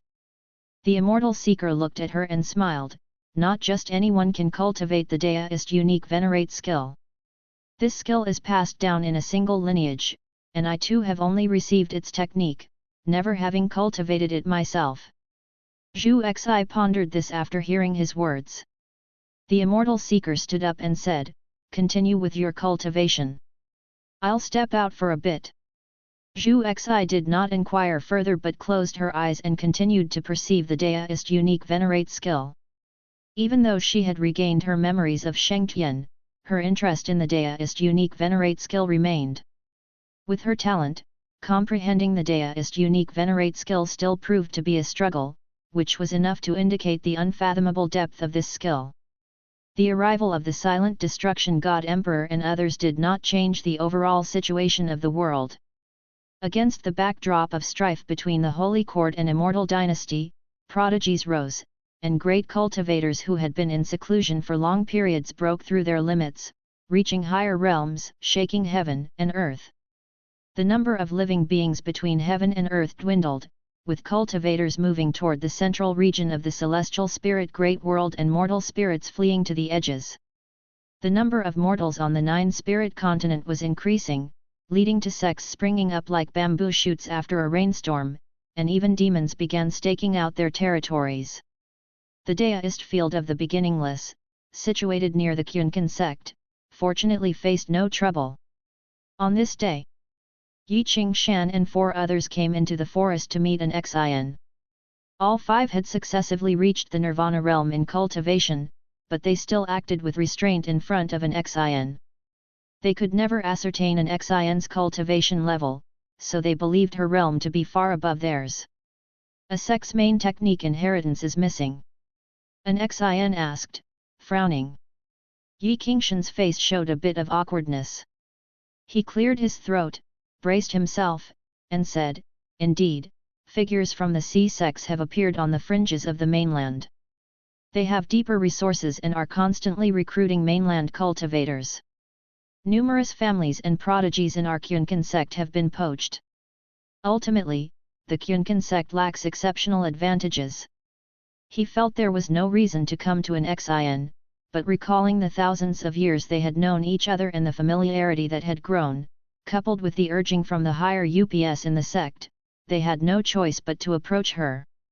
The Taixuan Sect was no longer just their sect but belonged to 1,000,000 disciples.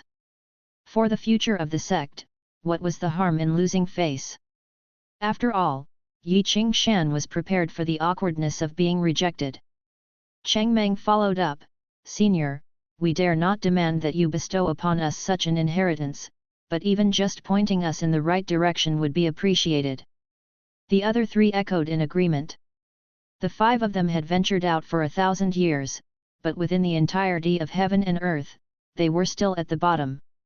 Their cultivation techniques, spells, and divine skills were quite mediocre within the immortal Dao realm.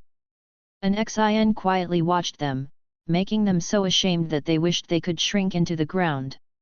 Suddenly, an Xian pursed her lips in a smile and said, "I do indeed have an inheritance that suits you." At these words, the 5 of them looked up at her with surprise. An Xian raised her right hand and with a flick of her finger, 5 secret manuals appeared in her hand. The covers of these 5 secret manuals bore no titles, and with an Xian's actions, Yi Qingshan and his 4 companions exchanged perplexed looks. The techniques and divine skills of the immortal Dao realm were vast and boundless, definitely not something that could be contained within just 5 books. They dared not offend an Xian, however, and could only grumble in their hearts. "Choose one," an Xian said with a smile, feeling secretly thrilled. Was this what it felt like to pass on one's teachings? Before coming here today, her master had handed her the 5 secret manuals. She had been puzzled at first, but after Yi Qingshan and his companions spoke up, she came to admire her master's foresight. This. Yi Qingshan frowned, could a legacy be passed down in such a frivolous manner? An Xian raised an eyebrow, and Yi Qingshan immediately stepped forward to draw a manual from her hands. Seeing this, an Xian put the other 4 manuals into her sleeve and turned to leave, leaving behind a final remark, "This cultivation technique will now be the main technique of your Taixuan Sect. I hope you will use it for good. Hearing this, Yi Qingshan and the others hastily paid their respects and watched her figure disappear into the depths of the forest before they gathered to examine the manual. Yi Qingshan opened the first page and read aloud, Heaven and Earth Primordial Skill. Qianqian? It does suit our sect's name, but... Gu Chongsheng hesitated. He wanted to say an Xin was playing a trick on them, but feared being overheard by her. Yi Qingshan turned to the second page, and instantly, a burst of golden light emanated from within, enveloping the 5 cultivators. Their expressions changed dramatically, and their gazes became distant and unfocused. By the lakeside, Guan was sparring with Chen Chuan in swordsmanship. Having reached the immortal Dao realm, the actual moves were no longer important, but Guan used them to guide Chen Chuan towards Sword Dao enlightenment. Chen Chuan had an extremely high comprehension of Sword Dao. Each year, he could feel himself growing stronger, but whenever he sparred with his master, he felt his own Sword Dao was childlike and posed no threat to his master. Guan held the Xian Hong sword with the blade sheathed, countering Chen Chuan's sword techniques with just the scabbard, and leading him into other moves. At a glance, Chen Chuan seemed like a puppet effortlessly manipulated by him. Lv Xian sat under a tree not far away, intently watching, seeking to understand Guan's sword Dao. Though he did not specialize in Sword Dao, having seen the 3000 Great Dao, he believed he could gain insight by analogy. After a while, Guan pressed the scabbard to Chen Chuan's forehead, immobilizing him, signaling the end of their sparring session. Chen Chuan let out a sigh of relief, a smile spreading across his face. Master, I understand. Now. Guan sheathed his sword and then beckoned to Lv Xian, who immediately ran over. What do you think about holding a contest in our dojo every 1000 years, where except for me, all of you participate? Guan asked with a smile. Hearing this, both Lv Xian and Chen Chuan's eyes lit up. They both harbored competitive spirits and were naturally eager to prove themselves before their master. The two agreed without hesitation, even somewhat impatient to start. Guan had suggested this because everyone in the dojo had already reached the Nirvana realm, and there were no particularly weak practitioners. Moreover, each one had received his personal teachings, and the Daoist techniques and divine skills they possessed were distinct. Of course, besides applying pressure to his disciples, he also wanted to liven things up. It won't be a contest of who's strongest. Each time, I will personally select your opponents. You only have to fight one battle, and after 10,000 years, you all will inevitably have faced each other, Guan said, still smiling. Lv Xian and Chen Chuan naturally had no objections and were already looking forward to it. I'll tell you in advance, you two will be each other's first opponents, Guan said with a chuckle. Upon hearing this, Lv Xian and Chen Chuan instinctively looked at each other, then after their initial shock, a fighting spirit and confidence ignited in their eyes, each believing they could win. Chapter 524, The Shock of Candlestar. The arrangement for the once-in-a-millennium combat spread quickly throughout the Daoist field of the beginningless, invigorating everyone. Staying within the dojo, they spent most of their time in cultivation, which inevitably could become monotonous, so having something to look forward to was naturally good. Plus, they wanted to test the results of their cultivation. Unlike casual sparring, a combat hosted by Guan was sure to be taken seriously. Even an Xin wanted to see how strong she could be when she went all out. At dusk, the forest swayed gently with the wind, quiet and exquisitely beautiful. Can I participate too?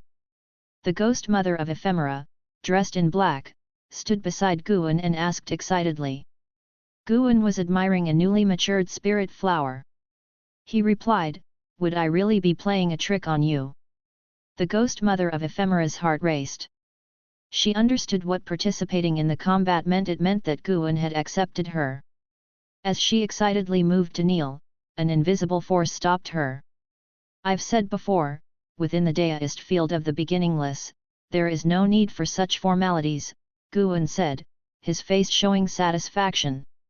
The quality of this spirit flower was good, it could be transplanted to his study. The ghost mother of Ephemera nodded, her heart pounding fast. After the joy, she felt pressure, the people at the dojo were not simple. Guan didn't pay attention to what she was thinking. Taking the spirit flower, he left, while the ghost mother of Ephemera still respectfully bowed to his retreating figure. This is an opportunity I cannot miss. Her eyes sparkling, she felt a surge of power throughout her body.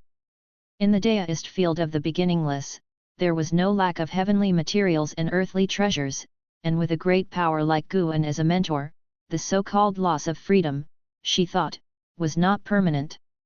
As long as she performed well, there would come a day when Guan would need her, send her on missions, and then she could return to the delights of the human world. In the blink of an eye, another 100 years passed. The autumn wind blew into the third medicine valley of the Supreme Sect where Lv Badian, with his white hair, stood in front of a medicine garden. Looking at the medicinal herbs, he seemed to see a blurred figure, it was as if a scene from long ago overlapped before his eyes. Longqing came to his side and asked, "Sect leader, what are you thinking about? You're not reminiscing about my master again, are you?" "Don't worry, he's definitely fine." Lv Badian came to his senses and looked at Longqing, his face involuntarily forming a smile. He felt that Longqing was very much like Guan, not just in stature but also in appearance. Guan had many disciples, but only Longqing resembled him. He couldn't help but suspect that Longqing might actually be a child Guan had left in the outside world. Perhaps there was a story behind it, and that's why Guan had not made clear his relationship with Longqing. Because of such a suspicion, Lv Badian felt close to Longqing and had already started to consider him the successor as sect leader. With the connection of being a disciple of the supporting Dao Sword Venerable, it would certainly not be difficult for Longqing to take the position in the future. The heaven-splitting axe was still on the heaven-repairing platform. As long as the sword intent of the supporting Dao Sword Venerable remained, the Supreme Sect couldn't forget or overlook the Sword Venerable. "Are you ready to be the sect leader?" Lv Badian asked with a smile. Upon hearing this, Longqing showed a confident smile and said, "Of course I'm ready. With Senior Candle Star supporting me, I believe I can handle any trouble that comes my way." Hearing him mention Candle Star, Lv Badian didn't pay too much attention. Strong as Candle Star might be, could he be as strong as Guan? He was the sect leader who often leveraged the power of the supporting Dao Sword Venerable. Lv Badian began to instruct him on what to pay attention to as sect leader. Longqing listened earnestly. Many said that Lv Badian wasn't formidable enough and that he only held his position because of the supporting Dao Sword Venerable. But in Longqing's eyes, that was precisely what made Lv Badian remarkable. Pulling in a powerhouse with no blood or mentor-disciple ties as a stable supporter over the years, wasn't that impressive? Being a sect leader wasn't just about who had the highest cultivation level, but about such maneuvers. That's why Longqing greatly respected Lv Badian and also wanted to learn from him. While chatting, Lv Badian started to talk about the past, how he once disguised himself as a medicine slave to serve as Guan's assistant, when neither knew the other's identity, and that's how they formed a bond. Each time he talked about these past events, a smile would slip onto Lv Badian's face. Unable to help himself, Longqing spoke up, the words he said, "Maybe he was guiding you on how to be a better sect leader. After all, how could he not know your identity?" Lv Badian paused momentarily, and then chuckled, shaking his head, "Indeed. But he could have chosen someone else, yet he chose me, who had made mistakes. His broad-mindedness is unimaginable. When I think about it, as long as one doesn't commit heinous crimes, he always provides an opportunity for redemption. This is also my principle for being a sect leader. Is this person beyond redemption? Must this person be expelled from the sect? I'll make a decision once I've thought it through." Longqing found this reasonable and silently noted down these words. They hadn't noticed that a figure was approaching the entrance of the third medicine valley. Ever since the supporting Dao Sword Venerable left, the Supreme Sect had not sent disciples to guard the medicine valley. It used to be out of fear of disturbing the supporting Dao Sword Venerable, not to protect the valley's safety. Thousands of years had passed, and while disciples still remembered the legend of the supporting Dao Sword Venerable, the vast majority knew nothing of his connection with the third medicine valley. Now that disciples entered and exited the third medicine valley, no one would stop them. The man in white who entered the third medicine valley had a black cloth tied around his waist with a treasure sword at his side. His long hair was casually tied behind his head, with strands on either side of his face fluttering like willow catkins, reaching down to his chest. He was very handsome, and the female disciples he passed couldn't help but take extra glances. His expression indifferent, he observed his surroundings while walking deeper into the valley. Suddenly, a figure appeared in front of him. It was Candlestar from the battle court. Candlestar sized up the man in white and squinted, asking, "Who might you be?" Candlestar was secretly shocked. He was the profound Yuan free immortal, yet he couldn't discern this man's cultivation level. The man in white looked at Candlestar and asked in return, "Are you Candlestar from the battle court?" Upon hearing this, Candlestar's brows furrowed deeply, surprised that the stranger recognized him. "Just who are you? I'm not here for you, nor will I interfere with your plans." The man in white interrupted Candlestar, his words cold. He then moved past Candlestar and continued on his way. His gaze quickly settled on Longqing. Candlestar stepped in front of him again, his voice cold, "Then who are you looking for? How can I be sure you won't mess with my plans if you don't explain yourself clearly?" The man in white answered, "I'm looking for Longqing, your disciple. I won't harm him. I'm just here to give him a warning, and what I have to say has nothing to do with your schemes." Having said that, he moved forward again, this time shouldering past Candlestar. This shove made Candlestar even more wary of him. This man was very strong. Candlestar watched as the man in white headed toward Longqing, hesitated for a moment, and decided to follow. Clang! The sound of a sword being drawn suddenly echoed, and the tip of the blade was abruptly at Candlestar's throat, causing his pupils to dilate. So fast! He hadn't even seen how the man in white had drawn his sword, and this sword was no ordinary sword. Chapter 525, Celestial Dragon Dharma Aspect, Breaking Destiny. Feeling the sharpness at his throat, Candlestar asked in a deep voice, "If you don't explain your origins, I can't possibly let you get close to him."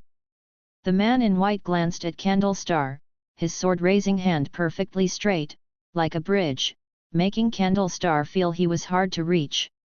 Although wary of the man in white, Candlestar was not yet at the point of fear. For the sake of entering the World Gate, how much effort had he exerted to obtain such an opportunity? How could he give up now? "My identity cannot be revealed, otherwise it will harm both him and you. You just need to know that the sword in my hand can diminish your Dao fruit," the man in white said with an indifferent look in his eyes. As his words fell, a terrifying sword intent instantly locked onto Candlestar, causing the gaze of profound Yuan free immortal to lose its luster. The man in white turned and sheathed his sword, continuing to walk towards Longqing. Candlestar stood dumbfounded in place, his body trembling slightly. The clash between the two was not hidden. Many disciples saw the man in white draw his sword against Candlestar, yet they did not act rashly, for they all knew that Candlestar was the strongest existence in Medicine Valley. Even the Valley Master held great respect for him. The third Medicine Valley of today did not possess the cohesion of 1,000 years ago. Most disciples were merely passing through, at least they would not risk their lives for Longqing. Noticing the approach of the man in white while chatting with LV Badian, Longqing's gaze fell upon Candlestar. He saw Candlestar rooted to the spot, body trembling, gaze vacant, clearly not in a proper state. Just as he was about to speak up, the man in white suddenly arrived in front of him, startling Longqing into a reflexive step back. Snap! The scabbard pressed on Longqing's shoulder, rendering him immobile. Longqing's eyes widened, a look of disbelief crossing his face. LV Badian beside him also reacted, instinctively wanting to make a move against the man in white, but was subdued by a single glance from the man. Faced with the man in white's gaze, LV Badian felt as if he'd entered another dimly lit world, surrounded by dense treasure swords pointing towards him, sending shivers down his spine. He felt as if moving even an inch would result in colliding with a sword, creating a suffocating and terrifying sensation of being unable to move at all. In reality, Longqing did not fall into an illusion realm, but facing the man in white, he felt no less pressure. The scabbard on his shoulder felt like a majestic mountain, such that he couldn't muster his mana. Longqing stared at the man in white and asked in a deep voice, "Who are you, and do we have a grudge?" After Guan left, he didn't always stay in the Third Medicine Valley either, sometimes he would venture out for experience, having met countless people. But he could be certain he hadn't provoked such a formidable being. The only thing he could think of was his bloodline. If a strong being like Candlestar could not resist this person, then surely this being was not from the celestial spirit great world. The man in white studied Longqing and after a long time, with no immediate response, his eyes betrayed a hint of disappointment. Such a look made Longqing uncomfortable, a sense of inexplicable anger rising in him. The man in white spoke, "You're more disappointing than I imagined. You need not be nervous, I won't harm you. There's no one in this world more trustworthy than me." Hat! Longqing gave a hollow, humorless laugh. The man in white continued, "My surname is Long as well, you understand now, don't you?" At these words, Longqing's eyes widened in astonishment. Suddenly, Candlestar appeared beside Longqing, reaching out to grab the scabbard of the man in white. "Wait! Let him finish!" Longqing said in a low voice, his eyes fixed intensely on the man in white. Candlestar had just broken free from the illusion technique, he hadn't heard what the man in white had just said. He turned his head towards the man in white, his eyes full of shock and wariness. The man in white withdrew his hand, and Candlestar followed by releasing his grasp, watching as the man planted his treasure sword into the ground. As the scabbard struck the earth, the surrounding environment underwent a drastic change, and they found themselves in a dark world. Looking around, the ground was covered in sword shadows, all plunged into the earth. "What a powerful domain!" Candlestar muttered to himself, his eyes sweeping around as a storm of amazement churned within him. The man in white stared at Longqing and said, "My name is Longjun, son of Emperor Longzin, your ancestor. I have glimpsed your entire life in the past, although much is obscured, I can generally deduce your future path." Candlestar's face drastically changed, his eyes brimming with shock. Longqing was also greatly startled, silent, gazing dumbfounded at Longjun. "In the future, you will lead the Supreme Sect to unify the Celestial Spirit Great World, but you will ultimately die at the hands of the War Court." Longjun continued, his gaze shifting to Longqing, "You will be possessed by the silent destruction god Emperor." Longqing's heart pounded wildly. Longjun then turned his eyes toward Candlestar and said, "You will be forged into a deist soldier by the Lord of the War Court, you will eternally subjected to torture." Candlestar's face turned ghostly pale as if he had realized something. Longqing gritted his teeth and asked, "The Long clan has been annihilated until only I remain, you say you're my ancestor, why didn't you take action?" Longjun looked at him with a deep and distant gaze, "Because my current fate is worse than death. What you see is not me from this moment, but from the past, this is a method I left before being captured, hoping to help the Long clan escape its destiny." Longqing couldn't comprehend his words and involuntarily glanced at Candlestar. Candlestar furrowed his brows and asked, "Do you mean that you have travelled here from the past or projected yourself here?" Longjun said, "If it's too hard to understand, don't dwell on it.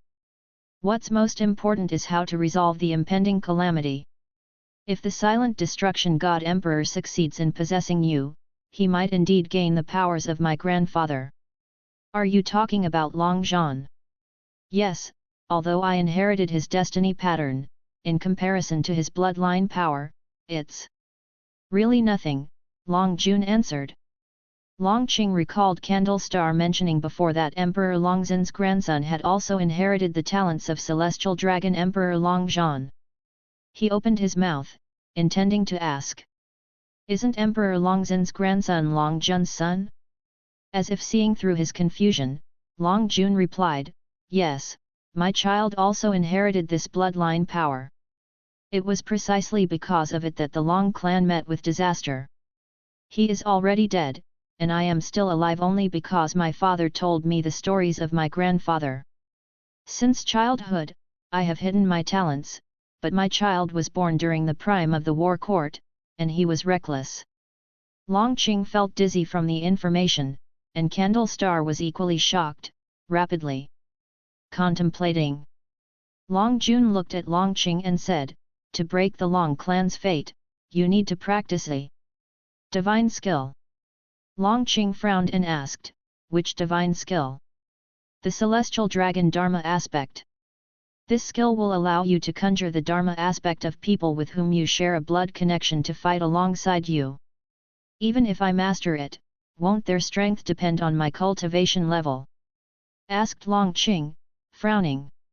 He instinctively resisted, feeling the divine skill came at great cost. No, the strength of the conjured Dharma aspects will be solely based on their own cultivation levels when they were alive. The difficult part is to conjure them. This is a skill created by my father, reportedly inspired by my grandfather. He said my grandfather's skill was even more powerful, but unfortunately, I have never witnessed it, Long Jun explained. What's the price to learn this skill? Asked Long Qing, taking a deep breath. Long Jun replied, it will cost you a lifetime.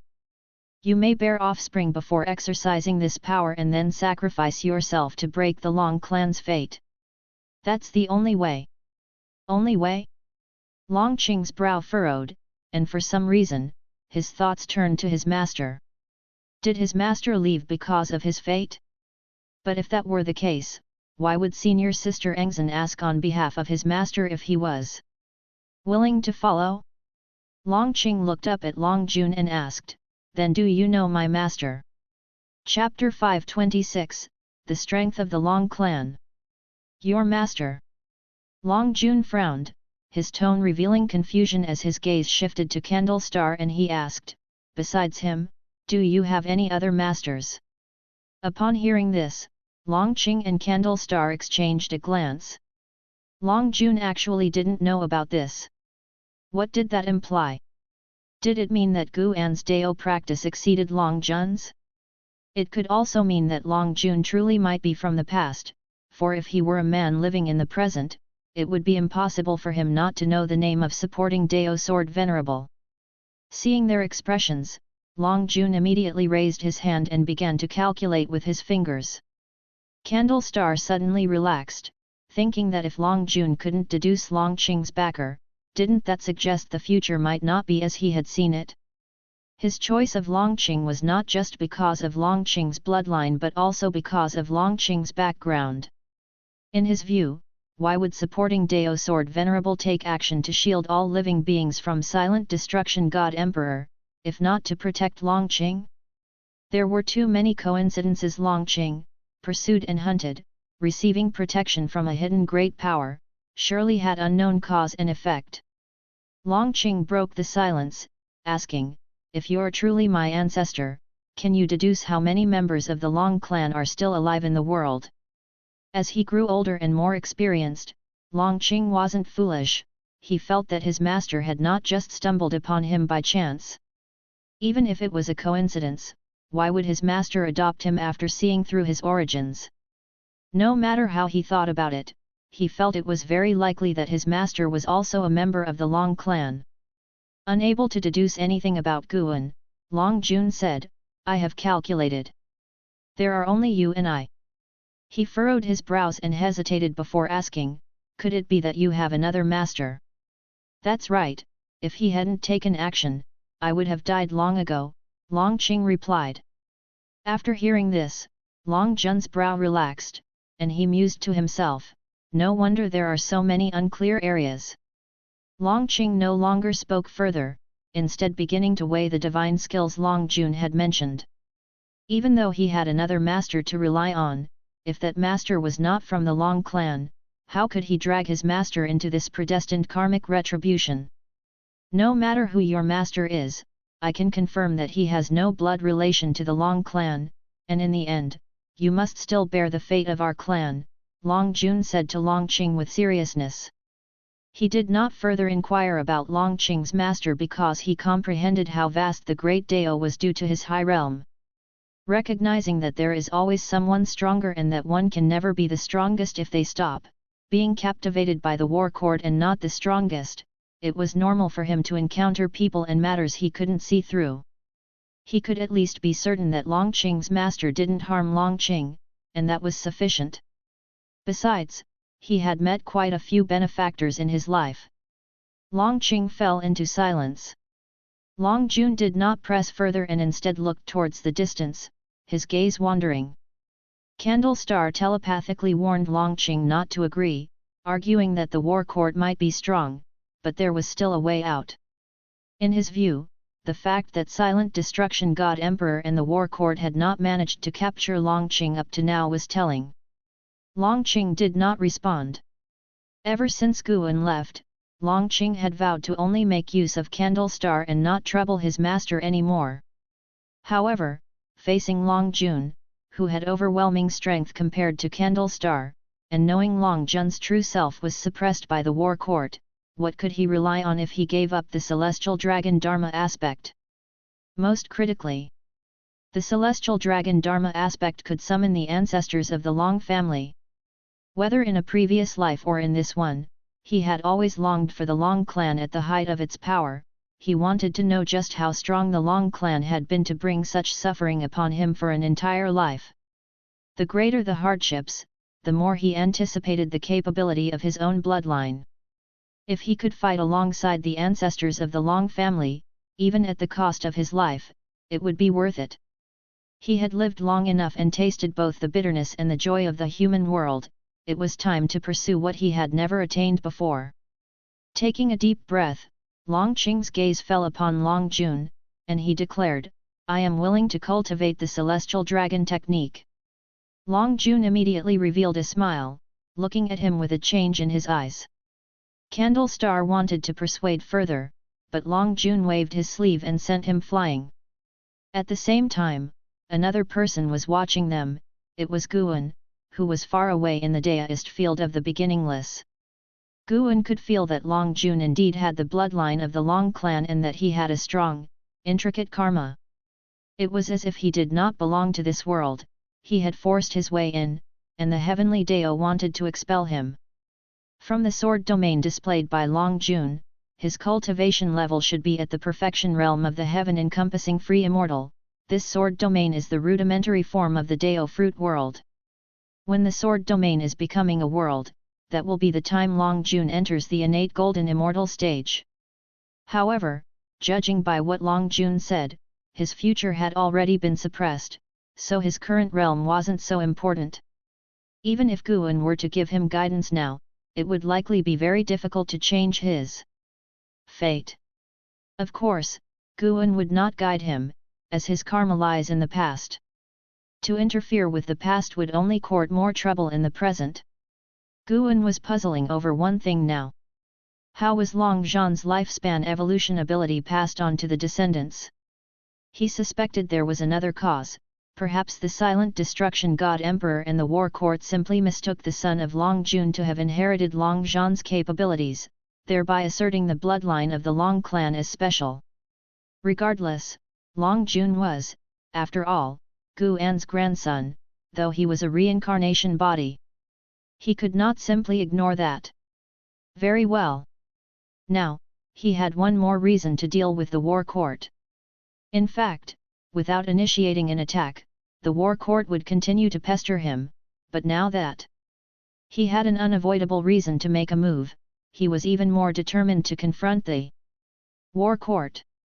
Under the tree, Guan took out the fate pen and the infinite sword book. There were many ways to kill an enemy. That was what he would do next, wait for Long Jun to reveal the lord of the war court's name.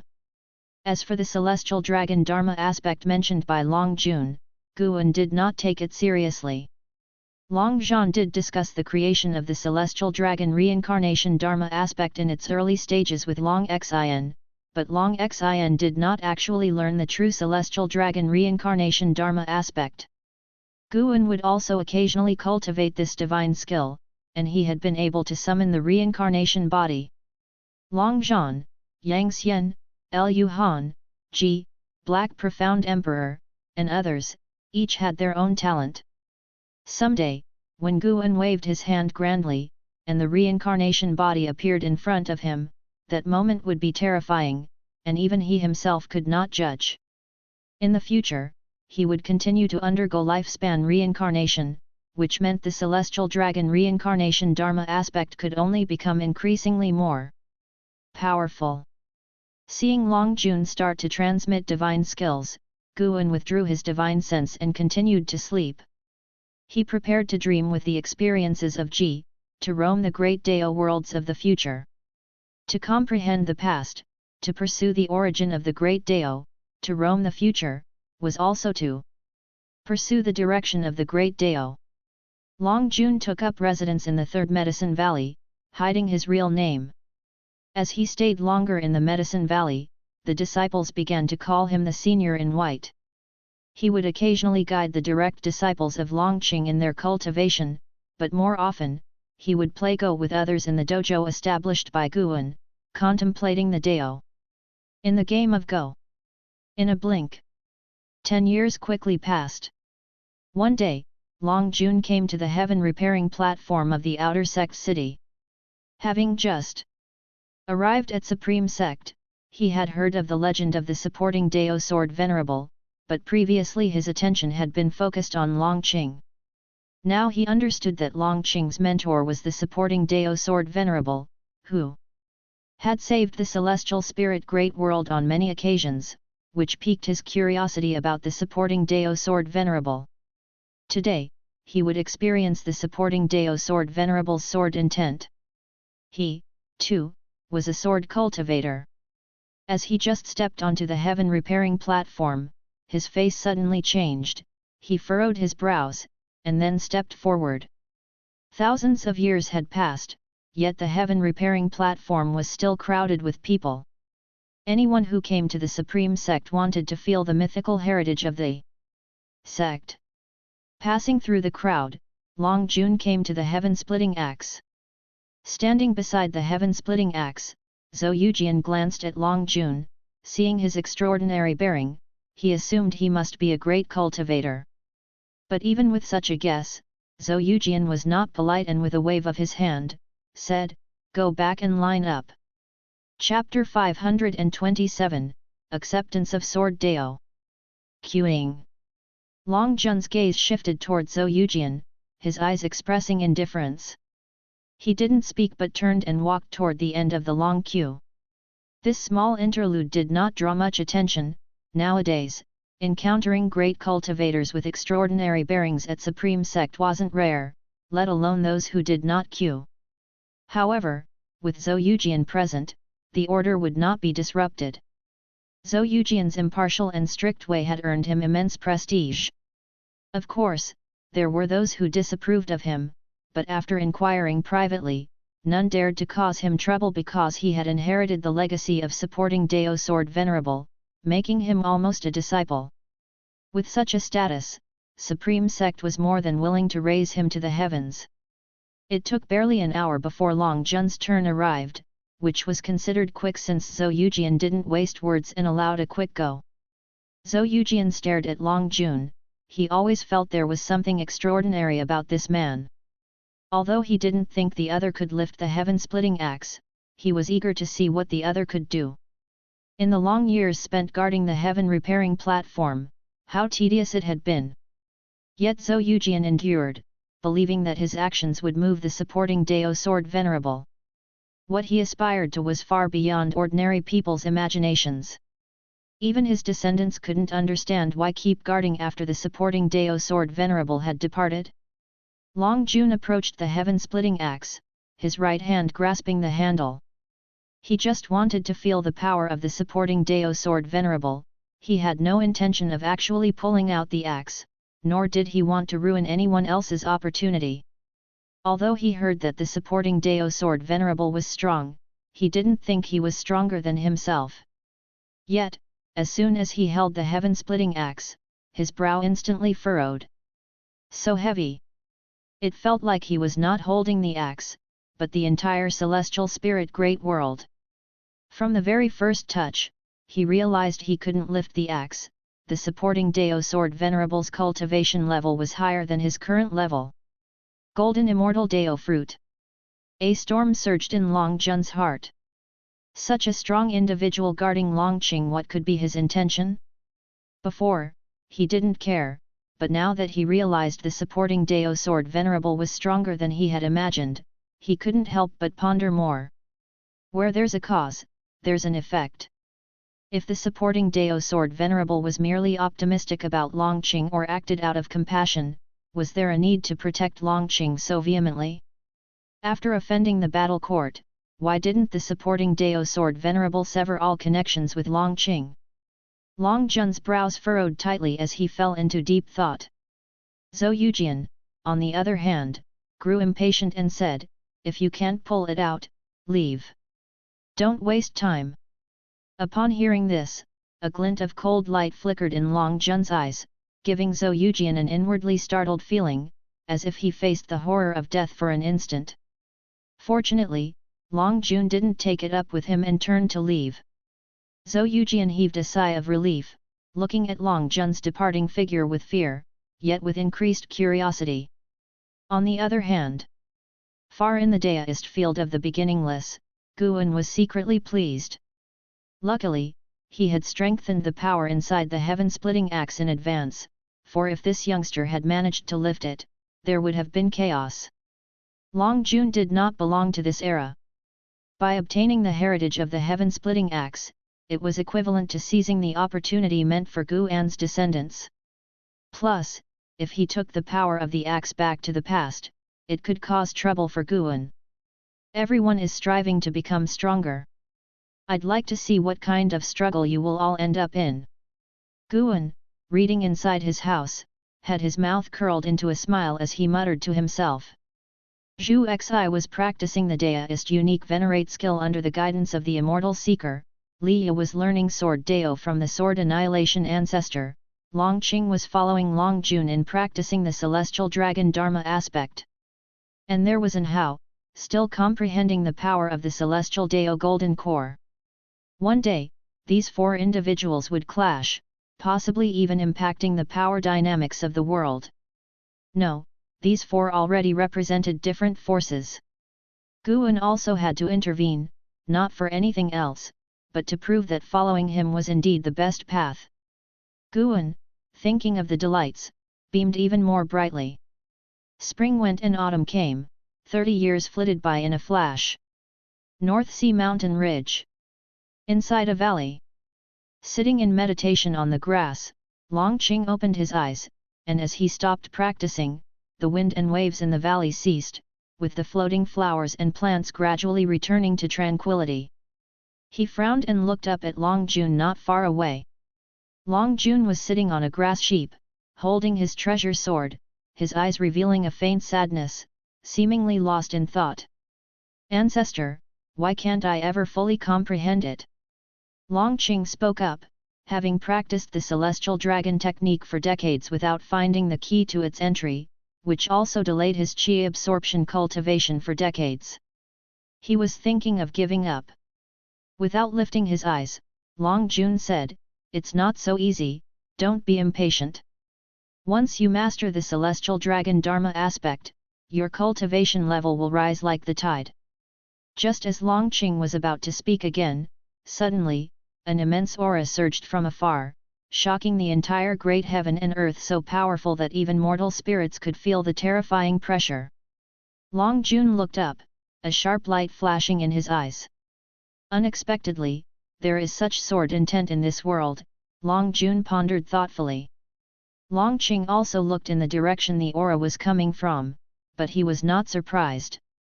Every few decades, or centuries, there would always be a powerful aura erupting, either from a great power battling or from someone coming out of seclusion. He looked back at Long Jun, hoping to gain some enlightenment from the ancestor. However, before he could speak, Long Jun vanished into thin air. Long Qing couldn't help but sigh. Long Jun always appeared and disappeared unpredictably, never instructing him on how to practice the celestial dragon dharma aspect. For some reason, he suddenly thought of his master, who also disliked giving personal guidance. Could it be that his comprehension was not high enough? Thinking this, Long Qing's mood sank. On the boundless wasteland, Liya in black clothes was holding the 9 extremes sacred heart sword, his body surrounded by powerful sword qi, which caused his long hair to float and sway wildly. So powerful! Liya's face showed surprise and delight. He had just reached the loose immortal realm, and his sword intent had increased so much. He couldn't help but look toward the sword annihilation ancestor standing in the distance. The sword annihilation ancestor was looking at him, stroking his beard and saying, "This sword Dao originates from the sacred heart sword Dao, but it is still far from the true sacred heart sword Dao. However, it is enough for you to dominate this shattered great thousand world." The sword annihilation ancestor was satisfied, even pleasantly surprised with Liya's cultivation progress. How strange! This lad seemed very ordinary at first glance, only with some fate connected to the supporting Dao sword venerable enabling him to reach this point today. Why did he find it so easy to cultivate the sacred heart sword Dao? It wasn't clear if it was a misconception of the sword annihilation ancestor, but he felt it wasn't that Liya's comprehension was outstanding, but rather that the sacred heart sword Dao was willing to accept him. Liya was unaware of the sword annihilation ancestor's thoughts, becoming immersed in his own strength, unable to extricate himself. Just then, a figure suddenly appeared beside him, startling the sword annihilation ancestor enough to swiftly move in front of Liya. It was Long Jun. Long Jun stared at Liya, his gaze peculiar. The sword annihilation ancestor looked at Long Jun, his brows tightly furrowed, and asked in a deep voice, "What does your excellency intend to do?"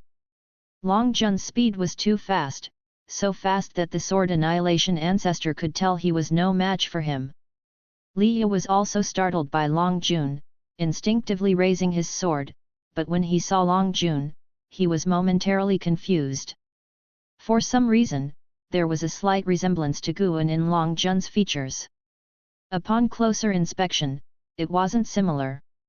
Liya cursed to himself, feeling that he was being absurd once more. He tried his best not to think about Guan, fearing it would lead to laxity.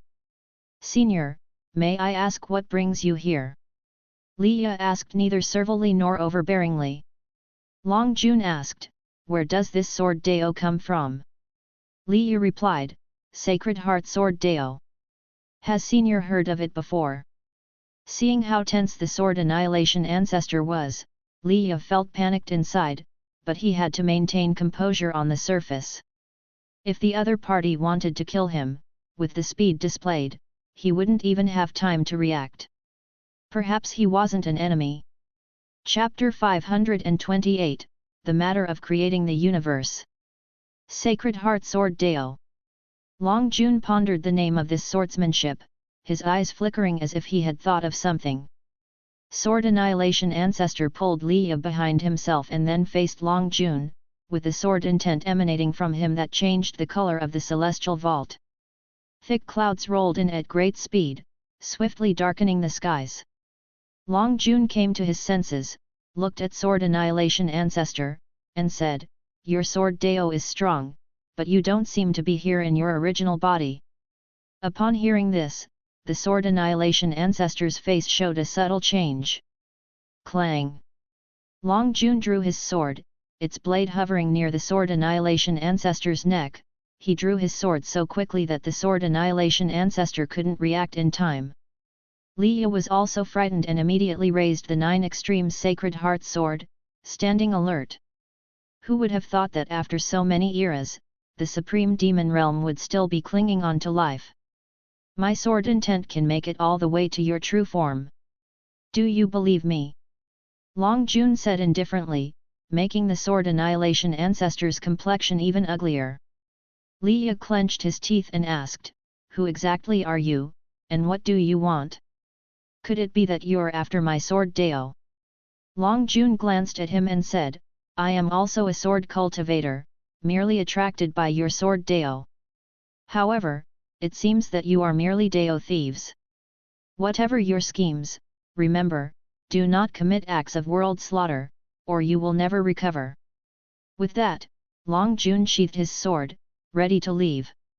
Li Yi wanted to ask more, but was stopped by the Sword Annihilation Ancestor.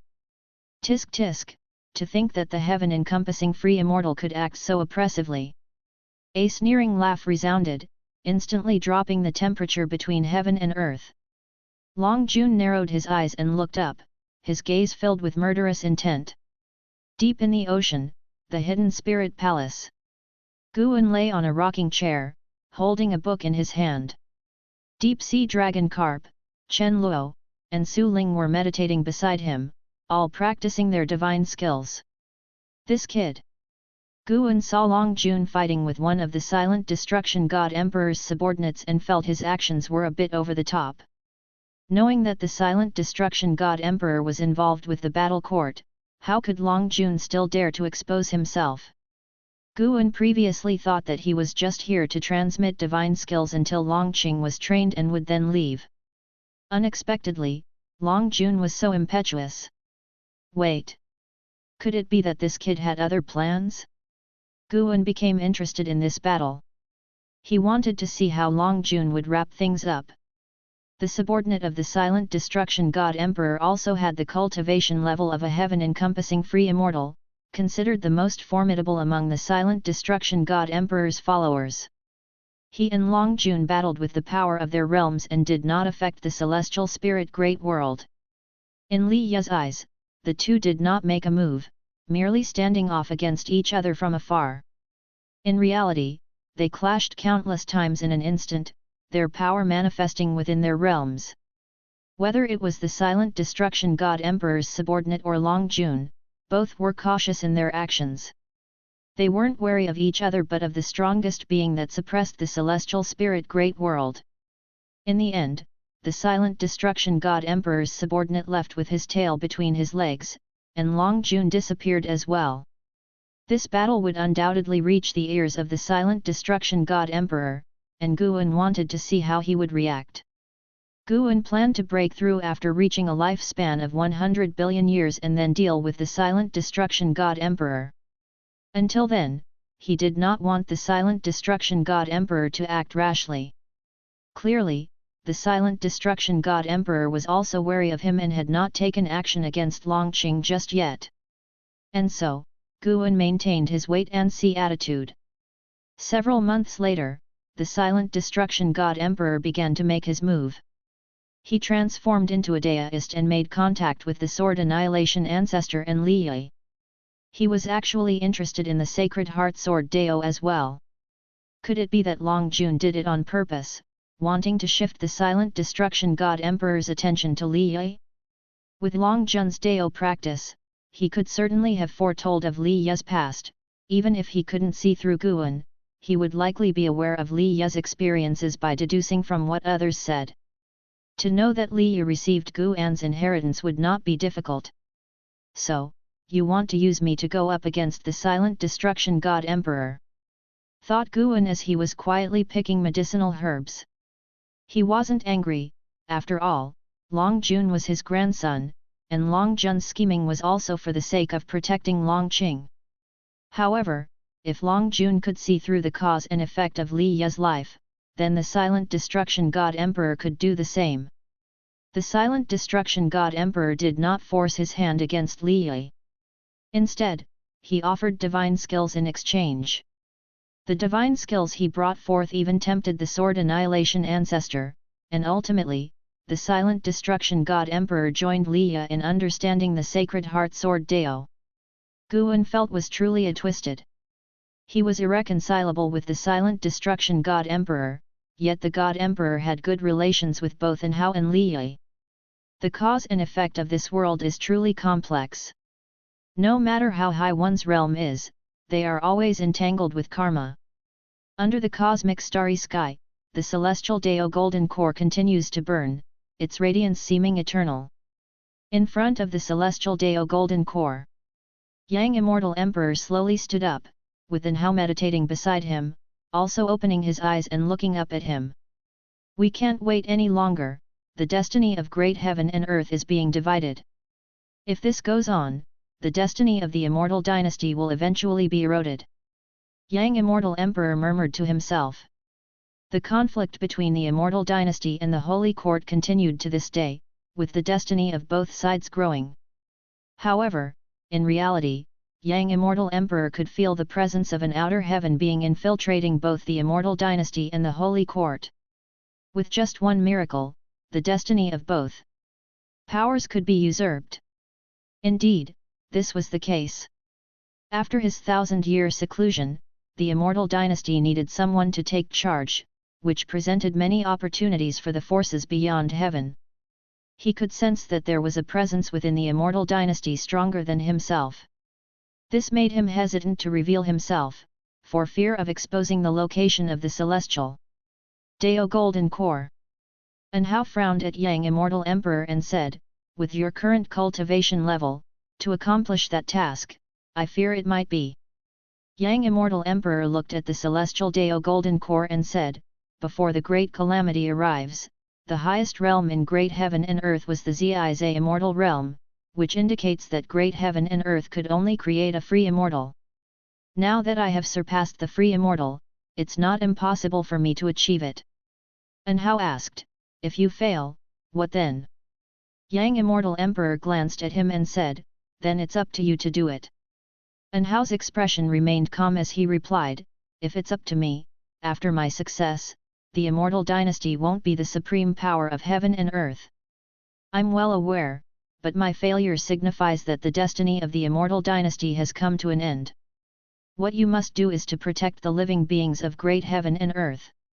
After saying this, Yang Immortal Emperor stepped toward the celestial Dao golden core. Anhao stood up and watched as Yang Immortal Emperor entered the celestial Dao golden core, its raging flames quickly engulfing him. This scene filled Anhao with a sense of expectation.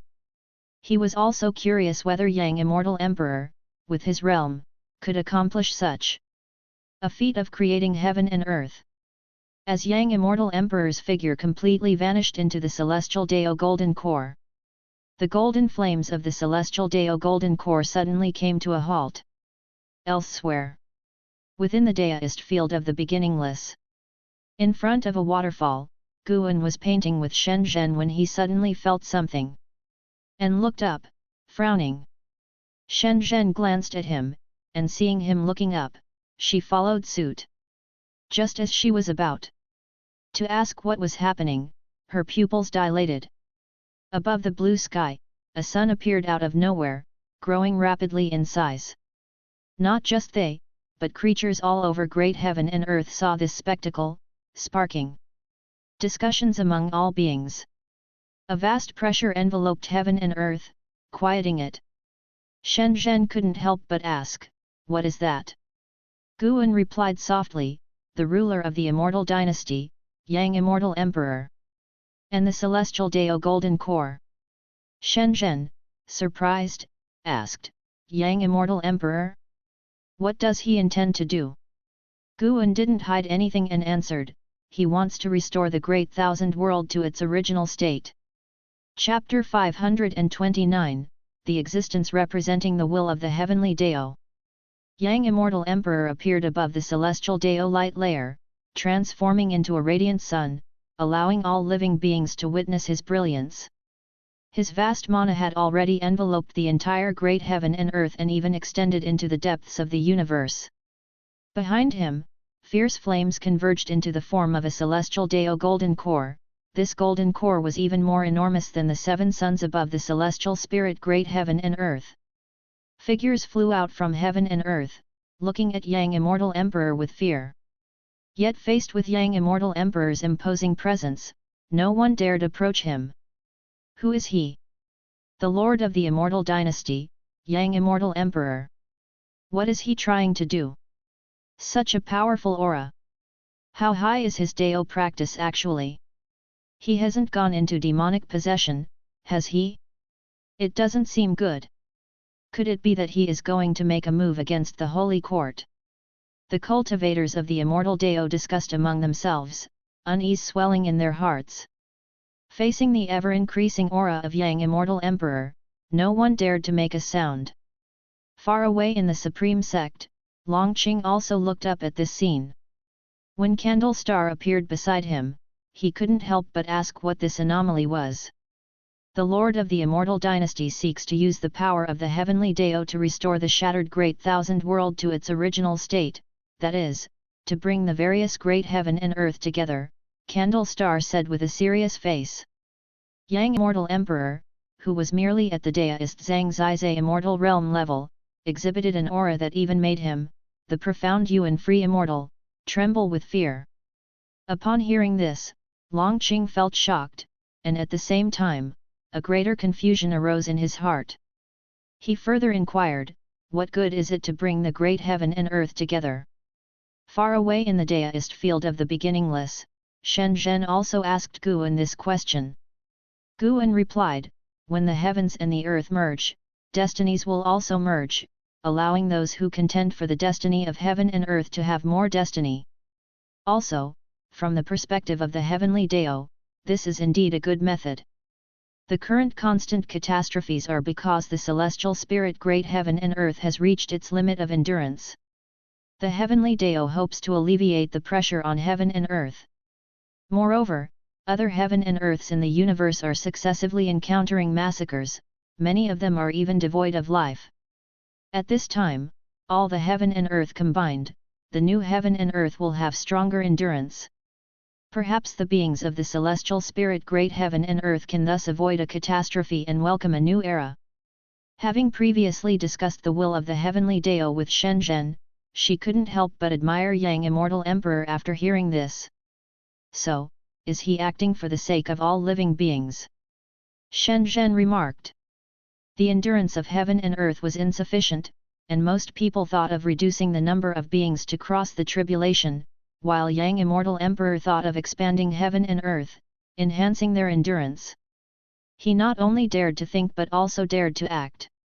Guan, looking at the bright sun in the sky, said softly, he indeed has the heart to protect all living beings, but more so, he is compelled to act. He could see that the Immortal Dynasty had already been controlled by outsiders. Wasn't the Holy Court the same? On the surface, it was the saint minister holding power, but in reality, there were outsiders infiltrating it, not to mention people like Silent Destruction God Emperor who could overturn the saint minister's power at any moment. Compelled to act. Shen Zhen grew more curious, though she wasn't worried. Staying by Guan's side, she gradually adopted an attitude of watching the mortal world with a light heart. She knew that with Guan by her side, she would not be swept into human conflicts. She was more curious about the Heavenly Deo and the causalities of the world, for Guan had said that everything possessed the implications of the Great Deo.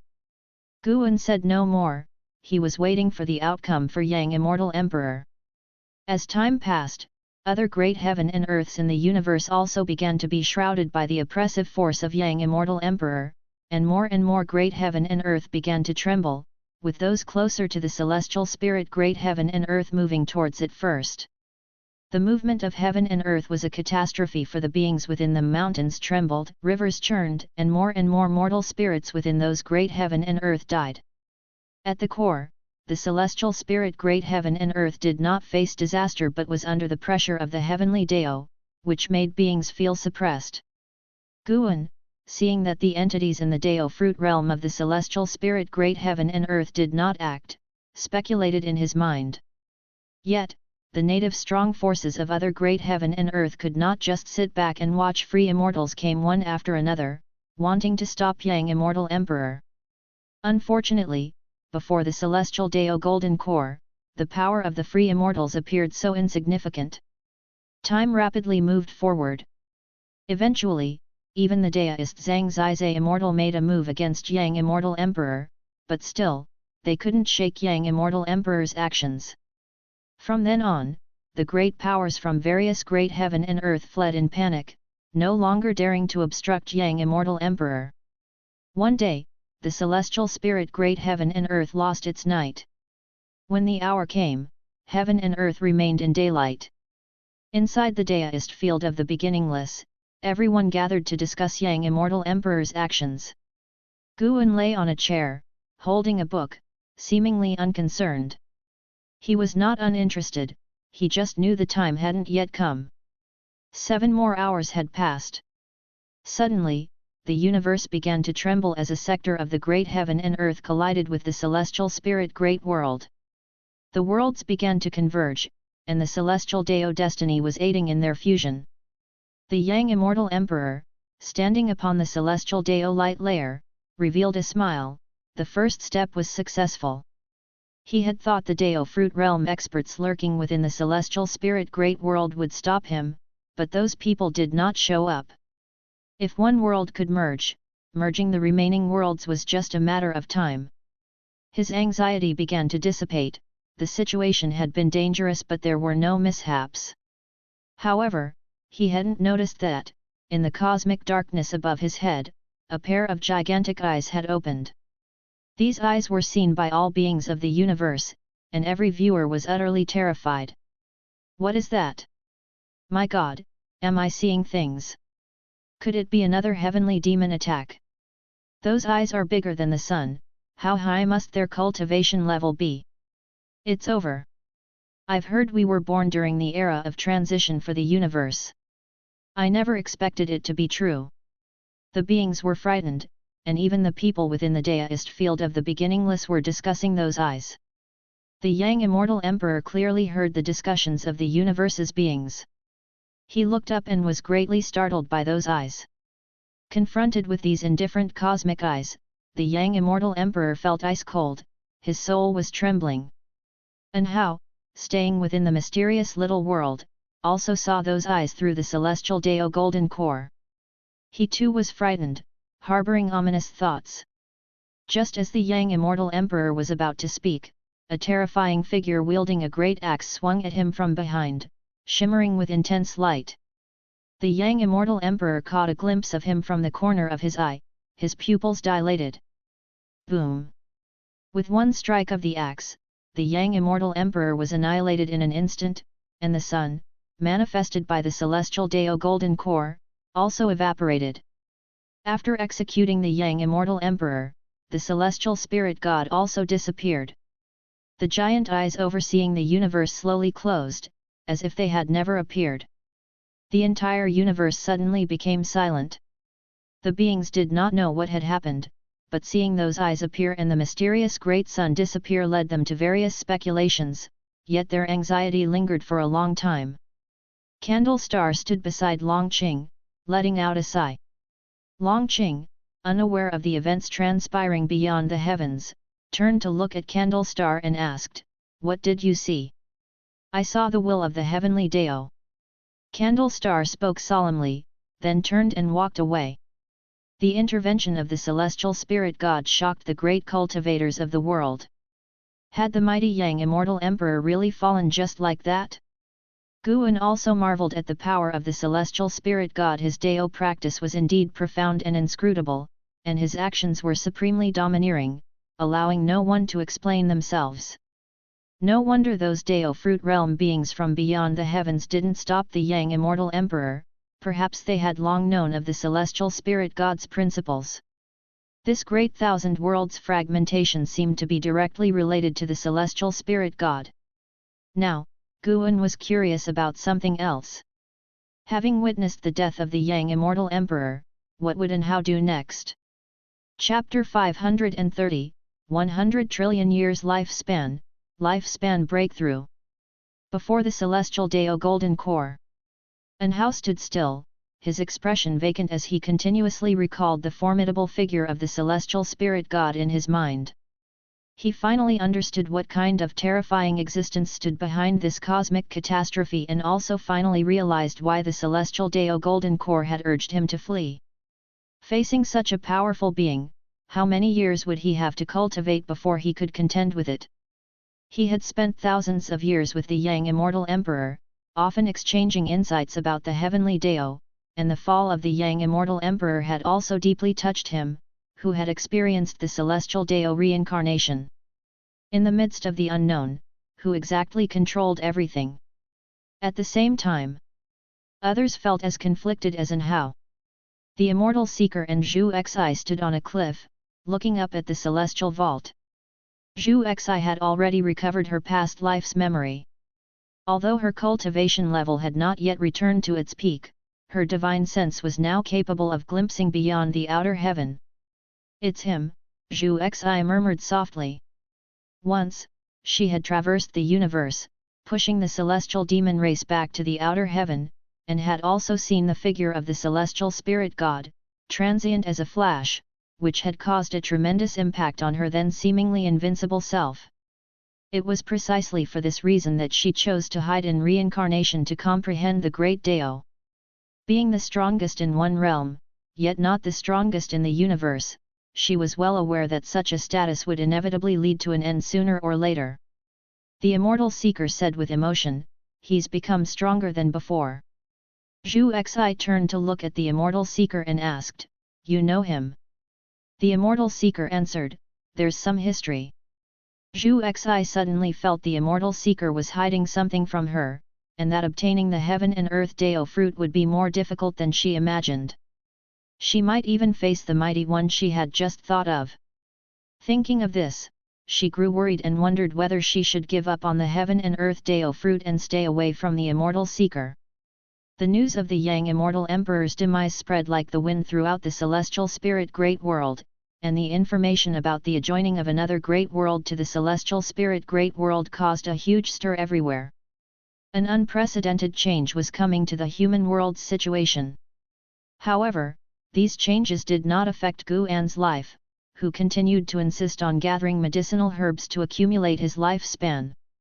With the merging of the two great worlds, more and more cultivators started going to this new world for training, which, to some degree, lessened the fights. That great world, not as strong as the celestial spirit great world, with far fewer beings, could only submit in the face of invasion by various sects from the celestial spirit great world. Against such a backdrop, over 600 years swiftly passed. On this particular noon, Guan was in the mountain god temple in the North Sea mountain ridge, gathering medicinal herbs, maintaining the form of the mountain god with an opera mask covering his face. His actions suddenly froze. "Your lifespan has broken through 100 billion years for the first time, activating the lifespan breakthrough function." Lifespan breakthrough: you can consume lifespan to obtain options for breakthrough locations that pose no threat to you and are suitable for your current realm. Both traveling to and from these locations will consume a certain amount of lifespan. Hey? This function. Guan felt this function would be very helpful to him. As his realm continued to rise, the commotion caused by his breakthroughs would also increase. At the very least, it was no longer suitable to make them in the celestial spirit great world, which could easily lead to trouble. He didn't want anyone to know his realm, including those around him, so his breakthroughs had to be secretive. But this is a real rip-off. From now on, selecting a breakthrough location will consume lifespan, activating a lifespan barrier will consume lifespan, and even improving deist technique will require lifespan. Guan exhaled deeply, yet he felt quite happy inside. Although he was using up lifespan in more and more ways, it also made him more secure. Lifespan, after all, could be accumulated through medicinal herbs. Although he could find a breakthrough location on his own, there would always be accidents. Guan began to look forward to his next breakthrough. He didn't use it right away, preferring to finish gathering the medicinal herbs from the mountain god temple first. Once today's tasks were done, he could make his breakthrough. Guan's mood became joyous, and he began to hasten his motions. After a while, profound mysterious Genren walked down the mountain path and came to Guan's side, with a teapot in hand. Guan, transformed into the mountain god, seemed like a porcelain figurine in his presence. Mountain god, the great heaven and earth has become even vaster. Now, the achievements of Yang Immortal Emperor are widely celebrated. What do you make of it? Profound mysterious Genren asked softly. Although the Yang Immortal Emperor had fallen for hundreds of years, living in the deep mountains, profound mysterious Genren received news of the outside world very slowly and had only recently learned why the Yang Immortal Emperor had perished. The Yang Immortal Emperor had tried to aid all beings in the great heaven and earth in overcoming a great calamity by trying to unite various heavens and earths, ultimately meeting celestial punishment. Such actions were worthy of admiration. Even though profound mysterious Genren didn't understand how the heavens and earths were to unite, in an age of power struggles, he deeply revered a ruler like the Yang Immortal Emperor who would make sacrifices for all beings. Profound mysterious Genren wanted to become such an unparalleled hero, to die for all beings. What a thrill it would be! Just thinking about it filled him with a fiery passion. Guan replied, he indeed achieved great deeds, and it's a pity he died. The Yang Immortal Emperor had once spent many years in the Third Medicine Valley, and Guan had a good impression of him, but this impression was not enough for Guan to take the risk of protecting him against the celestial spirit god. Not everyone can be a savior, but before the savior emerges, many precede them in sacrifice, their actions awakening the will of all living beings. The death of the Yang Immortal Emperor had incited the indignation of the beings of great heaven and earth. With the major sects fanning the flames, the intervention of the celestial spirit god left the leaders of these sects in despair, unclear about the nature of the world they inhabited. What hidden schemes lay behind the celestial spirit great world? More and more people felt that this world was a prison they couldn't escape, and the calamities seemed more like some powerful force compelling them to slaughter each other, making their lives seem laughable. If death was inescapable, what was the purpose of pursuing the immortal Dao? Now that profound mysterious Genren had reached the cultivation level of the Nirvana realm and after entering the immortal Dao realm, his confusion grew, and he knew that the so-called immortal Dao realm was still far from the omnipotence of the immortal gods. He looked at Guan, yearning to ask, have you repeatedly saved all living beings and yet avoid public attention because you know the hidden truths of great heaven and earth? He held his tongue. He was afraid of courting misfortune through careless speech. Guan walked forward and said, nothing in this world is ever permanent, not even the power that seems supreme at the moment. Profound mysterious Genren's eyes shifted upon hearing this. He sensed another meaning. The mountain god was also dissatisfied with the forces behind great heaven and earth, even possibly wanting to overthrow them. Profound mysterious Genren felt a fire ignite within himself, deciding that he would practice harder from now on, to one day stand shoulder to shoulder in battle with the mountain god. Guan heard his heart's voice, feeling helpless and amused. I was just trying to comfort you. An hour later, Guan left the mountain god temple but didn't head straight back to the North Sea mountain ridge. Instead, he stepped into the woods of another continent. Standing under the shade of the trees, he began to use the lifespan breakthrough function.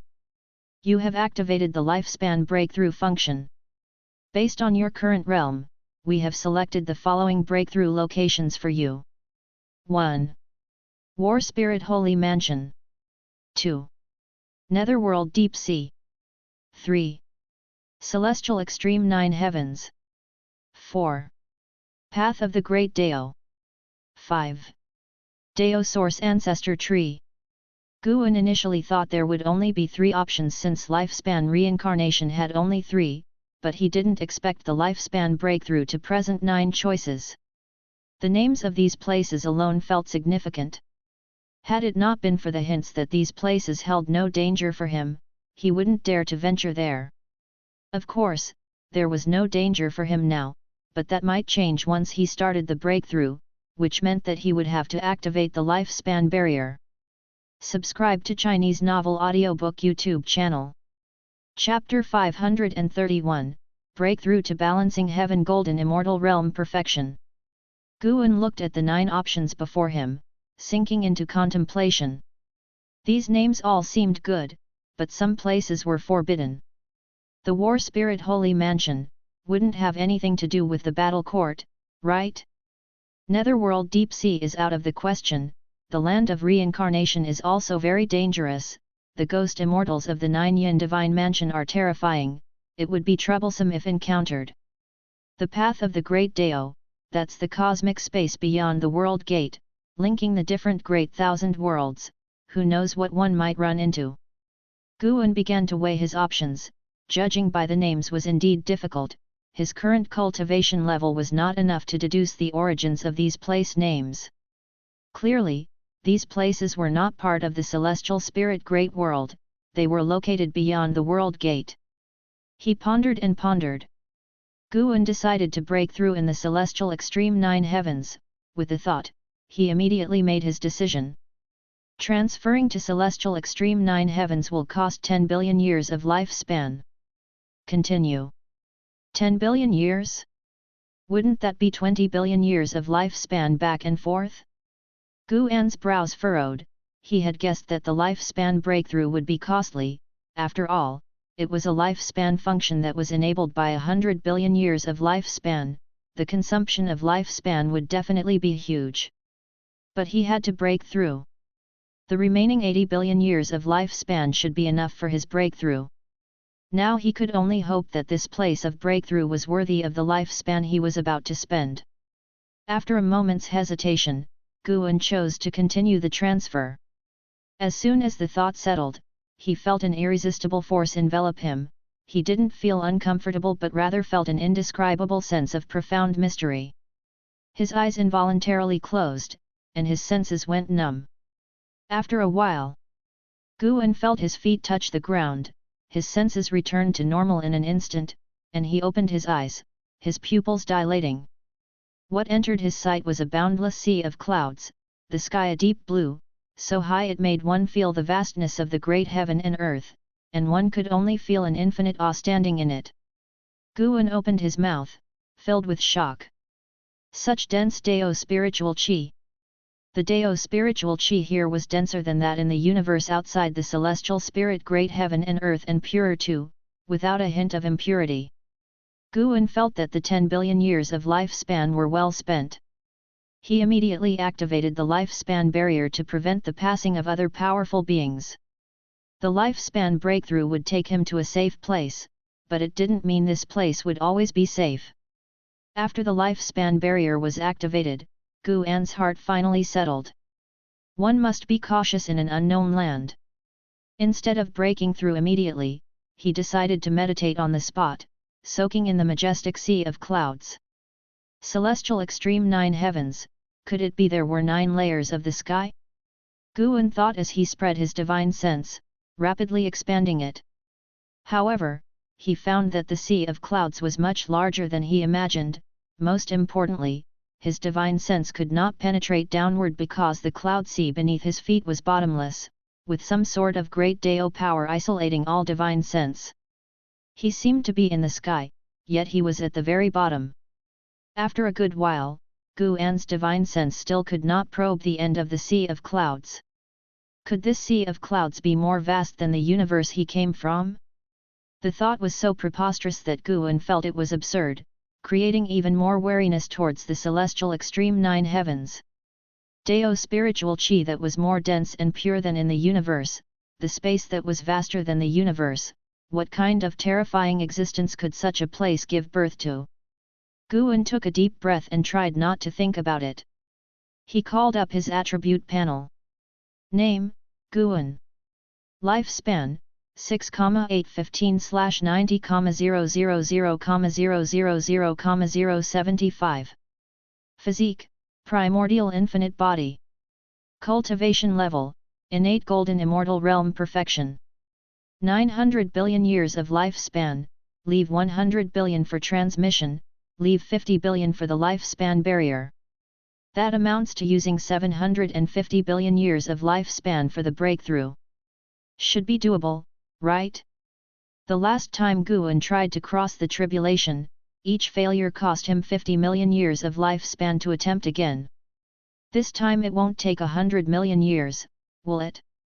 If it really does take 100 million years of lifespan for one tribulation attempt, then Guan has 750 chances.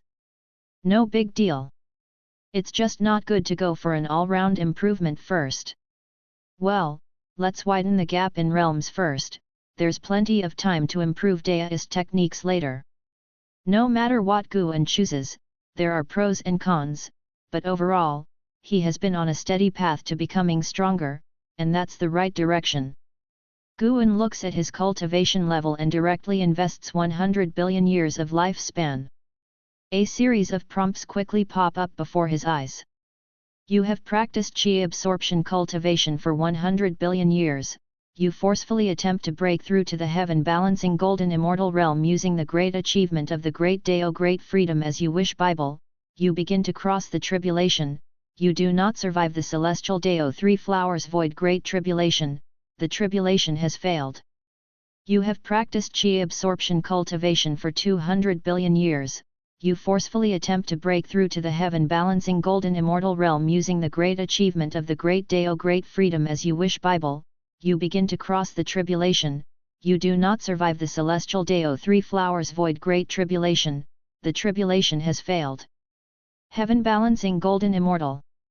As expected, it takes 100 million years for one tribulation attempt. Guan adjusts his mentality and starts to anticipate how strong the heaven-balancing golden immortal will be. Finally, all the prompts drop, and there's still no success in crossing the tribulation. Invest another 100 billion years. Guan stares expressionlessly at the prompts. After failure, continue. 100 billion years of lifespan. Another 100 billion years of lifespan. Finally, the prompts before Guan start to change. You have practiced chi absorption cultivation for 56 billion years, you forcefully attempt to break through to the heaven-balancing golden immortal realm using the great achievement of the great Dao great freedom as you wish Bible, you begin to cross the tribulation, you survive the celestial Dao 3 flowers void great tribulation, the tribulation has been successful, your cultivation level has broken through to the early stage of Hengtian golden immortal realm. You have practiced chi absorption cultivation for 100 billion years, your cultivation level has increased. Finally, the breakthrough is successful. Guan lets out a sigh of relief, no matter how many years of lifespan are spent, as long as the breakthrough is successful, it's worth it. He doesn't stop there but chooses to continue investing lifespan.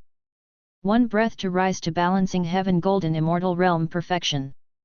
In the end, he still had over 280 billion years of lifespan left, leaving 100 billion for transmission back.